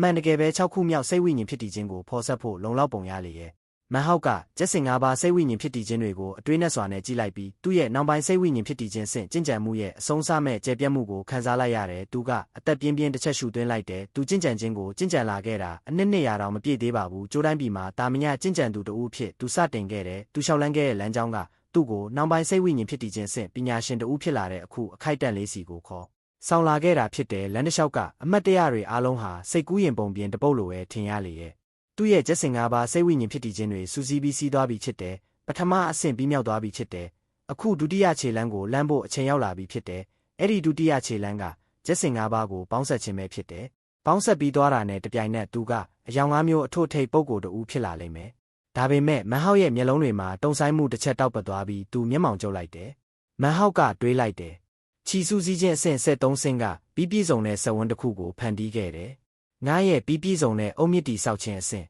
ငါရဲ့ပြီးပြည့်စုံတဲ့ရွှေရောင်မြူတွေအဆင့်ငါရဲ့လမ်းကြောင်းတစ်ခုလုံးကအဆင့်တိုင်းရဲ့အထွတ်ထိပ်ကိုရောက်ရှိဖို့ဖွဲ့စည်းထားတာပဲအဲ့ဓာတွေအားလုံးကငါ့ကိုတူညီတဲ့အဆင့်မှာရှိနေတဲ့တခြားဘသူကိုမဆိုတာလွန်နိုင်အောင်လုပ်ပေးခဲ့တာပဲဒါကြောင့်အခုငါစီမှာငါရဲ့ကျက်စင်၅ပါးစိတ်ဝိညာဉ်ဖြစ်တည်ခြင်းတွေရှိနေပြီကျက်စင်၅ပါးနဲ့အယောင်၅မျိုးစိတ်ဝိညာဉ်ဖြစ်တည်ခြင်းတွေကိုအောက်ပါတိုင်းခွဲခြားနိုင်တယ်ကျက်စင်၃ပါးကကွဲအပ်အဆင့်ကျက်စင်၄ပါးကအဲ့ရမဲ့အဆင့်ကျက်စင်၅ပါးကပြီးပြည့်စုံတဲ့အဆင့်ယုတ်တိတန်တန်စဉ်းစားကြည့်မယ်ဆိုရင်ငါကပြီးပြည့်စုံခြင်းနယ်ပယ်ထဲမှာရှိနေတင်တယ်မီတာ2900အကွာဝေးရှိတဲ့လက်ဆက်တဲ့နတ်ဖျားအာယုံကတခြားစိတ်ဝိညာဉ်ဖြစ်တည်ခြင်းအဆင့်ထူးဆန်းသူတွေကိုအများကြီးတာလွန်နေုံရတယ်ဒါပေမဲ့ပြီးပြည့်စုံတဲ့စိတ်ဝိညာဉ်ဖြစ်တည်ခြင်းရဲ့လက်ဆက်တဲ့နတ်ဖျားအာယုံအစစ်အမှန်အကွာဝေးကတကယ်တမ်းဘလောက်များဖြစ်မလဲလို့ငါစဉ်းစားနေမိတယ်ဒါကမန်ဟောက်ကိုတုံဆိုင်သွားစေရဲ့အရာပဲဖြစ်တယ်သူကကျက်စင်၅ပါးစိတ်ဝိညာဉ်ဖြစ်တည်ခြင်းတွေကိုအတွေးထဲနှမွန်းလျက်ကြည့်နေလေရဲ့သူ့ရဲ့ကျက်စင်၅ပါးစိတ်ဝိညာဉ်ဖြစ်တည်ခြင်းတွေကိုအောင်မြင်စွာဖော်ဆက်နိုင်ခဲ့ခြင်းကသူ့ကိုအလွန်တရာပျော်ရွှင်စေခဲ့ရမယ်တစ်ချိန်တည်းမှာပဲအတွေးနဲ့စေခဲ့တယ်မီတာ2900အကွာဝေးရှိတဲ့လက်ဆက်တဲ့ဝိညာဉ်အာယုံကသူရွေးချယ်ခဲ့တဲ့လမ်းကြောင်းမှန်ကန်ကြောင်းကိုတက်တည်ပြနေပြီဖြစ်တယ်မှန်ကန်တယ်ဒါပေမဲ့ဒီလမ်းကြောင်းနဲ့ဒဏ္ဍာရီလာပြီးပြည့်စုံတဲ့စိတ်ဝိညာဉ်ဖြစ်တည်ခြင်းအကြားမှာကွာခြားချက်အချို့ရှိနေပုံရတယ်ဒဏ္ဍာရီလာပြီးပြည့်စုံတဲ့စိတ်ဝိညာဉ်ဖြစ်တည်ခြင်းကဘလောက်အစွမ်းထက်တယ်လဲဆိုတာကိုမန်ဟောက်အတိအကျမသိပေမဲ့ပြီးပြည့်စုံတဲ့အုတ်မြစ်တိဆောက်ခြင်းစစ်နဲ့ပြီးပြည့်စုံတဲ့ရွှေရောင်မြူတွေကိုသူရင်းနှီးကျွမ်းဝင်ခဲ့တာကိုထည့်တွေးလိုက်ရင်အဲ့ဒီမေကွန်းအတွက်ရေဘူးရကြတဲ့တီအိုရီယအဖြေတစ်ခုကိုရှာဖွေနိုင်မှာဖြစ်တယ်မန်ဟောက်ကဆက်တွေးလိုက်တယ်ပြီးပြည့်စုံတဲ့စိတ်ဝိညာဉ်ဖြစ်တည်ခြင်းတစ်ခုကကျက်စင်၅ပါးလုံးလိုအပ်တယ်ရလက်ကတော့ကျက်စင်၅ပါးနဲ့အယောင်၅မျိုးပါတဲ့စိတ်ဝိညာဉ်ဖြစ်တည်ခြင်းတစ်ခုတည်းပဲဒါပေမဲ့ငါကတော့ကွဲပြားတဲ့ဒိုဒန်တွေကိုအခြေခံပြီးကွဲပြားတဲ့စိတ်ဝိညာဉ်ဖြစ်တည်ခြင်း၅ခုကိုဖော်ဆက်ဖို့ရွေးချယ်ခဲ့တယ်အဲ့ဒီကျက်စင်၅ပါးကိုငါပေါင်းဆက်လိုက်တဲ့အခါပြီးပြည့်စုံတဲ့စိတ်ဝိညာဉ်ဖြစ်တည်ခြင်းတစ်ခုကိုငါရရှိနိုင်တယ်ဒါပေမဲ့ငါမှာခံစားချက်တစ်ခုရှိနေတော့မယ်ငါတေချာတော့မသိနိုင်ပေမဲ့ပြီးပြည့်စုံတဲ့စိတ်ဝိညာဉ်ဖြစ်တည်ခြင်းရဲ့အစစ်အမှန်အကွာဝေးကမီတာ19900ဖြစ်လိမ့်မယ်လို့တော့ငါလောင်းရဲတယ်မန်ဟောက်ရဲ့မျက်လုံးတွေကထူးဆန်းတဲ့အလင်းတန်းတွေနဲ့တောက်ပနေလေရဲ့စိတ်ဝိညာဉ်ဖြစ်တည်ခြင်းကိုဖော်ဆက်ဖို့သူဖန်တီးခဲ့တဲ့နေလန်းကကျက်စင်၅ပါးစိတ်ဝိညာဉ်ဖြစ်တည်ခြင်းရဲ့လမ်းကြောင်းဖြစ်လာခဲ့တယ်ဒီနေလန်းကပြီးပြည့်စုံတဲ့စိတ်ဝိညာဉ်ဖြစ်တည်ခြင်းကိုဖန်တီးဖို့နေစနစ်အသစ်တစ်ခုဖြစ်မလာခဲ့ဘူးအမှန်တကယ်တော့အဲ့ဒီနေလန်းကအဲ့ဒီလမ်းကြောင်းကိုကျော်လွန်သွားပုံရလေတယ်မန်ဟောက်ကတွေးလိုက်တယ်ကျက်စင်၅ပါးစိတ်ဝိညာဉ်ဖြစ်တည်ခြင်းတွေကိုအောင်မြင်စွာဖန်တီးပြီးနောက်ငါရဲ့လက်ဆက်တဲ့ဝိညာဉ်အာယုံကမီတာ2900ကိုရောက်ရှိသွားပြီဆိုတော့အဲ့ဒါကပြီးပြည့်စုံတဲ့စိတ်ဝိညာဉ်ဖြစ်တည်ခြင်းထက်နည်းနည်းလေးနည်းနေသေးတယ်ဒါဆိုရင်တော့အဲ့ဒီကွာဟချက်ကိုဖြည့်ဖို့ငါနောက်ထပ်စိတ်ဝိညာဉ်ဖြစ်တည်ခြင်းတစ်ခုကိုထပ်ပေါင်းထည့်ရတော့မှာပေါ့သူပင်လယ်ကျမ်းပြင်ပေါ်မှာတင်ပြင်းခွေထိုင်နေစဉ်မန်ဟောက်ရဲ့မျက်လုံးတွေကခိုင်မာတဲ့ဆုံးဖြတ်ချက်တွေနဲ့တောက်ပနေလေရဲ့သူ့ရဲ့ညာလက်ကိုအထက်ကိုမြောက်လိုက်ရအဲ့ဒီလက်ထဲမှာအမခန်းစွာပဲဆေးလုံးတစ်လုံးပေါ်လာလေတယ်ဒီဆေးလုံးကလွန်ခဲ့တဲ့နှစ်ပေါင်းများစွာကသူတက်ဖြတ်ခဲ့တဲ့ဂျီလူမျိုးစုကလူရဲ့တိုးလောင်အိတ်ထဲကနေသူရရှိခဲ့တဲ့အရာတစ်ခုဖြစ်တယ်ဒါကကြီးမြတ်တဲ့ဆေးလုံး၃လုံးအနက်ကတစ်ခုဖြစ်တဲ့အယောင်တစ်မျိုးဝိညာဉ်ရယူခြင်းဆေးလုံးပဲဖြစ်လေတယ်ဒီဆေးလုံးကမယုံကြည်နိုင်လောက်အောင်ရှားပါပြီးရှေးခေတ်ကာလကအမခန်းအရာတစ်ခုဖြစ်တယ်အဲ့ဒါကိုစားသုံးပြီးနောက်စိတ်ဝိညာဉ်ဖြစ်တည်ခြင်းရဲ့အရေးအသွေးကိုမြင့်တင်ပေးနိုင်မယ်ဖြစ်နိုင်ခြင်းအလွန်မြင့်မားလေရဲ့အပိုအယောင်တစ်မျိုးကိုပေါင်းထည့်ခြင်းအပြင်ဒီဆေးလုံးကကျက်စင်၅ပါးစီကိုအပိုစွမ်းအားအဆင့်တစ်ခုပေါင်းထည့်လိုက်တယ်လို့ပါပဲမန်ဟောက်ကတွေးလိုက်တယ်ငါစီမှာကျက်စင်၅ပါးစလုံးရှိနေပြီဒီဆေးလုံးကိုစားသုံးလိုက်ရင်ဘာမှဖြစ်မလာတာမျိုးလည်းဖြစ်နိုင်တယ်တခြားတစ်ဖက်မှာလည်းငါမသိသေးတဲ့6ခုမြောက်ကျက်စင်တစ်ခုပေါ်လာတာမျိုးလည်းဖြစ်နိုင်တယ်မန်ဟောက်ကခန့်ရတာမြတိတ်ဆိတ်သွားပြီးနောက်သူ့မျက်နှာအမူအရာကခိုင်မာတဲ့ဆုံးဖြတ်ချက်တွေနဲ့ပြည့်နှက်သွားလေရဲ့သူအ ਨੇ ဆုံးတစ်ကြိမ်တော့စမ်းကြည့်ရမှာဖြစ်တယ်မစမ်းသက်ပဲနေခြင်းကသူလက်ခံနိုင်တဲ့ရွေးချယ်စရာတစ်ခုမဟုတ်ဘူး မဆိုင်မှတော့ပဲသူဂျေးမုံကိုထုတ်ယူလိုက်တယ်သူ့ရဲ့တိုးလောင်အိတ်ထဲမှာဝိညာဉ်ကြောက်တုံးများစွာရှိနေပြီးကြီးကဲ့နဲ့ဖျားလူမျိုးစုကိုဥဆောင်စဉ်နှစ်တွေအတွင်းသူစုဆောင်းထားခဲ့တဲ့စီးစိမ်တွေပဲဖြစ်တယ်တုံဆိုင်မှုအနှဲငယ်မျှပင်မရှိပဲသူကဆေးလုံးတွေကိုပုံတူကူးလိုက်တဲ့ပုံတူတစ်ခုတည်းကိုသာထုတ်လုပ်ဖို့အတွက်ဝိညာဉ်ကြောက်တုံးပမာဏအမြောက်များလိုအပ်လေတဲ့အခုအခါသူ့စီမှာအယောင်တစ်မျိုးဝိညာဉ်ရယူခြင်းဆေးလုံးနှလုံးရှိနေပြီးအဲ့ဒီထဲကတစ်လုံးကိုသူ့ရဲ့ပစက်ထဲကိုချက်ချင်းထည့်လိုက်လေရဲ့အဲ့ဒီဆေးလုံးကသူ့ရဲ့ပစက်ထဲဝင်ရောက်သွားတဲ့အခိုက်အတန့်မှာတင်ဟိန်းဟောက်တန်တစ်ခုကသူ့ခန္ဓာကိုယ်ထဲမှာပြည့်နှက်သွားလေတဲ့ဆေးလုံးကအကြီးပြောသွားပြီးချက်ချင်းဆိုသလိုထူးခြားတဲ့လက်ဆက်တဲ့နတ်ဖျားအာယုံအမျိုးအစားတစ်ခုလိုအရာတစ်ခုအဖြစ်ပြောင်းလဲသွားလေရဲ့အဲ့ဒီစွမ်းအင်ကတစ်ခုခုကိုရှာဖွေနေသလိုသူ့ရဲ့အတွင်းပိုင်းတစ်လျှောက်လုံးကိုပြန့်နှံ့သွားလေတယ်ခဏအကြာမှာတော့ဆေးလုံးရဲ့စွမ်းအားကအဲ့ဒီထူးခြားတဲ့လက်ဆက်တဲ့ဝိညာဉ်အာယုံနဲ့အတူပျောက်ကွယ်သွားလေရဲ့ထင်ရှားတာကအဲ့ဒီစွမ်းအင်ရှာဖွေနေတဲ့အရာကိုသူမတွေ့ရှိခဲ့တာပဲဖြစ်တယ်မန်ဟောက်ကမျက်မှောင်ကျုပ်လိုက်ပြီးမျက်လုံးတွေကိုဖွင့်ကအတွေးထဲနှမုန်းနေလေရဲ့ဆေးလုံးရဲ့အကျိုးသက်ရောက်မှုမရှိခြင်းကသူ့ရဲ့ကျက်စင်၅ပါးဟာအမှန်တကယ်ပြည့်စုံတဲ့စက်ဝန်းတစ်ခုဖြစ်ကြောင်းပြသနေလေတဲ့ဆေးလုံးအနေနဲ့ကျက်စင်အသစ်တစ်ခုကိုဂျပန်ဖန်တီးနိုင်ဖို့အတွက်ဘလို့အခြေခံမှမရှိတော့ဘူးမန်ဟောက်ကတွေးလိုက်တယ်ကြီးမြတ်တဲ့ရှေးဟောင်းအမခန်းဆေးလုံး၃လုံးကဒီလောက်တောင်အသုံးမကျဖို့တော့မဖြစ်နိုင်ဘူးမလားဝိညာဉ်ကြောက်တုံးတွေဆုံးရှုံးသွားတာကိုဂယုမဆိုင်ပဲသူကနောက်ထပ်ပုံစံတစ်ခုကိုထုတ်လုပ်လိုက်ပြီးနောက်အဲ့ဒါကိုစားသုံးလိုက်ပြန်တဲ့အရင်ကလိုတူညီတဲ့ခံစားချက်မျိုးကိုသူခံစားလိုက်ရပေမဲ့အဆုံးမှာတော့ဘာမှဖြစ်မလာခဲ့ဘူးဒါပေမဲ့ထူးဆန်းတဲ့လက်ဆက်တဲ့ဝိညာဉ်အာယုံရဲ့စွမ်းအားကအရင်ကစွမ်းအားနဲ့ထပ်တူကျသွားပုံရပြီးအဲ့ဒါကိုပို့ပြီးတော့တောင်အစွမ်းထက်လာစေတယ်။နောက်မှနောင်တရရမယ့်အခွင့်အရေးတစ်ခုကိုသူလက်လွတ်မခံမိစေဖို့တေချာစေရန်အတွက်မန်ဟောက်ကနောက်ထပ်အယောင်တစ်မျိုးဝိညာဉ်ရယူခြင်းဆေးလုံးတစ်လုံးကိုထပ်မံစားသုံးလိုက်ပြန်တယ်။သူကအနည်းဆုံးဆေးလုံး10လုံးကိုစားသုံးမယ်လို့ဆုံးဖြတ်ထားပြီးဖြစ်တယ်တကယ်လို့အဲ့ဒီအမှတ်သားကိုရောက်ချိန်မှာသူအောင်မြင်မှုမရရှိခဲ့ရင်သူလက်လျှော့လိုက်ပြီးသူပိုင်ဆိုင်ထားပြီးသားကျက်စင်၅ပါးကိုပေါင်းဆက်လိုက်တော့မှာဖြစ်တယ်။မီတာ29,000အကွာဝေးရှိတဲ့လက်ဆက်တဲ့နတ်ဖျားအာယုံကပြည့်စုံတဲ့စိတ်ဝိညာဉ်ဖြစ်တည်ခြင်းရဲ့လက်ဆက်တဲ့ဝိညာဉ်အာယုံနဲ့ကွဲပြားတယ်ဆိုတာကသူ့ရဲ့ခံမှန်းချက်တသက်တာဖြစ်တယ်။သူတီးတလောက်တော့ပြည့်စုံတဲ့စိတ်ဝိညာဉ်ဖြစ်တည်ခြင်းကအမှန်တကယ်ပဲမီတာ29,000သာရှိတဲ့လက်ဆက်တဲ့နတ်ဖျားအာယုံကိုပိုင်ဆိုင်ထားတာလည်းဖြစ်နိုင်ပါတယ်။ဒီစင်ကျင်တွေးတော်မှုလမ်းကြောင်းပေါ်အခြေခံပြီးသူကအယောင်တစ်မျိုးဝိညာဉ်ရယူခြင်းဆေးလုံးတွေကိုဆက်လက်စားသုံးနေလေရဲ့ကိုးလုံးမြောက်ဆေးလုံးကိုစားသုံးပြီးနောက်ထူးဆန်းတဲ့လက်ဆက်တဲ့ဝိညာဉ်အာယုံကတဖန်ထွက်ပေါ်လာပြန်တယ်ဒီချိန်မှာပဲမန်ဟောက်ကသူ့နဖူးပေါ်ကနေဆူရှားတဲ့နာကျင်မှုတစ်ချက်ကိုရုတ်တရက်ခံစားလိုက်ရလေတယ်။အဲ့ဒီနာကျင်မှုကသူ့ခန္ဓာကိုယ်ထဲမှာအချိန်တစ်လျှောက်လုံးပုံအောင်နေခဲ့ပြီးလုံးဝအာယုံမခံနိုင်ခဲ့သလိုရုတ်တရက်ပေါ်ထွက်လာတာဖြစ်တဲ့ကိုးလုံးမြောက်အယောင်တစ်မျိုးဝိညာဉ်ရယူခြင်းဆေးလုံးကိုစားသုံးပြီးနောက်မှာထပ်တူကျနေတဲ့ကြောက်မက်ဖွယ်ကောင်းတဲ့လက်ဆက်တဲ့နတ်ဖျားအာယုံအလွှာတွေကနောက်ဆုံးမှာအဲ့ဒီအရာကိုရှာဖွေတွေ့ရှိသွားနိုင်တာဖြစ်တယ်။ဆူရှားတဲ့နာကျင်မှုပေါ်ထွက်လာချိန်မှာမန်ဟောက်ရဲ့စိတ်ကတုန်လှုပ်သွားလေရဲ့အဲ့ဒီနာကျင်မှုကိုသူခံစားလိုက်ရတာနဲ့တပြိုင်နက်သူကချက်ချင်းပဲနောက်ထပ်အယောင်တစ်မျိုးဝိညာဉ်ရယူခြင်းဆေးလုံးတစ်လုံးကိုပုံတူကူးလိုက်ပြန်တဲ့ရှေးခေတ်ကာလမှာတောင်အဲ့ဒီလိုဆေးလုံးမျိုးကိုဒီလောက်များများစားစားပိုင်ဆိုင်နိုင်မဲ့သူအနှဲငယ်သာရှိခဲ့ပါလိမ့်မယ်။အမှန်တကယ်မှာတမိုင်းတစ်လျှောက်ဒီနေ့ချိန်အထိဘသူကမှအဲ့ဒီလိုမပိုင်ဆိုင်ခဲ့ဘူး။မန်ဟောက်တူးတဲ့တာလျင်အဲ့ဒီဆေးလုံးတွေကိုဒီလိုနင်းလန်းနဲ့စားသုံးနိုင်မှာဖြစ်တယ်တေချာတာကအဲ့ဒီလောက်ရက်ကသူ့ရဲ့တိုးလောင်အိတ်ထဲမှာသူစုဆောင်းထားတဲ့ဝိညာဉ်ကြောက်တုံးတွေဟာအလျင်မြန်သေးငယ်ပြီးသေးငယ်လာနေကြောင်းကိုလည်းပြသနေလေရဲ့မကြခင်မှာမန်ဟောက်ကလုံးဝပိုက်ဆံပြတ်သွားတော့မှာဖြစ်တယ်အဲ့ဒီအချက်ကမန်ဟောက်ကိုနာကျင်စေပေမဲ့သူတိတ်ကယူမဆိုင်ဘူးသူ့နဘူးမှာခံစားလိုက်ရတဲ့နာကျင်မှုကအယောင်တစ်မျိုးဝိညာဉ်ရယူခြင်းဆေးလုံးဟာသူရှာဖွေနေတဲ့6ခုမြောက်ကျက်စင်ရဲ့အရေးအယောင်တွေကိုရှာဖွေတွေ့ရှိသွားပြီဆိုတဲ့မျှော်လင့်ချက်ကိုသူ့ကိုပေးစွမ်းနေလေရဲ့သူ10လုံးမြောက်အယောင်တစ်မျိုးဝိညာဉ်ရယူခြင်းဆေးလုံးကိုစားသုံးလိုက်တဲ့အခိုက်အတန့်မှာဆေးလုံး10လုံးစလုံးရဲ့ပေါင်းဆက်စွမ်းအားဟာကြောက်မက်ဖွယ်ကောင်းတဲ့လက်ဆက်တဲ့ဝိညာဉ်အာယုံတစ်ခုအဖြစ်စူးစီးသွားလေတဲ့အဲ့ဒီစွမ်းအင်ကမန်ဟောက်ရဲ့ခန္ဓာကိုယ်တစ်လျှောက်လုံးကိုပြန့်နှံ့သွားပြီးနောက်ဆုံးမှာတော့သူ့ရဲ့နဖူးပေါ်တဲ့မှာပဲသူလိုအပ်နေတဲ့6ခုမြောက်ကျက်စင်ရဲ့စွမ်းအားကိုရှာဖွေတွေ့ရှိသွားလေတယ်မန်ဟောက်ရဲ့ကိုယ်ပိုင်လက်ဆက်တဲ့ဝိညာဉ်အာယုံကအယောင်တစ်မျိုးဝိညာဉ်ရယူခြင်းဆေးလုံးတွေရဲ့စွမ်းအားတွေအာယုံစိုက်ထားတဲ့နေရာတူစီအာယုံစိုက်လိုက်တဲ့မန်ဟောက်ရဲ့စိတ်ထဲမှာပြင်းထန်တဲ့မြေဟဲတံတစ်ခုပြည့်နှက်သွားလေရဲ့သူကြည့်နေတဲ့အရာကအခြားအရာမဟုတ်ပဲဖန်ငက်ကြီးပဲဖြစ်လေတယ်အဖြူရောင်လေကျိုးမြင်တစ်ခုလို့ပြောရင်ပိုပြီးမှန်ကန်ပါလိမ့်မယ်မန်ဟောက်ရဲ့လက်ဆက်တဲ့ဝိညာဉ်အာယုံတွင်းမှာရှင်းလင်းစွာမြင်တွေ့နိုင်တဲ့အဖြူရောင်ရှိတဲ့ဖန်ငက်ကြီးပုံစံရှိတဲ့လေပြင်းတစ်ခုပဲဖြစ်တယ်ရုတ်တရက်သူကတောင်ပိုင်းဒေသမှာရှိတဲ့ပြန်လည်ရှင်တန်ခြင်းကိုအပြင်ဘက်မှာအဲ့ဒီနှစ်ကဖြစ်ပျက်ခဲ့တဲ့အရာကိုပြန်လည်တွေးတော်မိလိုက်တယ်ပြန်လည်ရှင်တန်ခြင်းကိုအတွင်းကအမျိုးသမီးတဦးကမန်ဟောက်ကိုဖန်ငက်ကြီးရဲ့စွမ်းအားကိုပေးအပ်ခဲ့ဘူးလေတယ်အဲ့ဒီအချိန်ကစလို့မန်ဟောက်ကဘလောက်ပဲစစ်ဆေးကြည့်ရှုစေကမူအဲ့ဒီဖန်ငက်ကြီးရဲ့စွမ်းအားလေးကိုသူလုံးဝရှာမတွေ့ခဲ့ဘူးဒါပေမဲ့အခုအခါအယောင်တစ်မျိုးဝိညာဉ်ရယူခြင်းဆေးလုံး10လုံးရဲ့ထပ်တူကျနေတဲ့စွမ်းအားတွေအောက်မှာယော့ငှက်ကြီးရဲ့လေပြင်းကရုတ်တရက်ထွက်ပေါ်လာခဲ့လေပြီမန်ဟောက်ကရေရွတ်လိုက်တယ်ဒီဖန်ငက်ကြီးရဲ့လေပြင်းကငါ့ရဲ့လေမျိုးစားတို့တန်းပဲဒီအရာကငါ့ရဲ့6ခုမြောက်စိတ်ဝိညာဉ်ဖြစ်တည်ခြင်းလေတက်စိတ်ဝိညာဉ်ဖြစ်တည်ခြင်းဖြစ်လာလိမ့်မယ်သူကသူ့ရဲ့ကြင်ကြံမှုအဆင့်ကိုချက်ချင်းလှည့်ပတ်လိုက်တယ်သူ့ကောင်းပေါ်မှာလှည့်ပတ်နေတဲ့စိတ်ဝိညာဉ်ဖြစ်တည်ခြင်း၅ခုကဂါထာလက်ဟန်တွေကိုစတင်ပြုလုပ်ကြလေရဲ့ ကျက်စင်၅ပါးရဲ့စွမ်းအားတွေနဲ့အားဖြည့်ပေးထားလျက်မန်ဟောက်ရဲ့ခန္ဓာကိုယ်ကဆေးပေါင်းအိုးဖြစ်ပြောင်းလဲသွားပြီးသူကနောက်ထပ်စိတ်ဝိညာဉ်ဖြစ်တည်ခြင်းတစ်ခုကိုရုတ်တရက်ဖော်ဆက်ဖို့စတင်လိုက်ပြန်တယ်။သူ့ရဲ့ပြီးပြည့်စုံတဲ့ရွှေရောင်မြူတွေကနေဖြစ်ပေါ်လာတဲ့ရှေးဦးချီလေဝဲကတော့ဟာအလျင်မြန်လက်ပတ်သွားပြီးဆွဲငင်အားတစ်ခုကိုစတင်ထုတ်လွှတ်လိုက်တဲ့ဝိညာဉ်ရယူခြင်းဆေးလုံးရဲ့စွမ်းအားနဲ့ကျက်စင်၅ပါးစိတ်ဝိညာဉ်ဖြစ်တည်ခြင်းတွေရဲ့ဖန်ဆင်းခြင်းစွမ်းအားတွေနဲ့အတူမန်ဟောက်ရဲ့နဖူးထဲကဖန်ငက်ကြီးရဲ့စွမ်းအားနှစ်ပေါင်းများစွာဖုံးကွယ်နေခဲ့တဲ့စွမ်းအားဟာနောက်ဆုံးမှာအတင်းကျပ်ထုတ်ယူခံလိုက်ရပြီးသူ့ရဲ့တန်ချမ်းနေရာစီကိုဆုပ်ယူခံလိုက်ရလေရဲ့ဖန်ငက်ကြီးရဲ့လေပြင်းကသူ့ရဲ့တန်ချမ်းအတွင်းကိုဝင်ရောက်သွားတဲ့အခိုက်အတန့်မှာပြင်းထန်တဲ့ဟိန်းဟောက်တန်တစ်ခုကမန်ဟောက်ရဲ့ခန္ဓာကိုယ်ထဲမှာပြည့်နှက်သွားလေတဲ့အဲ့ဒီနေရာမှာရှိတဲ့ခြီလေဝဲကတော့ကပိုမြန်ဆန်စွာလက်ပတ်လာတာနဲ့အမျှဟိန်းဟောက်နေလေရဲ့မန်ဟောက်ရဲ့မျက်လုံးတွေရုတ်တရက်ပွင့်လာပြီးသူကအော်လိုက်တယ်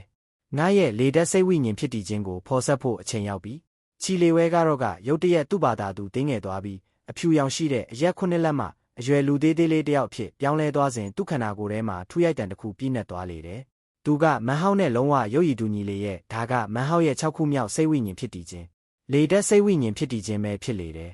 လေဓာတ်စိတ်ဝိညာဉ်ဖြစ်တည်ခြင်းပေါ်ထွက်လာတာနဲ့တပြိုင်နက်မန်ဟောက်ရဲ့ကျင့်ကြံမှုအဆင့်ကရုတ်တရက်အထက်ကိုထိုးတက်သွားပြီးသူ့ကိုနောက်ပိုင်းစိတ်ဝိညာဉ်ဖြစ်တည်ခြင်းအဆင့်ကနေအထက်ကိုပိုတွန်းပို့လိုက်ရအခုအခါသူကအဲ့ဒီအဆင့်ရဲ့အထွတ်ထိပ်စီရောက်ရှိသွားလေပြီးပြီးစုံတဲ့ဆက်ဝန်းနဲ့သူ့ရဲ့အကွာအဝေးက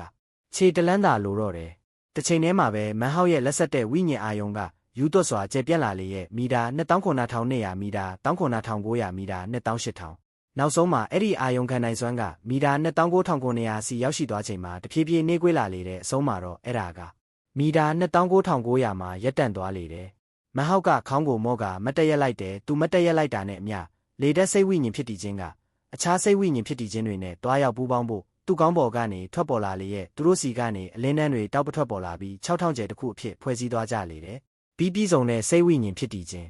မန်ဟောက်ကပြီးပြည့်စုံတဲ့စိတ်ဝိညာဉ်ဖြစ်တည်ခြင်းရဲ့ကိုယ်ပိုင်လမ်းကြောင်းကိုဖန်တီးနိုင်ခဲ့ခြင်းကြောင့်ရောရှေးခေတ်ကာလကနေဒီနေ့ချိန်အထိစိတ်ဝိညာဉ်ဖြစ်တည်ခြင်း6ခုကိုပိုင်ဆိုင်နိုင်ခဲ့တဲ့ပထမဆုံးသူဖြစ်လာခဲ့ခြင်းကြောင့်ပါစိတ်လှုပ်ရှားမှုတွေနဲ့ပြည့်စုံနေလေရဲ့သူဟာပြီးပြည့်စုံတဲ့စိတ်ဝိညာဉ်ဖြစ်တည်ခြင်းရဲ့ကိုယ်ပိုင်လမ်းကြောင်းကိုဖန်တီးနိုင်ခဲ့ပြီးစိတ်ဝိညာဉ်ဖြစ်တည်ခြင်း6ခုကိုအတူတကွပေါင်းစပ်နိုင်ခဲ့တဲ့ပထမဆုံးသူဖြစ်လေရဲ့ဒါပေမဲ့ဒီခိုက်တက်မှာပဲမန်ဟောက်ရဲ့မျက်နှာကရုတ်တရက်ပြည့်ရင်းသွားလေရဲ့ဒီအချိန်မှာပဲသူ့ရဲ့ခန္ဓာကိုယ်အတွင်းမှာရှိတဲ့အချိန်ကာလရဲ့အကျိုးသက်ရောက်မှုတွေက60ထိရုတ်တရက်မြောက်တက်သွားလေတဲ့အချိန်ကာလတွေပျောက်ကွယ်သွားပြီးသူ့ရဲ့တက်တန်းကိုအလျင်မြန်ပျောက်ကွယ်သွားစေခဲ့တယ်သူ့ရဲ့တက်တန်းကနောက်ထပ်နှစ်တရာမျှသာကြန့်ရှိတော့မယ်ဆိုတာကိုသူရုတ်တရက်သိလိုက်ရလေတယ်မန်ဟောက်ကရေရွတ်လိုက်တယ်ဒါကတောက်ပတဲ့အလင်းတန်းတစ်ခုကသူ့မျက်လုံးတွေမှာလင်းလက်လာလေရဲ့မန်ဟောက်ကဆက်တွေးလိုက်တယ်ငါးစီမှာစိတ်ဝိညာဉ်ဖြစ်တည်ခြင်း6ခုရှိနေတဲ့အတွက်ငါးစီမှာအသက်6ခုဝိညာဉ်6ခုရှိနေတယ်လို့ပဲဒါကြောင့်ငါရဲ့တက်တန်းကအပိုင်း6ပိုင်းခွဲခံရမှာပေါ့အဲ့ဒီလိုဖြစ်နေတဲ့အတွက်ငါအတွက်တစ်နှစ်က6နှစ်နဲ့အတူတူပဲအဲ့ဒါကပြီးပြည့်စုံတဲ့စိတ်ဝိညာဉ်ဖြစ်တည်ခြင်းရဲ့တန်ဖိုးပဲဒီခိုက်တက်မှာပဲမန်ဟောက်ရဲ့အတွင်းပိုင်းမှာရှိတဲ့ပြန်လည်ရှင်သန်ခြင်းနှင်းပန်းကအခုအချိန်ဟာလှုပ်ရှားမှုတစ်ခုပြုလုပ်ဖို့ပြီးပြည့်စုံတဲ့အခွင့်အရေးဖြစ်တယ်လို့တွေးလိုက်ပုံရလေရဲ့အဲ့ဒီနှင်းပန်းကနောက်တွန့်ခြင်းကင်းတဲ့ပောက်ကွဲမှုတစ်ခုနဲ့အတူရုတ်တရက်ထိုးထွက်လာလေတော့တယ်